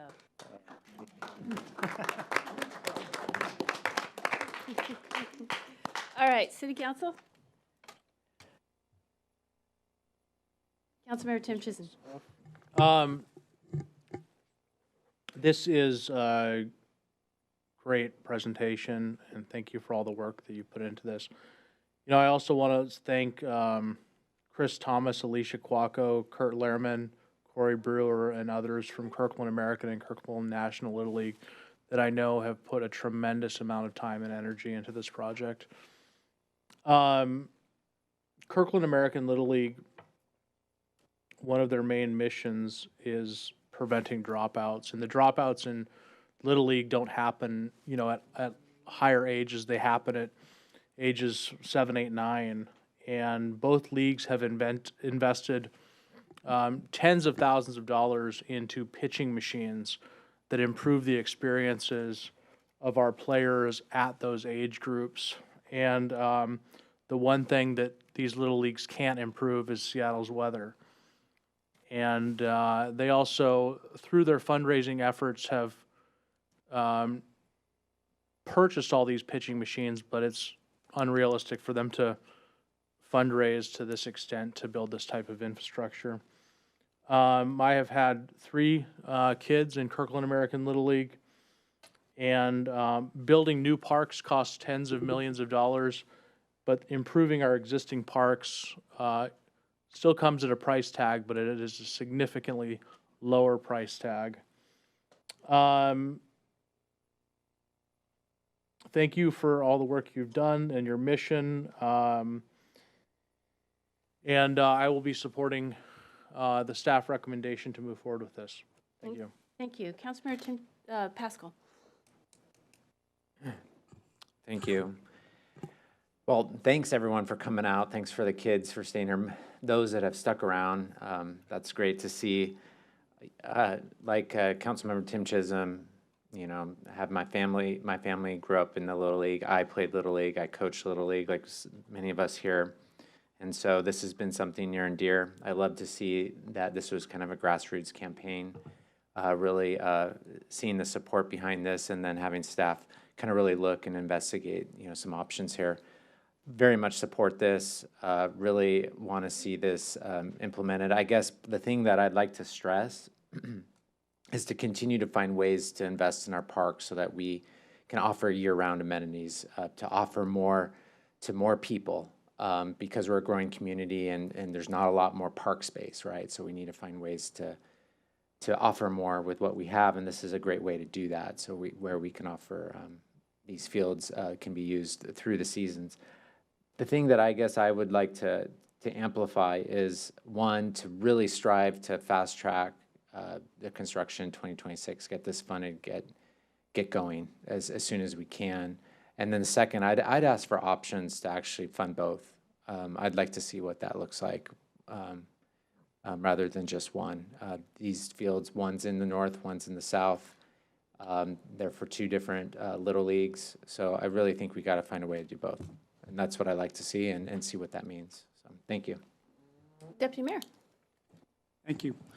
One of the things that I really appreciate about the work that Kirkland American and Kirkland National have brought here is the creativity. When we were looking at turf fields in the pros plan when we adopted that years ago, those things were big projects that are really hard to fund because we were thinking about them like as turfing the entire field. And the key innovation here is just looking at how to turf the infields to make them playable. And that made it something that is fundable where we can look at how we do this incrementally over time and make progress. And I think that approach is what we're seeing here today. So I'm excited to support the staff recommendation and see what we can do to start to move forward in 2026. Thank you. And while we have you here, Jason, congratulations on your leadership award. Well deserved. Oh, yeah. Councilmember Black. Thank you, Madam Mayor. Congratulations, Jason. Yeah, I don't need to add a whole lot to what's already been said. I'm going to be supporting this. You know, like so many of us, I had two kids go through Kirkland American Little League, coached it for 10 years, managed 8 different teams, 5 all-star teams. I've been there trying to keep a practice going at an indoor facility in Redmond. Last minute texting all the parents and letting them know, you know, show up there and show up with $5. And it's not a good experience. This is a significant increase in the level of service that our parks system provides our residents and our youth. I think it's super important. It does remind me that the first time I applied to the Parks Board way back like almost 10 years ago, I was asked what would be the main thing that I would work on parks, and it was turfing infields to make them playable more years, because more days out of the year, just because of the impact that has on youth and 100% volunteer coaching staffs and parents. So. Really supported this idea. I appreciate Councilmember Pascal's suggestion that we at least, that we look at what a dual option would look like, what a single option would look like, and have both presented to us so that we can see what that would look like and how it would be funded. Obviously, funding is not going to be straightforward, but I do want us to continue with this work and see some proposals. So thank you. And thank you to everyone who came out in support of this. Councilmember Falco. Thank you, Madam Mayor. Well, thank you, Jason and Raya, and thank you to Brian and Chris with Kirkland American Little League, and Kelly and Alicia with Kirkland National Little League, and everybody else on the board, and volunteers, and parents, and players for your advocacy on this and for speaking up for the community. Thank you in particular to everyone that came out here to speak tonight and at the Park Board meeting, recent Park Board meeting. I know that this can be a long night, and some of it's fun and exciting, and some of it may not be. So thanks for sticking with us. You know, I like others have mentioned, I have 3 kids that have gone through both Kirkland National and Kirkland American Little League because we play spring ball, summer ball, fall ball. I have 2 boys in fall ball right now. Just this past Sunday, I was, dugout assistant coach with Alicia's son, Caden there, and YC, and her son, Yuan, and my son, Rocky. And so both with, coaching, having 3 kids in this, having my husband coaches, my husband umpires, my husband's the softball UIC for Kirkland National Little League. He also plays, just a side note, on the Microsoft Rec softball league. They had their championship game tonight. So congratulations, his team won. Microsoft champions of the Blue Screens of Death, I think was their team name. So that was exciting for him. And I've gone and watched those games, as have my kids. And even when it's been a day that's been rainy, or when it's been rain the day before, and they have a turf infield there at Microsoft. So just wanted to note that, because I really do, like others have shared, understand this need firsthand throughout the past decade and continuing to today. You know, through the Little League and other youth sports, kids learn really valuable lessons, as we know, of, you know, the soft skills, teamwork, hard work. It builds their confidence. That's my favorite part of watching the kids, my own kids and other kids in youth sports, is watching their confidence grow when they get that hit, when they, you know, they get that catch or they get that out. It's really exciting to see that, and I think that's just so important for our children.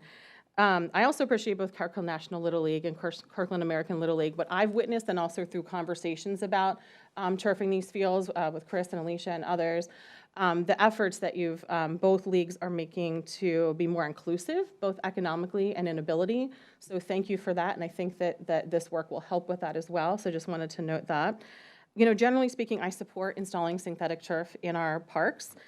For the reasons that were so well articulated by community members tonight. So thank you for that. You know, we know that both with turf and lighting, that we can have, you know, more playing year round and during the rainy season, and also into the dark hours during the dark parts of the year.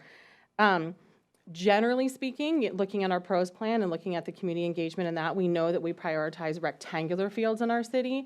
And one thing, but I also support turfing these infields. And what I really appreciate about this process is that we made sure that we were still reserving the parks that would be the best locations for the rectangular fields. And in conversations with city staff and with both Kirkland American and Kirkland National Little League, it was unanimous support for continuing to reserve those spaces that could have the rectangular fields, and that these locations were selected because it wouldn't impede being able to have rectangular multi-purpose synthetic turf fields in the future. So I do really appreciate that.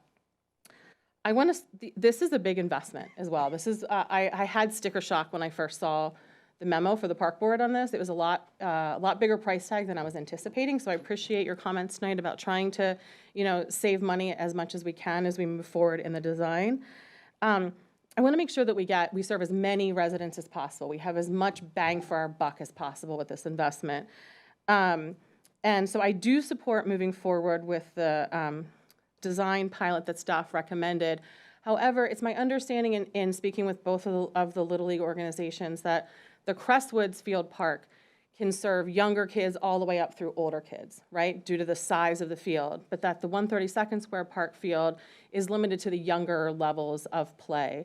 And I know that we don't have a lot of options in the northern end of Kirkland for that, but I still would like city staff to come back with some options for us when they come back with pricing in the mid-buy, you know, the next conversation we have on this. For my understanding is we have not yet had conversations with the school district, for example. There may be some fields that we could partner with the school district to turf the infield that would be able to be used by a larger range of kids from the younger levels up through the older levels. I just want to make sure that making this significant investment, that we do it right, and that we, again, are able to serve as many children as possible. And I also want it to be fair between the two leagues, between the Kirkland American Little League and the Kirkland National Little League, that they have access to, they have similar access for both baseball and softball at the various age levels of it. So I support it, and I would like to see more options for the north side of Kirkland before we proceed with spending, you know, $1 million+ plus. Thank you. Thank you. All right. Oh, Councilmember Black, go ahead. Oh, Madam Mayor, I was only going to ask you if you'd entertain a motion. Okay, well, I'd like to talk. I know. I thought you might. Everybody has to give their resume. So my kids also played baseball and softball.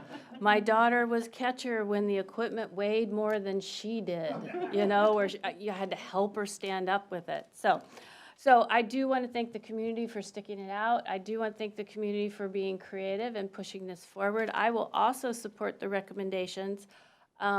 I'm curious, we were turned down by one grant. Is there other grant options that we can apply for? I assume we'll at least explore that. Yes, we will explore that. The reason we were turned down for the King County grant was because Kirkland is not considered an underserved community. I'm hoping there's something else out there that we can apply for. So now I will entertain a motion, Councilmember Black. Terrific. Thank you, Madam Mayor. So I'd like to make a motion to endorse the staff recommendation to continue the design and directing the city manager to come back to council identifying funding options for construction in 2026 and beyond. Second. Discussion. Okay, it has been moved by Councilmember Black, second by Councilmember Falcone, to approve the staff recommendation. Any discussion? Councilmember Tim Chisholm. Well, I heard from several members of council that they wanted to see a second option for Kirkland National, Kirkland American, and a dual field option. So I'm wondering if we need to amend the motion to get those options on the table. Councilmember Black, will you take a I know that friendly amendments aren't a real thing, but I would take that as a friendly amendment. So the motion be recast, I guess, to direct the city manager to come back to the council identifying funding options for construction 2026 to include an option for one field, but also option for both, for two fields. I'll second the, I don't know. I don't, we'll look to our parliamentarian for like how we should, our city attorney, are we doing this well enough? I mean, my recommendation would be that you do a formal amendment to the motion Okay. since it was seconded, but I just want these poor children to be able to go home. Okay. you can do it really fast. Well, I think you would, We need to. Councilmember Tim Chisholm would have to articulate what I just Gonna articulated. make okay, so I'll make an amendment to Councilmember Black's motion to direct staff to bring back an option, one option that would include the simultaneous turfing of both two fields in both regions of our city. Second. Waiting for your second. All right. It has been moved by Councilmember Tim Chisholm, second by Deputy Mayor, gave it to Pascal, second by Councilmember Pascal to amend Councilmember Black's original motion. I am not going to repeat it. All those in favor, please say aye. Aye. Aye. Motion carries 6-0.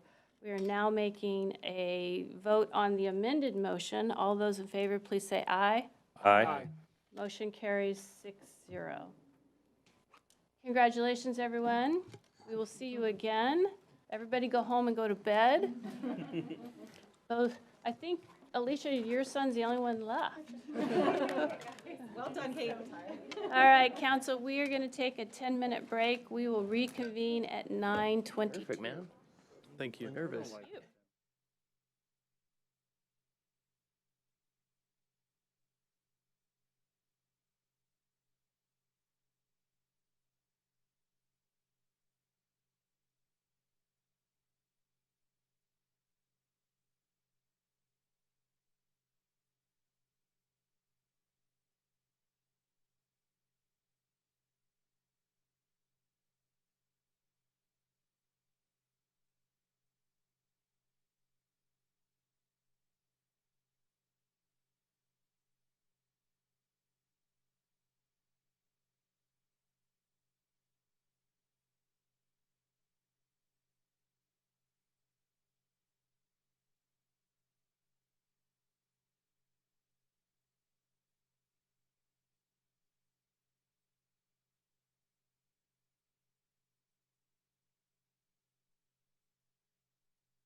After a very short break, we are moving on to 9B, which is Northwest University. Oh, we don't have a city manager. I think it doesn't actually start this part, so Okay. you could go if you wanted. Northwest University Davis Building Master Plan Amendment. City Attorney. Thank you, Mayor Curtis. This item for council consideration of Northwest University's Davis Building Master Plan Amendment is a closed record, quasi-judicial matter, based on the recommendation of the hearing examiner and the factual record developed before the hearing examiner. This means that council will not be receiving any new testimony or evidence this evening. Here's the format the council has established for this matter. Senior Planner Tony Levitt will make a staff presentation is available to answer questions from the council. Thereafter, the council may take this matter under advisement before taking action and voting on the process to be permit application for an amended master plan, either tonight or at a subsequent council meeting. If the council wishes to vote on the resolution this evening, council will need to suspend its rules to allow for that, specifically Rule 3.23. When the council acts on the application and the recommendation of the hearing examiner, it may grant the application, modify and grant the application, or deny the application. If the council were to conclude that it cannot make a decision because the record compiled before the hearing examiner is incomplete or inadequate with respect to the permit application, council can remand the matter to the hearing examiner for supplementary findings and conclusions on identified issues. It is the council's intention that this matter be fair, both in appearance and in fact, and that it be conducted impartially. With those intentions in mind, I have a few questions to ask in order to provide a clear record. First, I would like to ask the council whether any council member has had any third-party or ex parte communications with proponents or opponents of this application. Seeing none. Next, I would like to ask whether any council member received or exchanged any written correspondence with community members who are not the proponents or opponents of the application. Seeing none. Last, I would like to ask whether any council member believes that they have prejudged this matter, cannot remain impartial, or has an interest whereby they stand to gain or lose by a decision either way. Seeing none. Thank you, Mayor Curtis. Those are all my remarks. Thank you, City Attorney. We are ready to proceed. Tony, go ahead. All right, thank you very much. Tony Levitt, Senior Planner with the Planning and Building Department. Again, we are here for the Northwest University Davis Building Master Plan Development Plan Amendment. The Northwest University has submitted this amendment to propose a change of use for the existing Davis administrative building to allow an administrative office for a community facility use to lease and occupy the building. No new structures or building expansions are proposed with this application. Additionally, the proposal includes a reduction in the campus enrollment from 2,000 full-time equivalent students to 1,965 FTE students. For reference, the Davis Building is located in the northwest corner of the campus along 108th. The building has a separate access drive from 108th and a parking lot located to the west and north of the building. In 2019, the city approved a new master plan to guide development on the campus over the next 20 years. The key elements of the approved plan include proposed campus improvements totaling around 365,000 gross square feet of new net construction, shared use of athletic fields on the site, and an increased enrollment of to 2,000 full-time enrollee students. The adopted master plan in the Kirkland zoning code has set criteria for deviations from the approved plan that may be administratively approved by the planning and building department.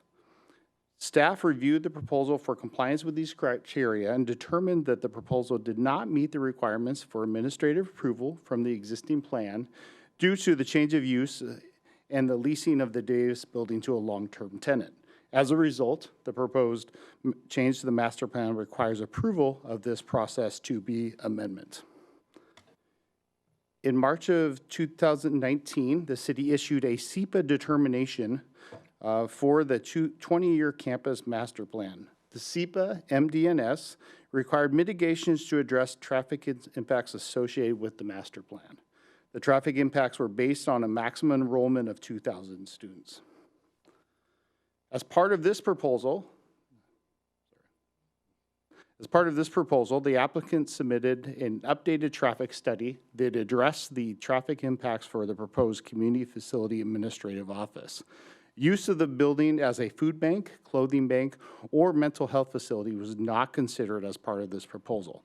To accommodate the vehicle trips that will be generated by the outside entity using the Davis building without exceeding the trips expected under the build-out of the master plan, the applicant is proposing a reduction in the total number of full-time enrollee students from 2,000 to 1,965 students. Staff received one comment during the public comment period prior to the public hearing. The main issue raised in the comment letter focused on the use of the property. The neighbor was not opposed to the Davis building used as the community facility office operating within the usual work hours. If the building was to be used as a food bank, clothing bank, or mental health service, the neighbor requested mitigation to address potential impacts to the surrounding neighborhood. As part of the staff advisory report for the public hearing, staff responded to the comments by stating that the application was, again, just for the administrative office. A food bank, clothing bank, or mental health service office was not permitted under this modification, and as a result, the mitigations the neighbor requested were not needed. The hearing examiner held a public hearing for the application on July 17th. City staff, the applicant, and the applicant's architect testified at the hearing. During the hearing, no members of the public testified. During the hearing examiner had two follow-up questions regarding the existing master plan. The questions focused on allowed uses under the existing master plan, and if the master plan envisioned a community facility use on campus. Staff did provide a response that is included as part of the record. On August 19th, 2025, the hearing examiner issued a recommendation for approval subject to the following conditions. Use of the Davis building would be limited to an administrative office for a community facility only with no direct service to the public. A community facility that would provide direct public service to people is not permitted on the subject property under this modification. Any use of the Davis building by Northwest University other than for current university activities that are consistent with the approved master plan or leasing of the building to an use other than the administrative office for a community facility would require further review and approval by the city. Submittal of an updated master plan document to reflect the amendments made as part of this application. And finally, the 2019 master plan is amended to limit the maximum enrollment to 1,965 students. Staff recommends that the council consider the hearing examiner's recommendation for the proposed amendment. The council has, again, the following options. Council can grant the application as recommended by the hearing examiner. Council can modify and grant the application. Council can deny the application, or the council could request that the hearing examiner reopen the hearing and specify the issues to be considered at a rehearing of the application. Staff will return on October 21st with a final resolution that reflects council's decision on the application. In lieu of returning on the 21st, the council's policies and procedures authorize the council to, by a vote of at least 5 members, suspend the rule to vote on the matter at the next meeting and instead vote on the application at tonight's meeting. Staff recommends that the council grant the application as recommended by the hearing examiner by adopting the resolution that has been attached to the packets. Thank you. Thank you. Council, any questions? All right, would anyone like to make a motion to vote on this evening? Deputy Mayor. Thank you, Mayor. I move to suspend Council Rule 3.23 so that the council may vote tonight on this Process 2B application. It's been moved by Deputy Mayor Arnold, second by Councilmember Falcone, to suspend Council Rule 3.3. Three, thank you, 3.23, whoa. Any discussion? All those in favor, please say aye. Aye. Any opposed? Motion carries 6-0. Now I will take a resolution. Deputy Mayor. Madam Mayor, I move to approve Resolution R 5696. It has been moved by Deputy Mayor Arnold, second by Councilmember Falcone, to approve Resolution 5696. Any discussion? All those in favor, please say aye. Aye. Aye. Any opposed? Resolution 5696 is approved, 6-0. Thank you. Thank you very much. All right, we are now moving on to 9C, which is reaffirming Kirkland as a safe, inclusive, and welcoming city for all people. City Manager. All right, thank you, Madam Mayor. So we're back again with the update to Resolution 5240, Resolution 5693. Here to give you that presentation is our DEIB Manager, Erica Moscoro. We're looking for potential final action tonight, but we also note there is potential amendment as well. Thank you, City Manager. Good evening, Mayor. Good evening, Deputy Mayor, Council. I am so happy to be here presenting our modified version of Resolution 5693. Let's see. The goal of the update is to reaffirm Kirkland as a safe, inclusive, welcoming, and belonging city for all people.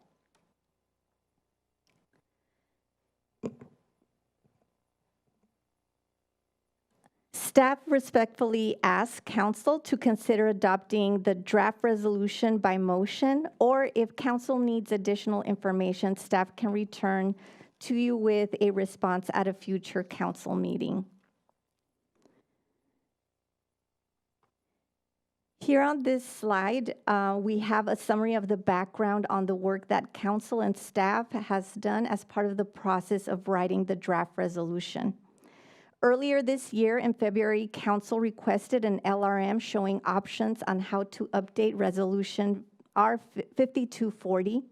And Council stated that Resolution 5240 was adopted back in 2017 prior to the adoption of the Diversity, Equity, Inclusion, and Belonging, hereinafter referred to as DIB 5-year roadmap, and that it was time to update the language to reflect the work on the roadmap as well as reflect current times with all the federal changes.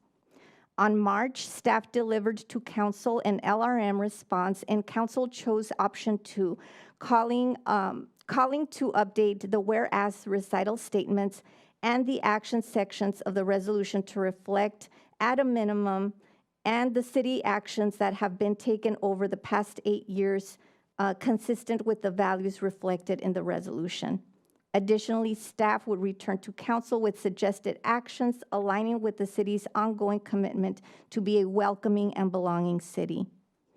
Last, on August, staff presented the update as Resolution 5693, in which Council provided feedback and directed staff to conduct informal community outreach before returning to Council.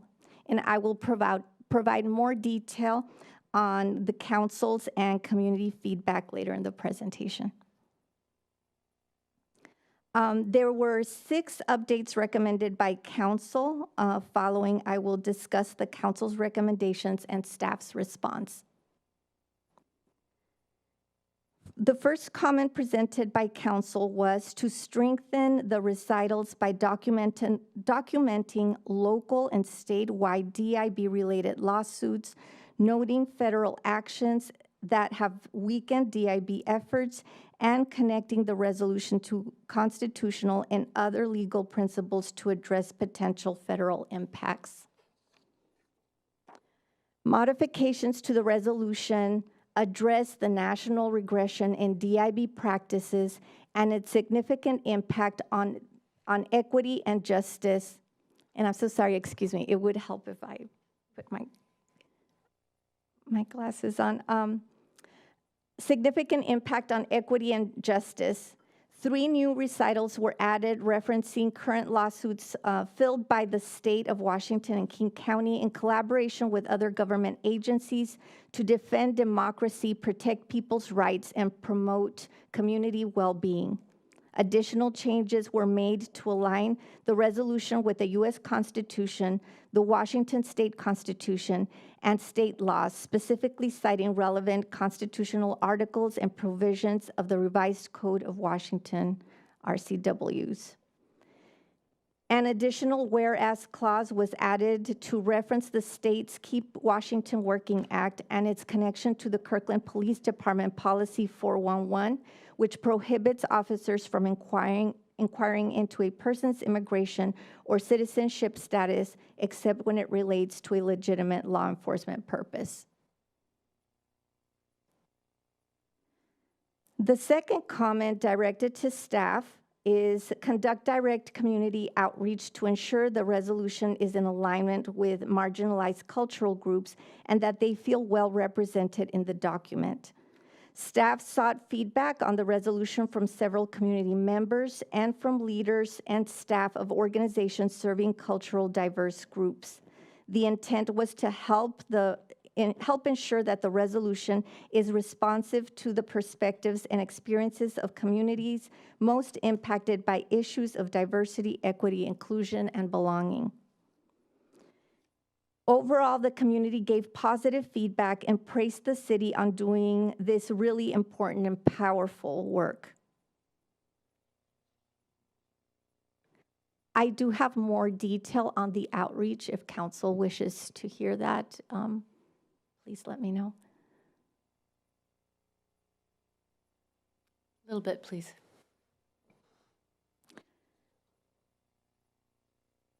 Staff asked the community 4 questions and provided the opportunity for their comments. The questions were, do you feel that you and or members of the community you serve are represented on this resolution? The second question was, does this reaffirmation of the city's values to be safe, inclusive, welcoming, and belonging city feel genuine and sincere? The third question is there something missing that you would like the city to reaffirm? And is there something on the resolution you feel should be removed? Overall, most people felt that the resolution did represent them, and they did feel that the feel of the language felt sincere. They didn't see that something was missing or that something should be removed. Out of all the people that responded, one person did talk about how they would feel more well represented if there was demographic information in the resolution. And so we added not only the demographics, but also language access related information.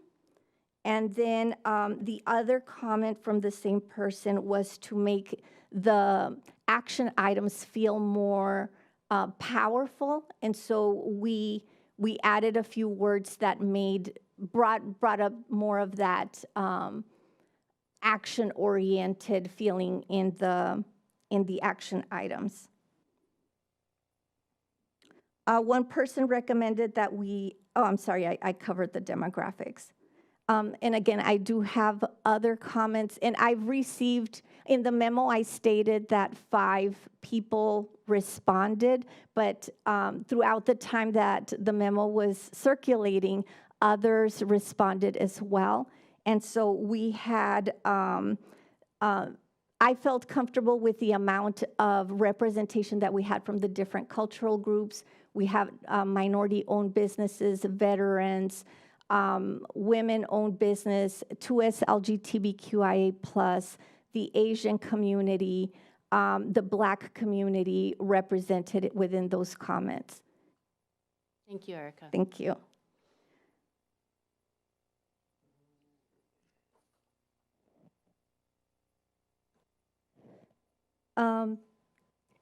Item number 3, update the DIB-related city legislation and policy central repository each year and provide a staff report on its status as part of the annual DIB roadmap update. Staff will continue updating the city DIB legislation and policy central repository throughout the year and will report additions to council as part of the DIB annual update. Since the last time we reported to council this past August, staff has added the following items. City of Kirkland Municipal Code, Chapter 3.18, Sustaining a Safe, Inclusive, and Welcoming City, which includes Section 3.18.02, which speaks to the general prohibition of inquiring into immigration status, and 3.18.03, general prohibition on collecting information regarding religious affiliation. We also added information from third place policies. There was 7 policies and a goal as stated on our comp plan.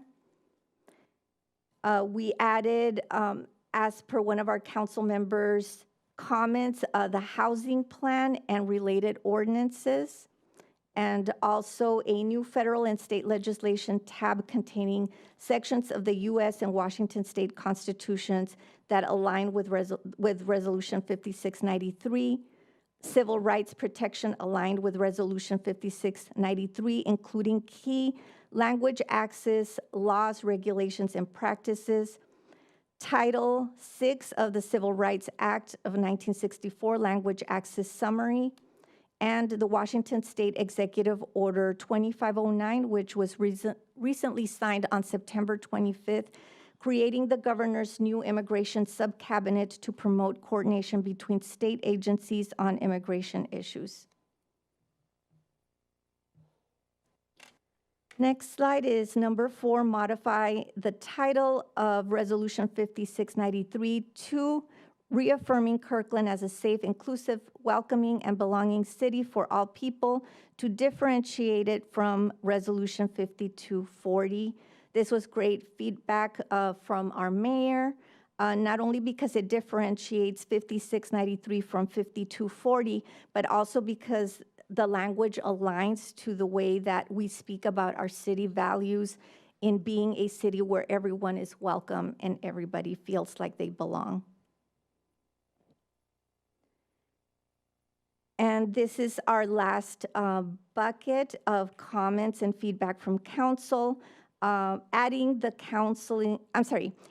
housing strategy plan along with ordinances 4905 and ordinance 4907 to the DIB-related city legislation and policy central repository, which I reported on previously. And now I return back to our ask. And if council has any questions, it'll be my pleasure to answer. Thank you. Council, any questions, comments? Councilmember Falcone. I'm ready to make a, if you're ready to make a Yes, motion. I am. Thank you.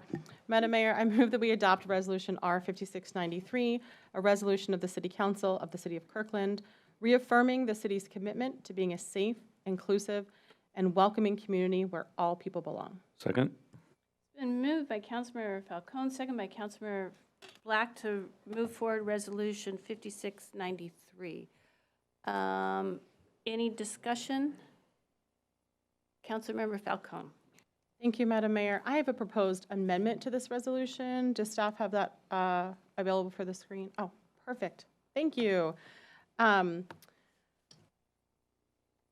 I guess first I'll make the motion and then I can speak to it. Yep. Okay. I move that we adopt, or that we amend Resolution R5693 as presented on the screen. Sorry, just to be clear, I think it's spread across 2 screens. It is. So maybe. So here we have item 1 and 2, and then here we have 3 through 5. Okay. Why don't you Would you like 2 amendments? Want me to speak to them separately, and then maybe I can make one motion? Okay. So the first set of amendments, I sent this out to council earlier today, so thank you to staff for helping me draft these amendments. The first amendment is to in the beginning, one of the first whereas statements in 5693 refers to our great work that we've done related to our native tribal community here in the city of Kirkland and ties it to Resolution R5434. So this proposed amendment just provides some context as to what 5434 is. Okay, I see no questions. Thank you. And the second one is the second set of proposed amendments here. Just making Next sure. slide. Oh, sorry. Thank you. Is to just streamline our process going forward. We've had, several resolutions over the years that are very similar, and obviously we wanted to update this since it's our original 2017 resolution by a former city council that did that great work that we're really thankful for, so that there's an opportunity, if needed, to include it in the DEIB roadmap update annually. Just so it's just an automatic, if there's something that we learn, something new, for example, if we hear from the disability community that they want to add something, or another community that we have the ability to do so, and there's already a mechanism, a streamlined mechanism to do so. I see Okay. no questions. Okay. Okay, so Madam Mayor, I move that we amend Resolution R5693 according to what's on the two screens that we've now seen and that I've spoken to. Second. All right, it has been moved by Councilmember Falcone, second by Councilmember Black, to accept the proposed amendments to Resolution 5693. Is there any discussion? All those in favor, please say aye. Aye. Any opposed? Motion, or amendments carry 6-0. Now the question is on the amended Resolution 5693, moved by Councilmember Falcone, second by Councilmember Black. Any discussion? All those in favor, please say aye. Aye. Aye. Any opposed? Resolution carries 6-0. Thank you, Erica, for your work. Thank you. And I want to thank Grace Brown, who's joining us from the community representing the Asian community, who provided feedback. Thank you, Grace.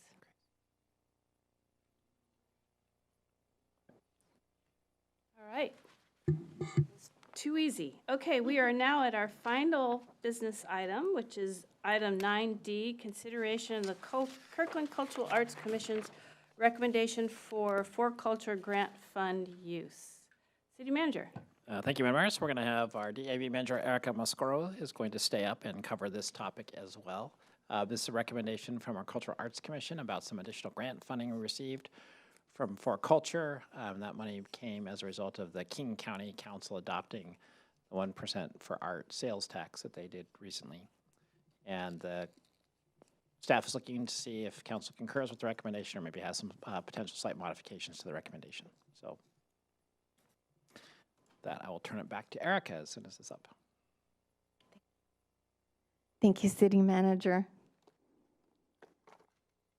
Okay, so you have me back to back. Okay, this next presentation is consideration of the Kirkland Cultural Arts Commission recommendation for culture grant fund use. I'll start with the ask. Tonight, staff is recommending to council that you consider the Arts Commission recommendation to utilize the culture grant funds to increase the density of public art in our neighborhoods by installing art sculptures. Or, of course, council may also suggest funding alternative options such as, but not limited to, the Kalakala Art Preservation Project, arts and cultural-oriented community events, or other programs in alignment with the grant requirements. A little bit of background. In 2023, the Arts Commission established the Support Infrastructure Committee in response to the Arts Commission's identified desire to develop a systemic, data-backed, and equitable approach to distribute publicly owned art across all neighborhoods of the city. Joining us tonight is Prashant Walia. Prashant, who is the Arts Commission Vice Chair and Chair to the Support Infrastructure Committee, is joining us for support. Moving on, the committee worked with staff to develop a GIS map that identified all city-owned art across the city to facilitate understanding where art deserts exist. Art deserts refer to neighborhood areas that have limited or no art. The commission would like to proactively increase geographic dispersion of art across the city. Here is our priority list, and this is something that the commission has been working along with staff, our GIS team who helped build this map to show where the art deserts are. And so here on the priority list, you can see all the neighborhoods listed. At the top, number 1 priority, Bridal Trails and Everest, with 0 art in their neighborhoods, and then moving all the way down to Moss Bay, which is our neighborhood that has the most art.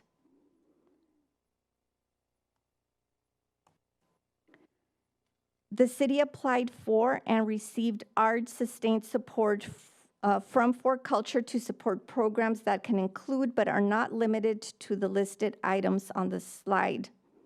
Historically, the city has applied for $16,000 funded over 2 years to support the city's Park Land Sculpture Gallery exhibit, with most of the funds used to pay the artist stipends, split evenly across a biennial exhibit with an additional $1,000 contingency set aside to support the installation and signage of the works. On December 5th, 2023, the King County Council unanimously passed Doors Open legislation to increase funding to the county's arts, heritage, science, and historic preservation nonprofit organizations through a 0.1% sales tax. For Culture is the county's designated agency to distribute these funds, anticipated to be approximately $100 million per year. A minimum of 25% of all Doors Open funding went to organizations outside of the city of Seattle. From this increase in funding, the city of Kirkland received a total of $108,000 increased funding for art, $36,000 a year each year from 2025 to 2027. The Park Lane Sculpture Gallery exhibit is currently exchanging the art, returning to the artists the sculptures that were in exhibit the past 2 years, and installing the new sculptures obtained through the 2025 art call that resulted in acquiring the art that will be there for the upcoming next 2 years. After paying the artists their stipends for the art currently being installed, will leave $26,000 for 2025, $27,000 for 2026, and likely $26,000 for 2027 if a similar structure is utilized for a 2027-2028 Park Lane Gallery exhibit. Like previously mentioned, the commission recommends that the remaining art-sustained support funding be utilized to increase the density of public art in art desert areas. The idea is to work with city staff to identify 3 locations of the art desert neighborhoods and issuing an art call in 2025 to solicit the sculpture. Here, I do want to highlight the importance of conducting the art call by the end of the year. Although For Culture does not need the art to be installed by the end of the year, they do ask that at a minimum for a contract to be issued for an artist for a project to be completed in 2026. Without a signed contract to an artist, For Culture will ask the remainder of the funding for 2025, that's $26,000, to be returned.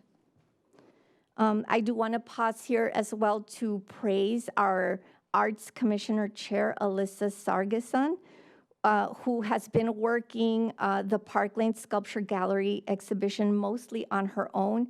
And she and our co-chair decided to work this on their own so that they could have the most money possible left at the end to be able to fund these art sculptures in our art deserts. Erica, before we move on, I have a question about this last bullet. Yes. So we have to issue an art call within this year, so that's 8 weeks. And do we have to pick the art in that 8 weeks? Because that's not usually, our usual process is longer than that. So is it just that we have to put out the art call, or we have to select the artist and the piece also? I understand that we have to have somebody selected. Okay. Because what is our usual, yeah, what is it? Go ahead and come up to the mic if you don't mind. Yes, Mayor Curtis. My name is Prashant Walia. I am the vice chair for the KCAC. You're correct, Mayor Curtis. These are tight timelines. What we were hoping for is that my understanding is that for culture, as long as we have a selected artist, we should be fine and very clearly identified. Contracts can still be in place, but that's not mandatory. What we were thinking of was to release the call in November, first week, and give around 3-4 weeks there for the selection, for the artist to respond, as well as for our selection, which the subcommittee will do. And then, work with the city staff to have the selections approved by December, mid-December. These are tight timelines, and for that, we needed the city department support in September itself to identify those 3 locations, so that the call is pretty much ready. But yes, we need to just plug in certain specifics there that we will require the city staff's assistance as well. Great, thank you. And thank you for being here to answer questions.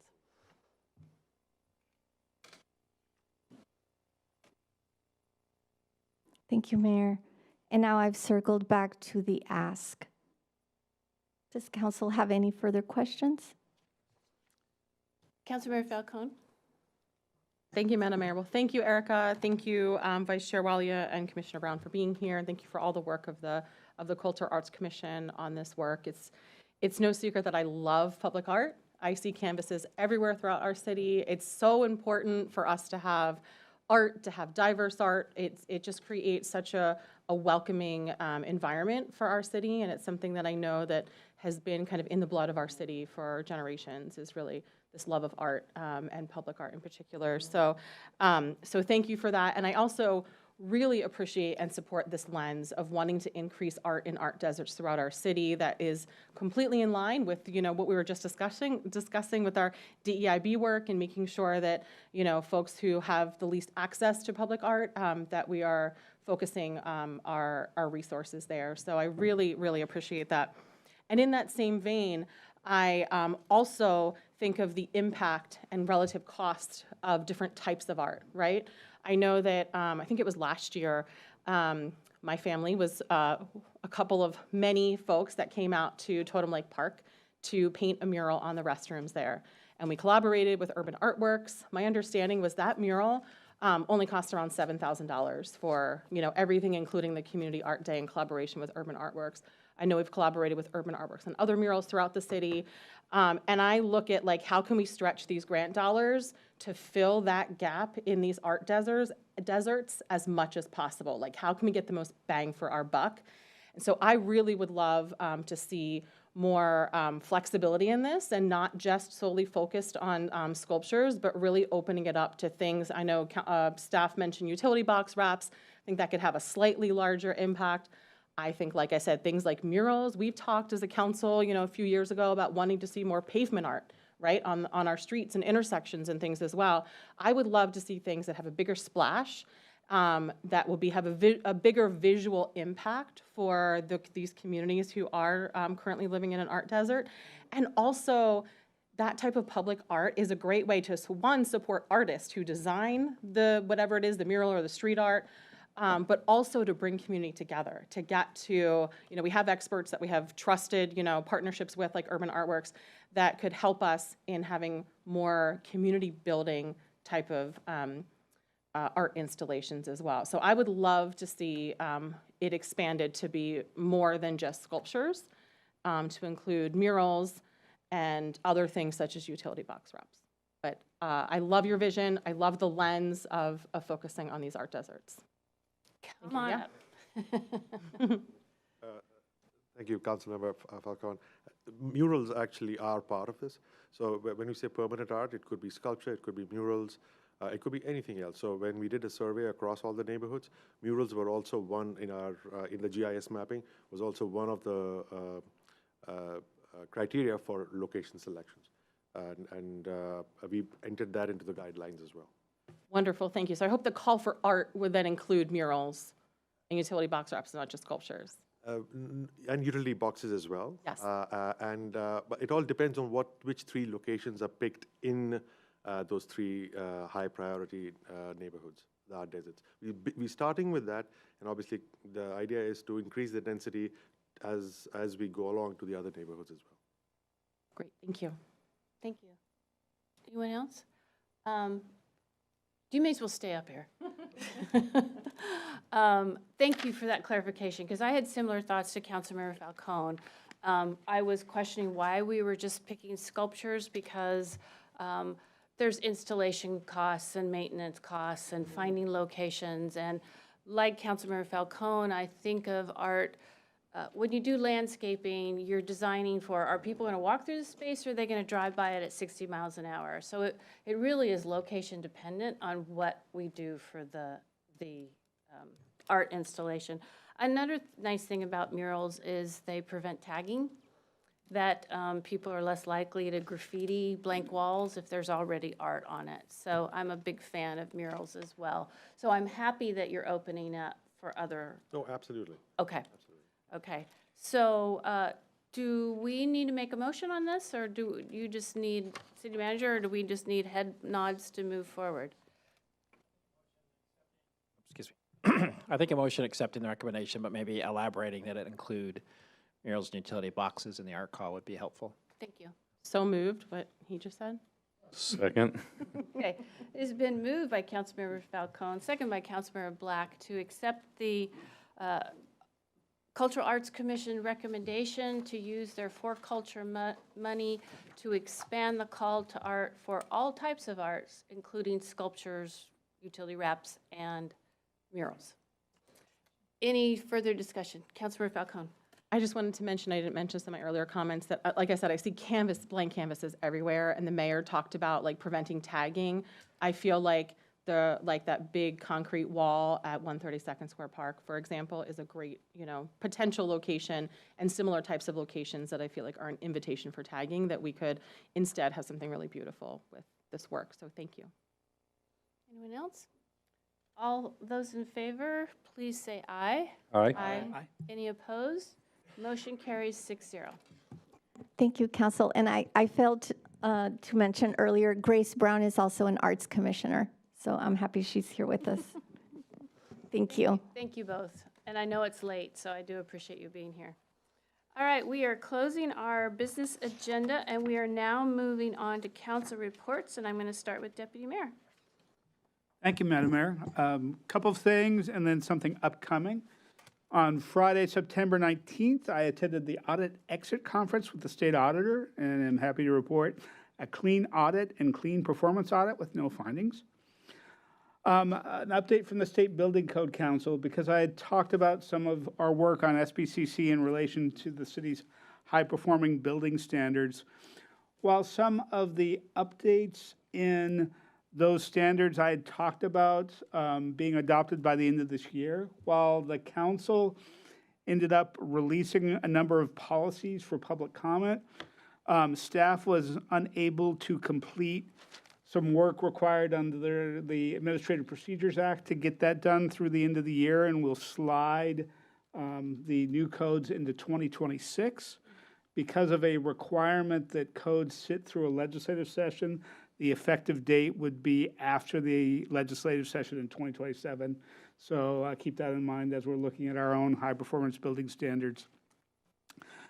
On Thursday, October 2nd, I had an opportunity to do a ride-along with the Mobile Integrated Health Team and directly observed where multiple 911 calls were avoided by work through the system.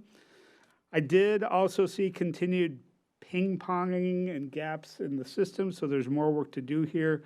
But thanks to Darren, Taryn, and Ed for hosting me, and more importantly for the critical work they do helping people in our community.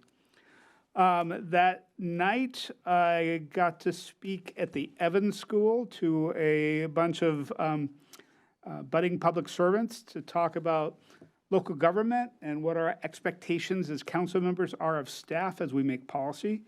I also discussed my observations on the council manager form of government, which I discussed as the strong council form versus some directly elected mayors in the room that were part of the panel that were talking about strong mayors. I like strong council. Yes, and I made a point that we've had a number of strong mayors in our strong council system.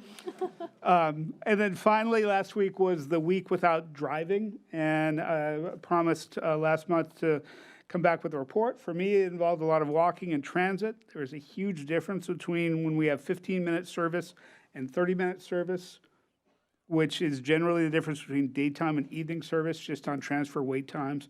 There was one instance that required some running so I could get back home, not 30 minutes later one evening.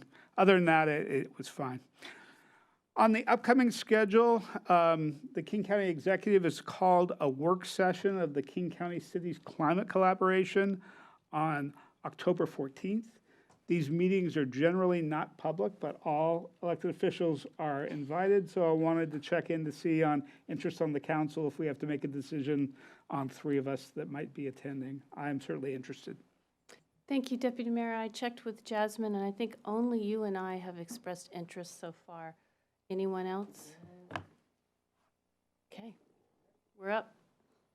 Great, thank you. Thank you. Councilmember Pascal.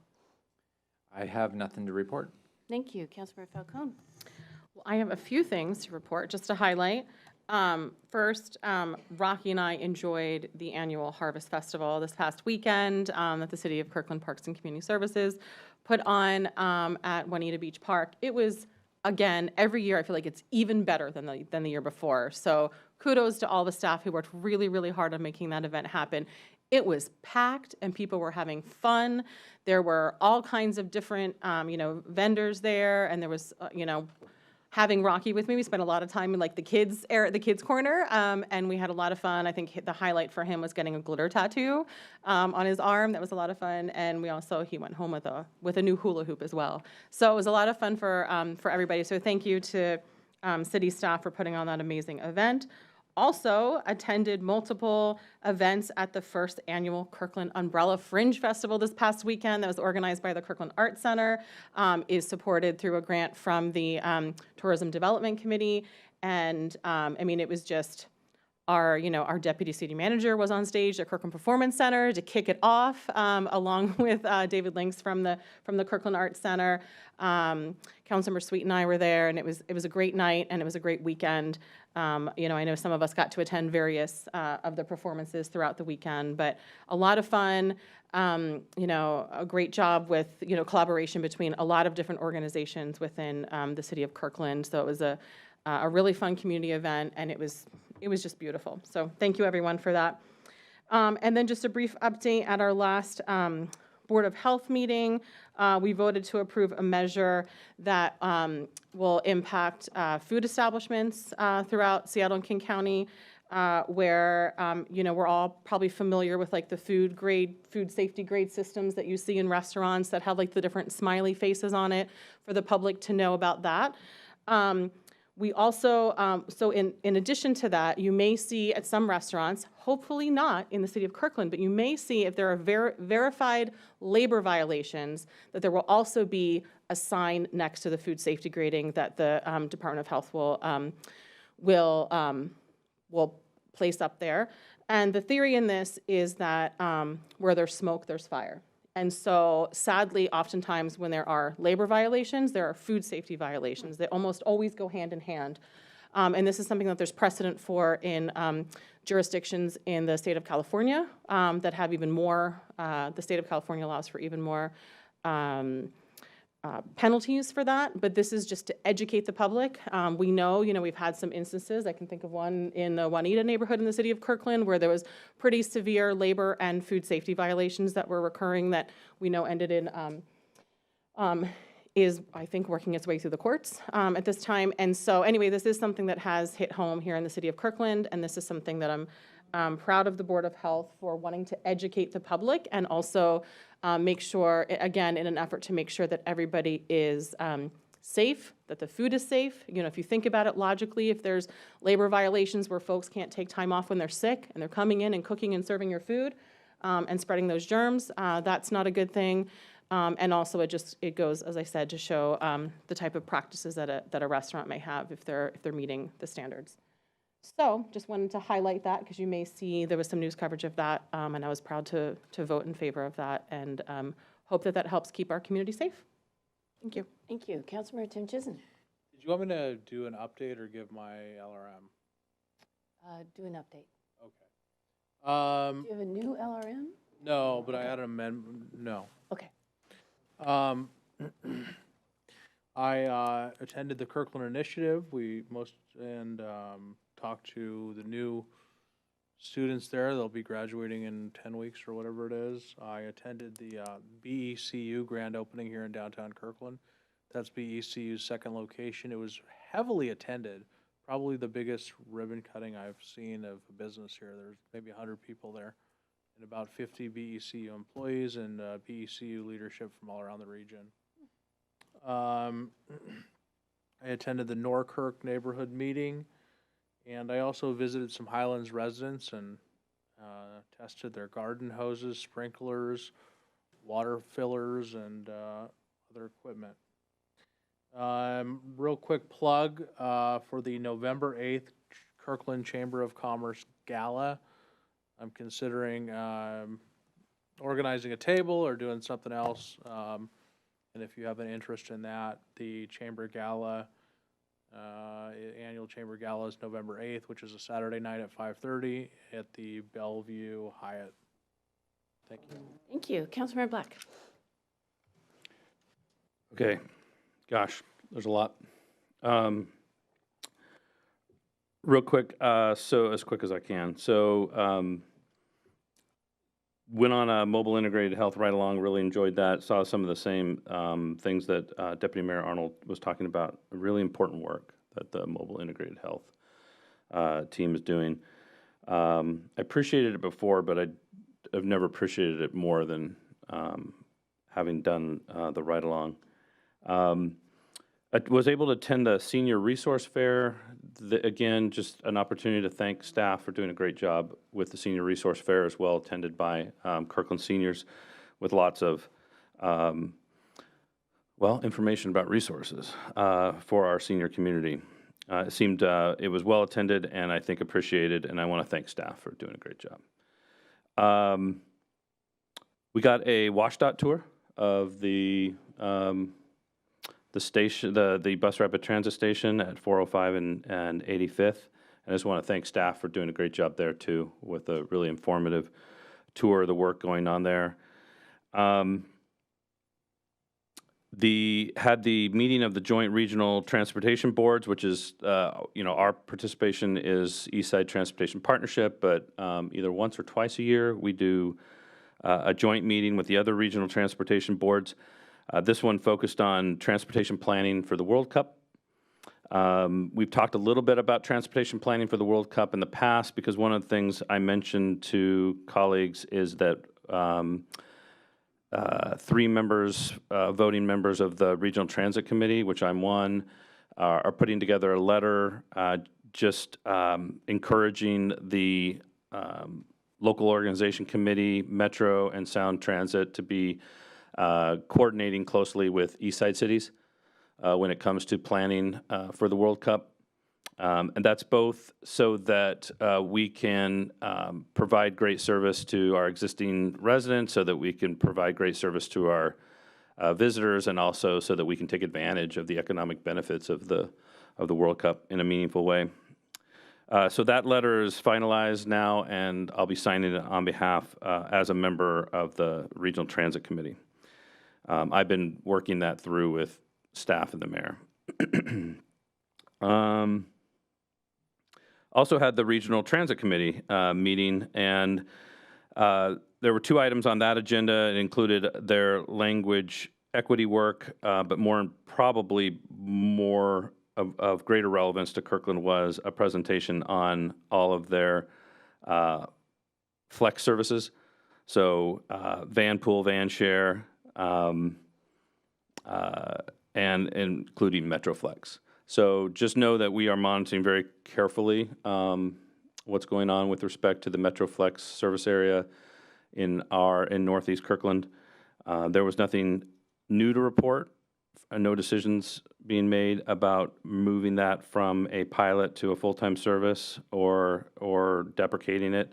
But we learned more about how Metro thinks about their Metroflex programs. We were able to advocate a bit to make sure they understood how our Metroflex area differs from maybe a few other examples of Metroflex areas. And so that work continues. Let's see. I think that covers it. Thank you. Thank you. Speaking of Metroflex, so Deputy Mayor, City Manager, and I met with Executive Braddock last week. We discussed the NERT siting and our strong preference for 1A. We have offered to meet with King County and help strategize solutions around if 1A is selected, what the impact will be of rebuilding that station and effectively closing it down short term. We also discussed preserving Metroflex, and the recommendation was to meet with the Budget Chair, Councilmember Dembowski, who we are meeting with on Thursday this week. We updated Councilmember Balducci last week. Time is lost time lately. And we are working on meeting with Councilmember Zahalai. So both to discuss NERTs and the preservation of Metroflex. So it's a full court press. Do you have something you want to add? I was only going to ask, as the representative to the Regional Transit Committee from the city, I work a lot with our transportation staff, and we've had a lot of conversations about Metroflex. Are you getting all the support you need? Do you need assistance from me or anything like that? Is joining me. So. Totally on top of it. Yep. Very good. Thank you. And then I have picked tomorrow night, and the only really relevant thing to this council is we are writing an indigenous caseload letter to go to the state legislature, and that letter most likely will be approved tomorrow night. The city attorney has been providing feedback on the letter. We've put forth a number of amendments, and my understanding is the city attorney is happy so far with what she is seeing. So I will keep you posted on that. That's it from me, City Manager. Okay, thank you, Madam Mayor. So our first topic in our city manager report is a response to the legislative request memo regarding grocery stores. We have a very short presentation on this. It's going to be made by Adam Weinstein, our planning and building director. And then I understand there may be an amendment or a third suggestion for council consideration. And then after that, I have a short update on SCA committee nominations, and then I'll do the calendar. Hi, good evening, Mayor Curtis, Deputy Mayor Arnold, and council members. Yeah, the purpose of this presentation, which is just about 4 slides, is to remind you of the options in front of you for the LRM. The first option, obviously, is the no action option. And just a reminder there, we're already doing quite a bit of work on grocery stores in the city. We'll be crafting new corner store regulations. We'll be looking at we're activating the station area actively right now. We're also on the work program is amending our regulations for neighborhood centers, so that work would continue under option 1, even if there's no report or additional work on retaining and attracting grocery stores. The second option, there's sort of 2 pieces of the second option. Second option is really about doing a study about retaining and attracting grocery stores. The concept here is that these bullet points here represent the pieces of the scope of work that could be encompassed within that study. The council could pick and choose among those options or give us new things to study. But basically, in summary, This is really looking at existing conditions for grocery stores on the regional and local levels, looking at case studies of cities that are attracting grocery stores, identification of barriers in Kirkland that are making it harder for us to retain and attract grocery stores, and then identifying new programs, regulations, incentives, et cetera, to provide a more supportive environment for grocery stores in Kirkland. And then the second decision point for option 2 is just how to undertake the study. There are 3 options. One is hiring an intern to undertake the study. We've had good luck with getting interns in the past that can do research like this. We've held off on hiring an intern in case you want to proceed with this option. The second option is just redirecting the work of one of our planning and building staff members to undertake the study. We would need to rejigger our planning work program items possibly to do that. And then the third option under option 2 is hiring a consultant with a little bit of oversight needed on our part to undertake the study. And then the third option is an option that was recently proposed by Deputy Mayor Arnold and Councilmember Tim Chizen. They can speak to this in more detail, but this option is really about going right to the source. Creating some stakeholder meetings with grocery store providers directly, and then reporting back to council on the results of those discussions about what are some of the factors in grocery stores deciding to stay here, remain open, expand, et cetera. Happy to answer any questions. Thank you. Councilmember Tim Chizen, did you want to talk about option 3? Sure. So in consultation with Deputy Mayor Arnold, we saw this as something that could be handled by the city manager's office and involve multiple departments, including planning. But also I think what we've learned by talking directly to Kroger recently was that police support was a major factor in their decision to stay. They felt supported in Kirkland, and in fact, in some of our other neighboring cities, they did not feel supported, and they told the press very directly that they did not feel supported by those municipalities and that it was a factor in them leaving. And so I think because we have a new economic development manager and several departments that could support this, that having direct communication with some of our stakeholders would be helpful. I mean, I think perhaps the planning department would be more of a factor in helping attract, but the retention portion of this goal may lie more with the police department. The other factor and possible amendment I think we could look at, and I don't want to complicate this, but we could also look at non-traditional grocery or food sources like food banks. And I think HopeLink has a market in Kirkland. Am I wrong about that? No, you're right. Yeah.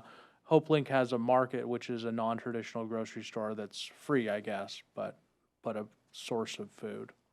Thank you. Thank you. Deputy Mayor, anything to add? No, Councilmember Tim Chisen's covered it well. Okay. Council, any questions on to Deputy Mayor and Councilmember Tim Chizen, or our Director of Planning? Councilmember Falcone, I'm getting tired. I know, me too. I'm debated whether to ask this question, but it's important. So I'm curious, as part of these stakeholder roundtables, I feel like I don't know how my colleagues feel, don't have a great sense of what the need is here, right? Like, how many grocery stores should we have and how many do we have? Are there gaps? Are there areas that we need to focus? Is that part of the data gathering of these roundtables, is kind of figuring out not just how they select locations, but like what is the current status and what is the ideal situation with grocery stores in our city? I mean, I think that sort of deeper level is kind of what we were looking at in terms of doing like the research and analysis. We would certainly ask in the roundtables for that information if they had it, but I think it's more trying to understand a little bit more about what actually has them stay or go versus them telling us how many they think they need, but we would certainly ask it. But this could lead to more work as part of the next budget process, where we might get those kind of questions. Thank you. Anyone else? to try to address that question, this initial LRM in the first part of 2026 is not designed to have, a major financial investment or a major time investment. This is like, send some of your people down here for a meeting in the Norkirk room and tell us what's going on. Because in some of our neighboring municipalities, I think the first time they found out what was going on was in the press when Kroger unceremoniously said that they didn't feel supported in that municipality and left. And we have displayed a dedication to grocery stores both through our amicus brief for the Attorney General's office originally and through other ways. And some of the ways that grocery stores feel supported is when they have private security that has a good relationship with the police department. Grocery stores have relatively low margins, profit margins, and those profit margins can go away very quickly with theft problems. Deputy Mayor? Councilmember Tim Chizen jogged my memory about something in this discussion. The other thing I think we're looking at as we were talking about this option was pre-pandemic, our economic development team would hold regular business roundtables, and this was a chance for the broader business community to talk about issues and have a kind of informal dialogue. I think with this, we want to have some frank conversations, so wanted to talk about gathering stakeholder meetings first before restarting the public meetings that were the business roundtables, but that was kind of the idea of getting people together and establishing those lines of communication, because as Councilmember Tim Chizen has said, we would rather be proactive about this and not hear about when a business closes after the decision's been made. This is how we can retain grocery stores by understanding the problems before and addressing them before they become big issues. Thank you. I am going to support option 3. I have been thinking since we hired our economic development manager about restarting the business roundtables. I think it was a really good asset, and this is the time to do it. So I support this. I appreciate that it's going to be a smaller group and evolve over time. What I do think is probably going to come out of it is something that Adam alluded to, is we're probably going to get some work program items out of these conversations, and we'll probably start looking at option 2 after we do option 3. One of the things that I think that there has to be existing market and business analysis about the future of retail and, grocery stores, corner stores, all of the things that we're talking about. So I would like to support option 3 with the assumption that some work program items will come out of it. So I will take a motion. I'd like to make a motion that we adopt option 3 and direct the city manager to initiate several focused stakeholder roundtables in the first quarter of 2026. Second. Been moved by Councilmember Tim Chizen, second by Deputy Mayor Arnold, to move forward with option 3 and create stakeholder roundtables. Any further discussion? All those in favor, please say aye. Aye. Aye. Any opposed? Motion carries 6-0. Thanks, Evan. Thank you. All right, City Manager, back to you. Okay, thank you. We're just going to do it very quick. I have 2 quick slides on the SCA committee appointments, and I'll just finish calendar update from there. So pardon me while I move.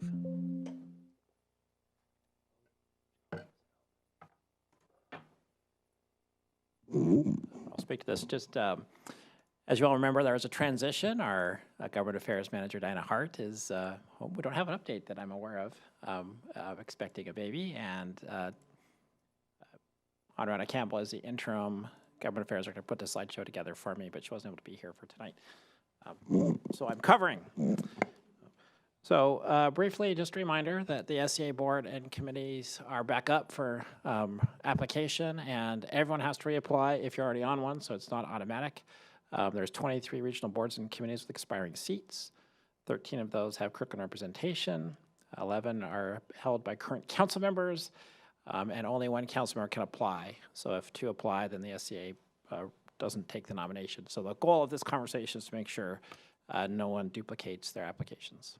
So I'm going to put this together, and I'll just kind of let it sit up there for a bit. The bold items are seats that are currently held by Kirkland City Council members, and you'd have to reapply if you want to be on those.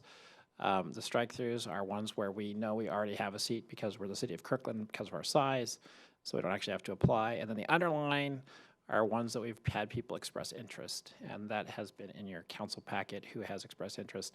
Obviously, notably, our Councilmember Penny Sweet, who's very involved, is retiring, and so many seats that she's on will now become open, and we do have some recommendations that council considers, particularly the Cascade Water Alliance seats that she's on, the solid waste seats, and the regional water quality seats that she's on. We also recommend that council considers there's a mental health drug dependency seat, which is obviously a very important seat for things like our RACER program and the crisis clinic, as well as a lot of human services funding. And there's also a recommendation that you consider some of the other seats there. So just a reminder of the timeline. The deadline for nominations is November 7th, month away. SCA pick makes recommendation to the board, and the board picks on December 17th. So just a final reminder, and then if you need any help with any of the applications, the Government Affairs staff, the City Manager's Office are here to help. So happy to answer any questions.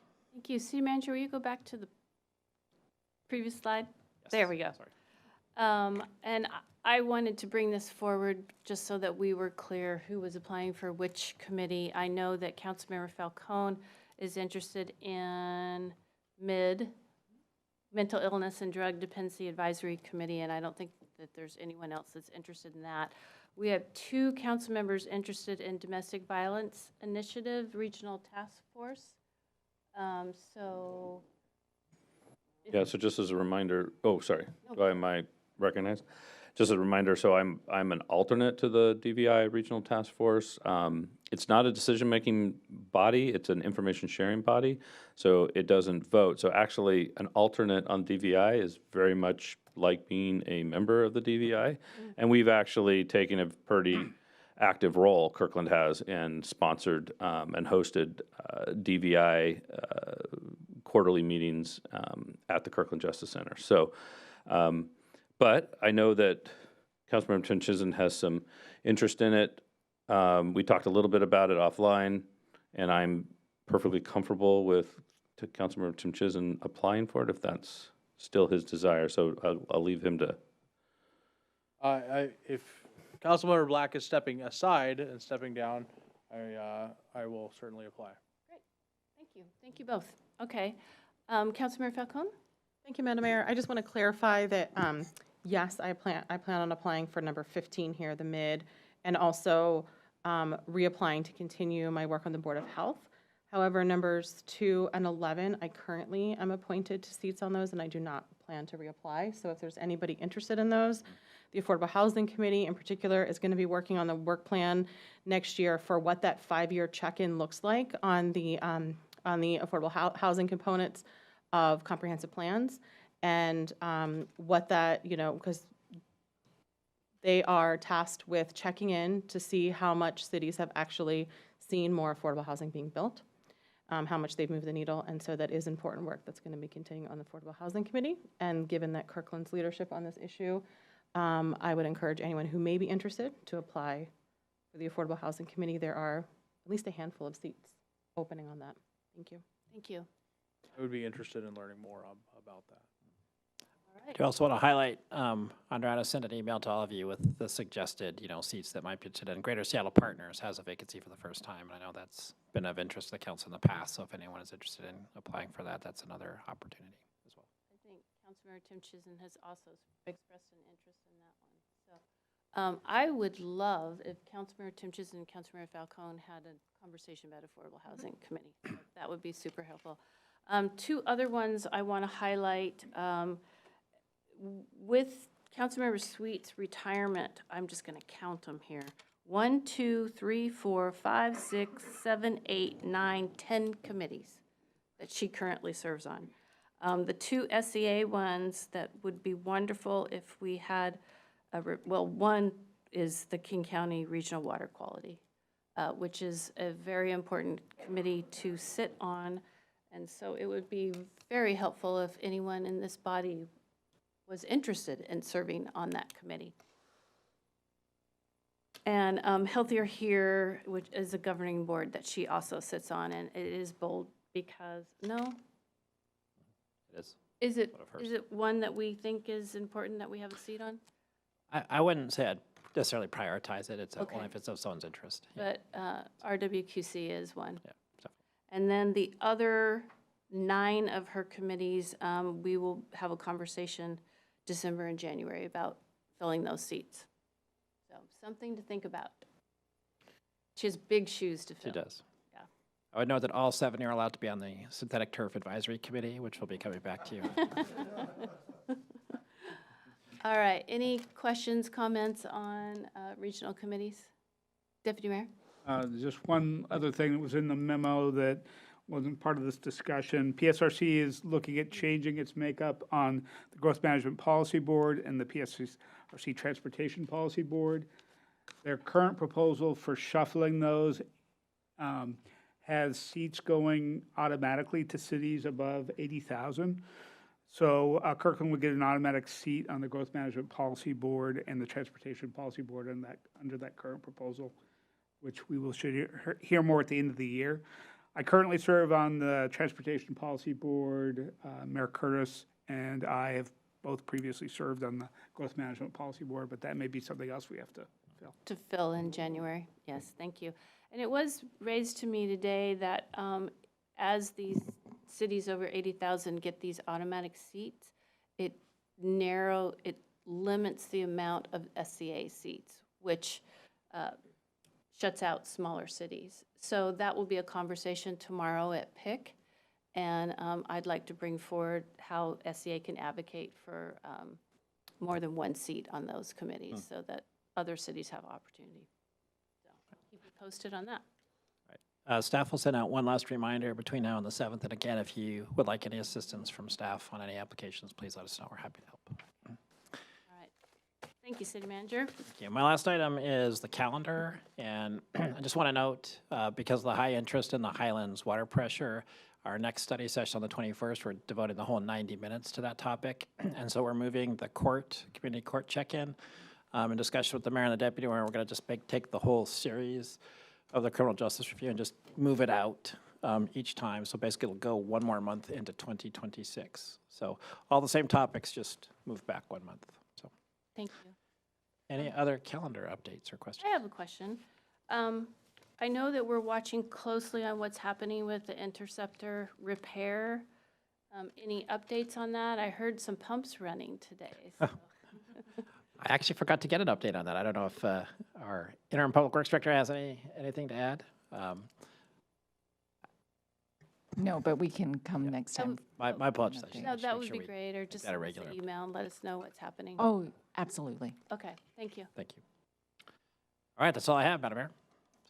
All right, we are now going to go to closed session to discuss collective bargaining matters. We expect to reconvene our regular meeting at, it always takes us longer than we think it shall, so 11:15, only for the purposes of adjournment.